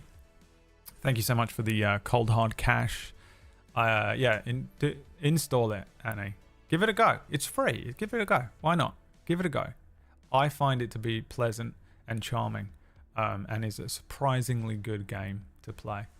Infinity Nikki going up there. Then we got RimWorld Ranch. We'll just put this to the vote again. RimWorld again. I mean, we've sort of done RimWorld already, but this new playthrough of RimWorld Ranch, the RimWorld Ranch version, I've enjoyed it. One thing that I'm enjoying about RimWorld Ranch is getting into character as a South American rancher called Jeb. And that's The beauty of RimWorld is the fact that actually it looks like a sort of a community sim or builder game, but is actually a very good storyteller. And when you get to the end of a RimWorld playthrough and you look at the way that the story unfolded, and you look at what happened. Oh, it was crazy when this moment happened. This was game changing. We were invaded by this. Fennec Foxes killed all the people. It was crazy when, you know, one of our characters exploded. That kind of thing. The storytelling aspect of RimWorld, I think, is really one of the strongest things about that game, when it has many different factors that make it a very interesting game. The story of RimWorld Ranch, I've really enjoyed the soap opera that it has been, and I've enjoyed embellishing that. I love creating something like that. Like, I'm just fucking around, obviously. I'm not really trying exactly, but it is fun to watch something very simple happen to these characters. One of them gets kidnapped. And then imagine what these characters would... Playing out the scene in my head is so fun. Because I'm just clicking stuff as well. Like, I'm building this over here. And I just need something to say. And sometimes with RimWorld, you're watching... You're kind of locked in. Even though it's a game that you can pause, I don't look away from the screen. So I don't do as much maybe chat interaction. I'm not like... With Infinity Nikki, it's very easy for me to be running forward, holding down W, and looking up at the chat room. With RimWorld, you sort of have to lock in because you're multitasking a lot of random little things in the game. So being able to just rattle off some bullshit that these characters... Play out a scene in my head about what these characters would be doing if they were reacting to this thing, and just like imagining them as these sort of Yellowstone or Outer Range, that game, you know, the Josh Brolin character that's just like, there's something out there, man. You know, one of those kind of characters. These sort of like borderline Republican, probably Republican Christian, South American ranch, toxic masculinity, you know, traditional men, and the wife, and just existing in that space, and just how would they react to this, and then imagining how that scene would play out is very fun for me. It's very much a child playing with his little fucking figurines in the garden, and I'm literally playing it, and I'm spouting off this shit because I'm actually really just thinking about what I need to do. I'm like, oh, I need to fucking get this stockpile going, you know? But what's coming out of my mouth is a totally different part of my brain, like a dolphin when it sleeps. There is one part of my brain that is like, I must get the stockpile to have, I must make this a preferred stockpile for 45 pieces of hay, you know? There's one part of my brain that is exclusively focused on that. But even I tune into my own ears. I'm like, what am I saying? And I realized that I've been doing a 25-minute scene between Jeb and Honey where he's going, you don't understand, Honey. They took her. And we gotta get her back. And I'm like, what am I... Have I been doing that for this long? Like, I don't know either. It's fully just auto procedurally generating a scene. And I've gotten years of fucking... I mean, I've had an overactive imagination since I was a child. I was doing this when I was a baby. All the way through to becoming a streamer, YouTube and everything. Just doing this, talking mindless shit just to fill dead air for years. Running D&D games, generating in real time scenes and stuff. Somehow I've developed a muscle where I can do that while I'm actually thinking, well, I must be... what I need to do is actually get 3 people to form a caravan and trade off that silver, because too much silver and we're gonna run into a trouble with raiders soon. That's what's actually going on in my brain. But all you're getting is, you don't understand, Duke. I done shit myself, honey. And sometimes I shock myself. And you might, because I imagine watching the stream, you think that what I'm thinking of is what's coming out of my mouth. And a lot of the time, I'm not thinking about what's coming out of my mouth at all. I'm thinking about the fact that I've got to go and cook dinner. You know, it's crazy. It's a crazy fucking muscle to develop as a streamer. But for me, that's what I've enjoyed about this RimWorld Ranch, is I feel like we've really given it a soap opera feel this time. And the weird shit that happens in RimWorld just creates such an interesting story. I love the aspect of this where you can get in and be proficient with, making bill orders and trying to develop things and create things and build a little whatever. I love being a little OCD, build a square, fucking, get some horses in. How do we do that? I really enjoy RimWorld from that perspective, but I really think the thing that sets RimWorld apart is the storytelling aspect. And this story's been a good one to tell. I've really enjoyed RimWorld Ranch's story. It's okay for views. I think a lot of people tune in. I think it's almost a cozy game, RimWorld, which has these moments of chaos, especially with Randy Random as a storyteller. You end up having a board. It's almost a cozy game where I chuck on some Final Fantasy relaxing music in the background. And a lot of the time we're just talking about what's on TV. It's one of those streams. And these are all like that. Minecraft, even Infinity Nikki, RimWorld, there's a lot of downtime to just be chatting, and Stardew, just to be chatting about, whatever. I'm just sitting there like, yeah, I started watching this anime and I'm just talking about it and we're having a conversation. You'll be like, oh yeah, I saw 2 episodes of it, and it becomes a conversation between me and you guys in the chat and other people or whatever. But RimWorld has that thing where just something completely insane will happen at random. We'll all just be like, yeah, so I've been watching Tower of God. I watched 2 episodes. And then it goes, boom. And it's almost like, it'll be the most random thing. It'll be like, 3 of your colonists' penises have fallen off. And you're like, I have to react to this now. What the fuck is going on? It's special, man. I'm a big fan of RimWorld. I think it's great. Is it S tier? No. The game is S tier. The views, B tier, maybe. Strong C, low B. The story of RimWorld Ranch, A, probably. I think it sits in A at the moment. It's A or B, but I just think it's been more fun than a lot of these games in B. It's more fun than Witcher. It's more fun than Stardew, for sure. It's on the level with Minecraft, even though I think Minecraft is a little better for views and generally being able to just interact with chat as a streamer.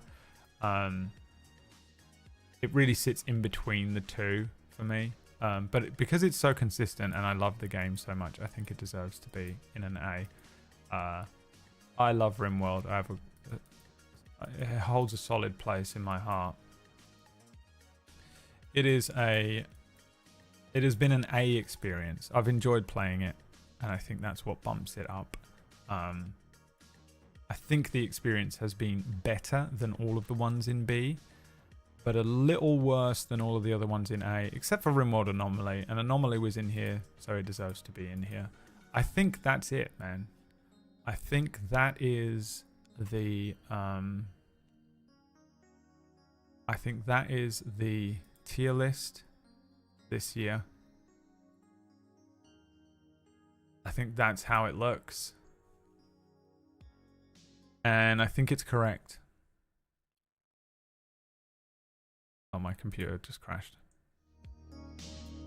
My computer just crashed. Oh no, this crashed. Oh, thank God. I thought that was it. I thought that was the end of the stream.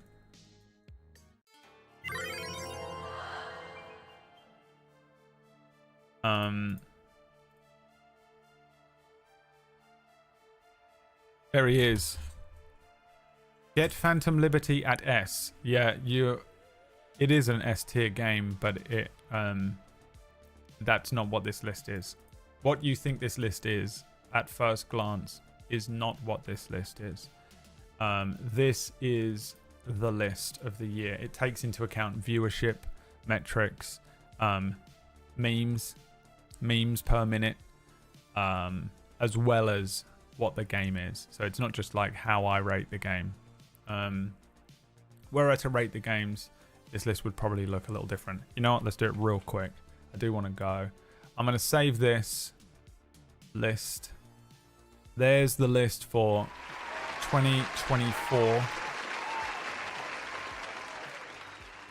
as we played them. And I think the story was pretty similar. it was really just a year of like, either we had so much fun, flashes of this was hilarious because I think we made it fun. Both, you know, I'm making a joke, but you're making jokes in the chat, and we're getting in on, we're on the same vibe for like a joke. Some sort of meme is born between our demented minds that really elevate an experience. And I think those are mostly the games in A, where we've elevated an experience off of our own backs. Something that would have been a B game, just a whatever Wednesday, became an experience. And I think it's most of the games in A. The B tier games are, I think, a tale of sadness. Either the game lets you down, which I think is the case with The Walking Dead. They're fine, but stupid and not as good as everyone says. And we kind of elevated it up.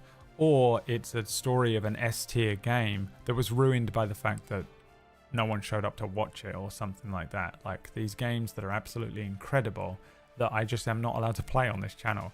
No one will watch. The C tier games are just whatever this year. I think they were just like kind of forgettable or just stupid. The trash tier was just pointless, a waste of my day. Both of those days, not really the one with Orcish. I think just playing the game with Orcish was fun and we had some good memes and shit, but really that was in C, wasn't it? And we put that there just to piss off Orcish. This was just a waste of time that day, I think. No views. Game was whatever. Don't care. Forgot I even played it till I had to put this list together. And then S tier. The Last of Us was an incredible experience for me. It was my first time playing The Last of Us Part 2. The Last of Us Part 1 is already really good, and then bringing it up into that new age kind of, the new engine or whatever it was in, with The Last of Us Part 2 graphics and gameplay mechanics was great. Loved it. And then The Last of Us Part 2 is just an unbelievably good game. It is some of the most beautiful writing and some of the greatest execution I've ever seen in a video game. I am, and will always be, just blown away by how many people dislike it. And you know for a fact, if someone says to you, I didn't like The Last of Us Part 2, they're either like kind of mentally brain dead and you're like, oh, okay, honey, that's fine. And you give them a lollipop. And you're just like, it's okay. He's lovely. He's a lovely person. He has a learning disability or something. That's fine. Or they're a racist, misogynistic piece of shit. It's the only other option. You know, if someone says to you, I don't like The Last of Us Part 2, they're probably a bad person. It's a fucking incredible barometer for figuring out if they're a piece of shit. You know? Sorry, do you have a diagnosis for any sort of learning disability? Have you ever been sort of struck over the head by something and been in a car accident where your head went through the dashboard? No? Okay. Piece of shit. You're a piece of shit. It's the only other option. Right? Am I crazy? Guess I'll just shut up now. That's the only option. Because it's beautiful. It's a beautiful game. And I think you're either an idiot or you're a piece of shit if you don't like it. It was an amazing experience for me. I loved it. And some people dislike it only because Joel does. First of all, spoiler. Second of all, piece of shit. They fall into the category of number 2. I just told you the 2 categories of people. You put them in one or the other. Night Springs was just, I love Remedy. It really showcased to me how good they are at what they do. This, and how much fun they can have with their own IP if they wanted. And it was like one of those things. It was almost like their own what if, where you're like, oh, you can see what is possible if they had control of their own IP, or if they had an unlimited money source. That DLC really showcased that for me with them. Silent Hill is a perfect remake. It is stunning, unbelievably good. How well they managed to recreate an already just unbelievably good game, and then elevate it in certain places, and then bring it into a new age, and just really give it a spit shine and give it some new graphics and stuff. A perfect and honorable remake. And Infinity Nikki, kind of in there for the meme, but honestly, sort of deserves to be there, you know? Objectively, I would still obviously keep these in here. I think God of War is probably an S tier game, honestly. I think it's let down slightly by some of the mechanics. It's very low S tier. I wish if there was an S- and an S+, or an SSS, maybe not an SSS. It's on the lower end, but it probably really deserves to be in there. Cyberpunk deserves to be up there as well. Black Myth Wukong deserves to be up there. Minecraft just on its own is an S tier game. Ragnarok is an A tier game. Subnautica is a S tier game. Walking Dead's probably an A tier. Ultimate Battle Simulator is probably a B tier. RimWorld is an S tier game. Farming Sim's an A game. Once Human, B. Star Wars Outlaws, B. Wolfenstein's an A tier game. Final Fantasy 16's S tier. Rebirth is S tier. The Batman Telltale game is probably an A tier. These three Walking Deads probably are actually C tier. We made them funny. Wolfenstein 2, yeah. Mass Effect Legendary is an S tier game. Market Simulator is C tier at best. Tavern Manager, borderline trash. Wolfenstein New Order is probably an A tier game. Space Marines S tier. Valguard's S tier. Stardew Valley is trash. Witcher is probably an S tier game for me. I would maybe put it in A because there are some aspects about it that I don't like that much. But Witcher 3 is pretty fucking unbelievably solid. Dragon's Dogma was good. Probably B, maybe an A. Old Blood was trash. This is just objectively where they belong for me. Mechanicus is probably a B. And then World of Warcraft is probably an S tier game, to be honest. Objectively. Of course it is. It's one of the biggest games ever. So probably my actual list would look like that. Objectively throughout the year of the games that we played, just on their own merit, I would probably put them there like that. There's some wiggle room. I could possibly put Outlaws in A, but generally that's what I think for the year. So that's my objective list of how it looks.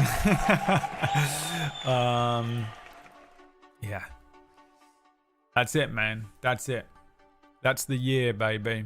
We've done it. Congratulations. We made it through the year.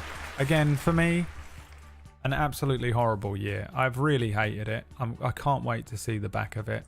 I did not enjoy a fucking huge portion of this year. It started very horribly because I ran immediately into tax problems and money problems. Not like I owed money to a guy that was going to cut my hands off.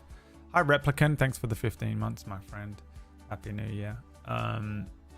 But I paid, I had so much stuff to pay off from the year before, like things with the dog dying, and it cost me so much money. And then I paid my tax bill, and I ran out of money. And you guys bailed me out. A lot of you guys in here bailed me out, and you've saved me a couple times this year, and I very much appreciate it. I know I've spent a lot of this stream bitching about viewership and how people didn't show up and stuff, but yeah, again, I know I'm preaching to the choir, and when I'm talking, I'm like, you guys this and you guys that. I think a lot of you, and hopefully a lot of you know, that arrow is flying way above your head and fucking hitting some guy in the background who we're really talking about. Those of you that have come through and watch the stream every day, I know who you are. I'll give a lot of you shit, but I know really I know who the real ones are, secretly. But I got a persona to hold up, okay? So let me just but yeah, it's just been a horrible year for me. No one's fault exactly. Just started off in a horrible place because I had to move house and I didn't have any money, and it's just a rough place to be. Everyone's been there. Well, a lot of people have been there. Some people haven't. And then and then I just got unwell. I fell sick. I got I think I thought one thing was going on, and now I'm starting to wonder whether there's another underlying issue with me that I'm gonna get tested for in January. Maybe it could just be anxiety. I don't know what's going on exactly, but I still have so many symptoms that are affecting me. Nowhere near as badly. I was going through a very rough withdrawal thing. The doctors were just like, yeah, your body just cannot handle this, and that's what's happening. Some people just they smash this in 2 weeks, and some people it takes them a year. And they were like, your body just is struggling with this withdrawal process.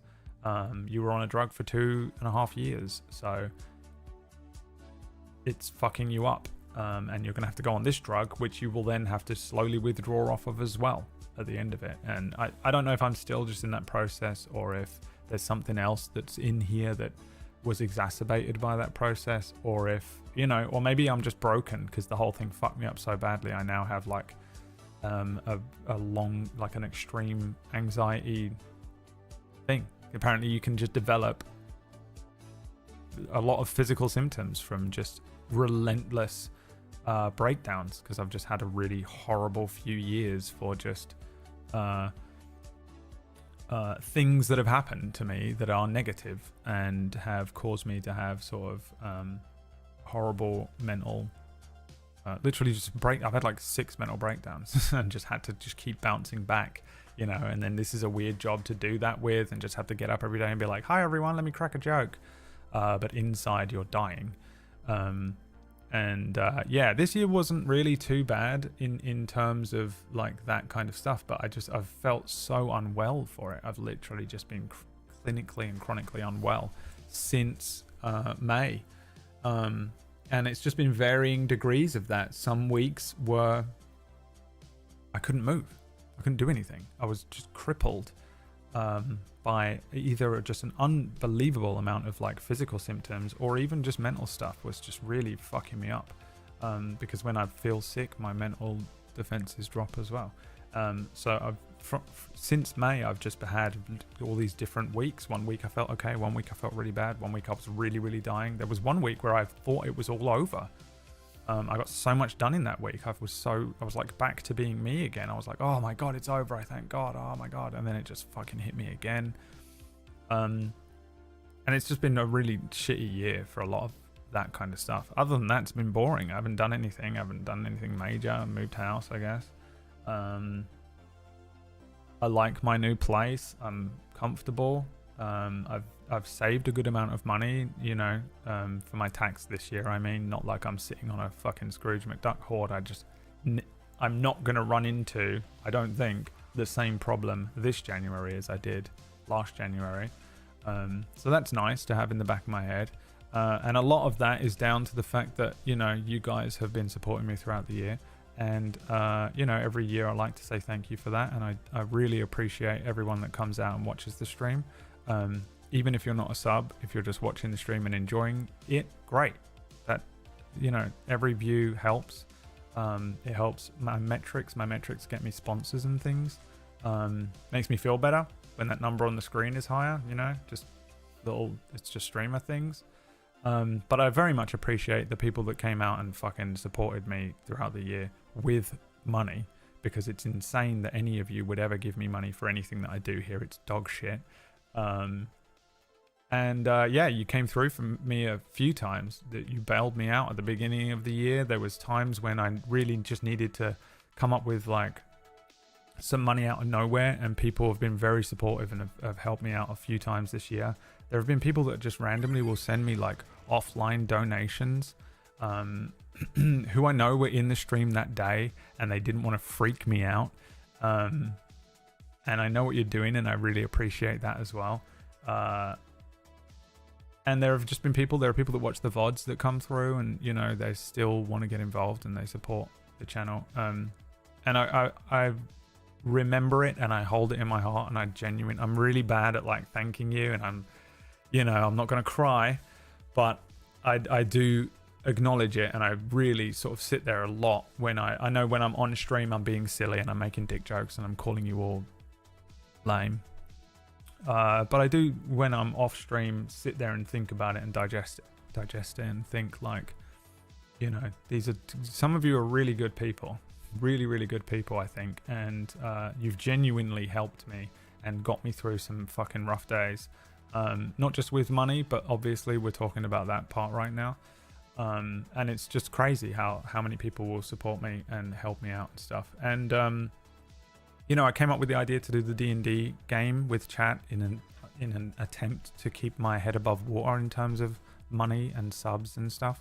And that's good. I don't you know, I don't like incentivizing anything on the stream, so doing an incentivized stream every week was hard for me to get my head around, and I was already really like suffering mentally and physically at that point.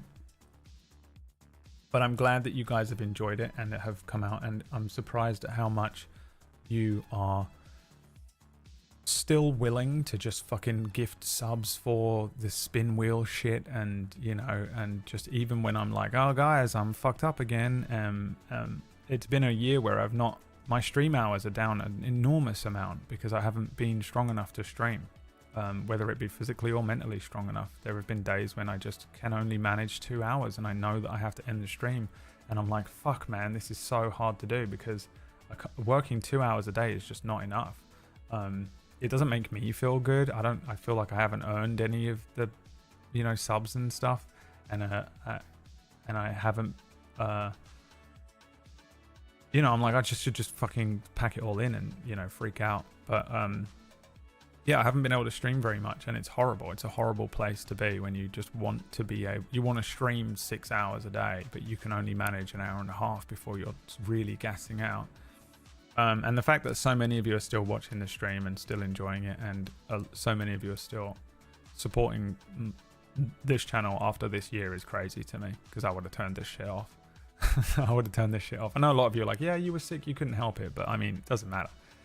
There was a lot of just dog shit streams in there where I was barely, like, I had so many streams I was just sat here like this because I was just comatose. I was exhausted, and I'm still not at 100%. I know it, I can feel it. I don't know what's going on, but I feel much better over the last, you know, few weeks. The last couple months have been increasingly kind of getting better. I feel like, again, it went up a little bit and then kind of came down again, but there was a lot of this year, a huge portion of this year, where I was just barely conscious, barely holding on, barely holding it together. I don't really know how I made it through some of these weeks. I genuinely don't remember them.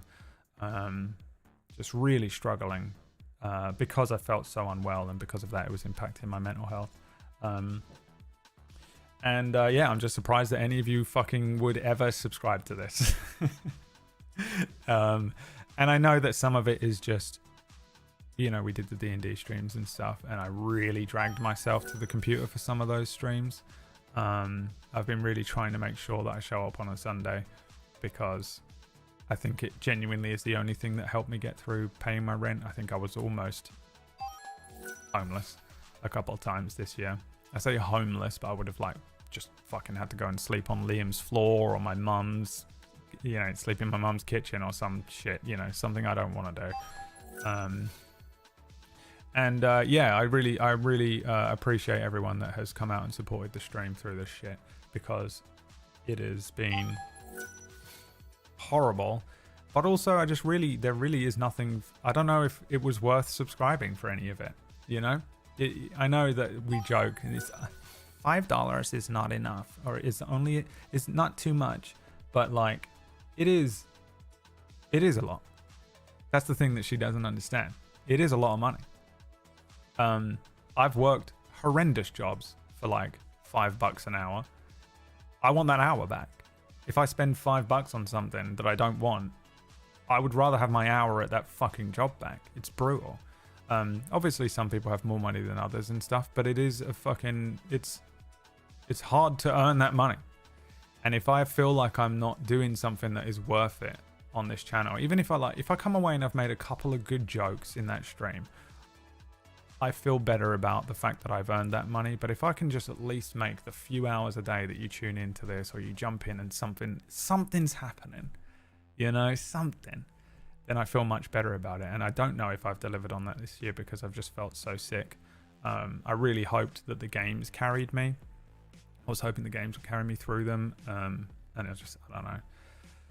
So, yeah, I mean, it's a long-winded and really shitty way to say thank you, but I do appreciate all of you that come out and watch the stream. And I very much appreciate anyone that has been, you know, subscribing or gift subbing or throwing me tips and stuff. It honestly is unbelievable that you did it. It's like, I can't handle it because I'm just like, this doesn't make any sense. It's not worth it.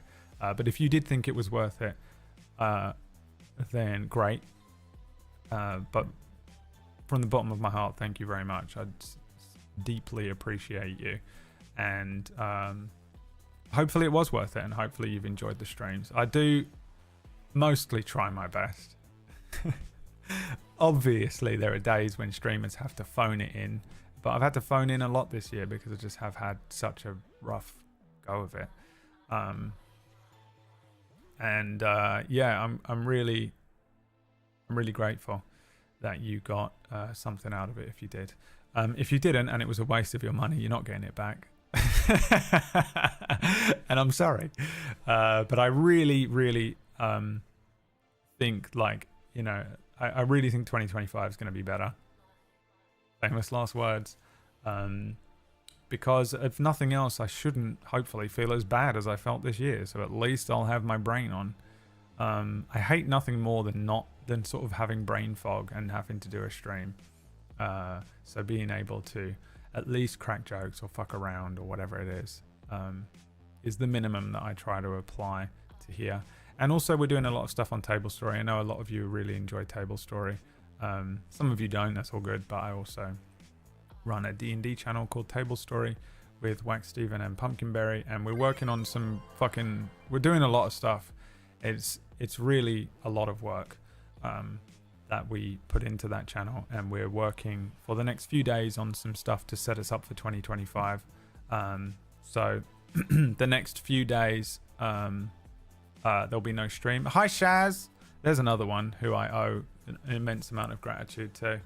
Shazalenko. I was like, there's a few people who I think I should shout out, but I don't know if you want to be shouted out. But Shaz, you're on my list. There's a list of people that have genuinely gone out of their way to support me this year that I'm just like, I definitely do not deserve this much support from you. I think you probably know who you are. I love you, fully love you, and if you ever needed anything from me, I would literally just appear in your life. And whatever it was, you know, you're like, I need someone dead, Brad. I'll do it. I'll kill him. What do you need from me? You ever see that TikTok of the girl who walks into her friend's room and he's a guy? I think he's gay, but I'm not sure. But he's a guy either way. They're like best friends. And he goes to her, he's secretly filming her. And he goes, oh man, I'm really horny. And she goes, do you want me to suck your dick? I'll do it if you want. You're my bro. And he's like, I'm just filming you. And she's like, oh shit. And it's just like, it's so that energy, you know, just, I owe you. You're my friend. I love you. A few of you. The rest of you can get fucked. But yeah, there's a handful of people that have really showed up for me this year, and I really appreciate you for doing that. And have really saved my ass a couple times. But yeah, we're going to be doing some stuff on Table Story. The next few days I'm taking off to work on Table Story things. We're going to be setting up a bunch of shit, and I just wanted to be able to focus on that fully so that we can get Table Story sort of sorted and structured for 2025 properly, because it's a business and it's fucking hard to run a business and also do like a stream.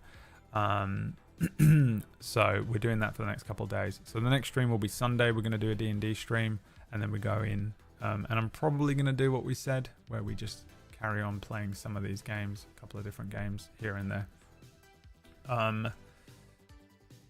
2024, man, done. Not a great one. I've had worse, but still, this is pretty far down the list. I hope yours was better. If it wasn't, here's to a better 2025, you know? Here's to a fucking drink some water. Thank you so much for the subs that came through just then. I feel like I guilted you into them. I didn't want to. I was trying to say thank you. Don't give me money for saying thank you for giving me money. Instarage, Grey Sky, how you doing?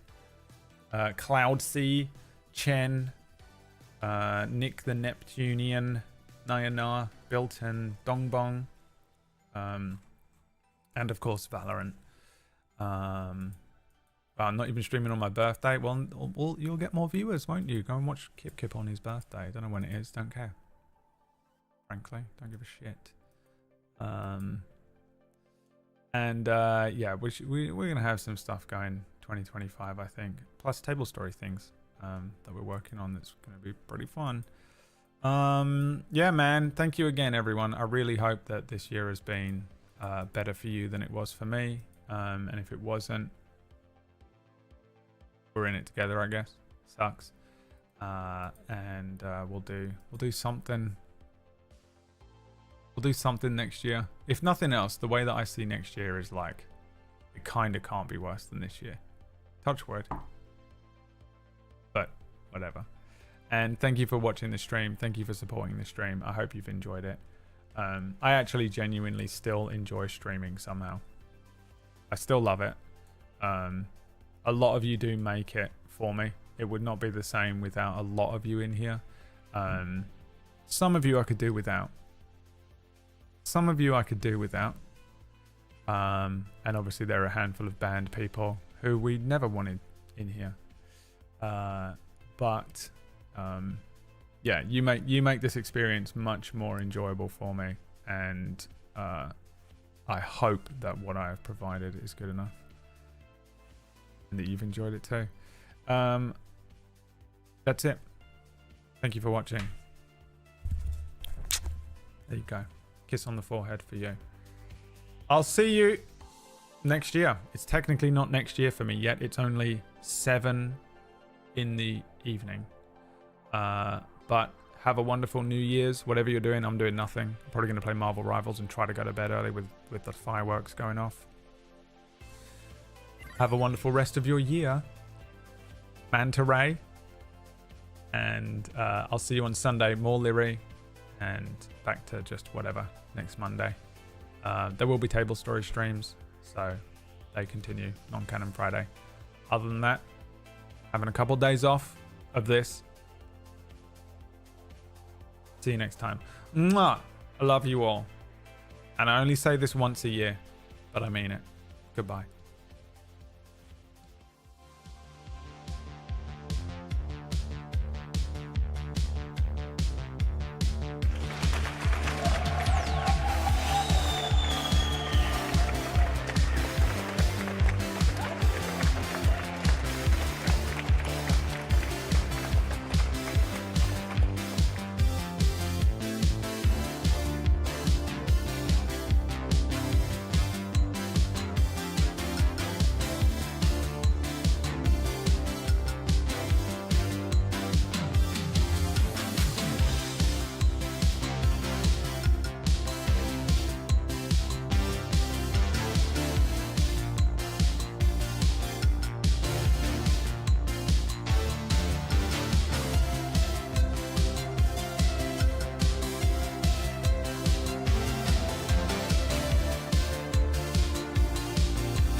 And it was another great day of saving the bees.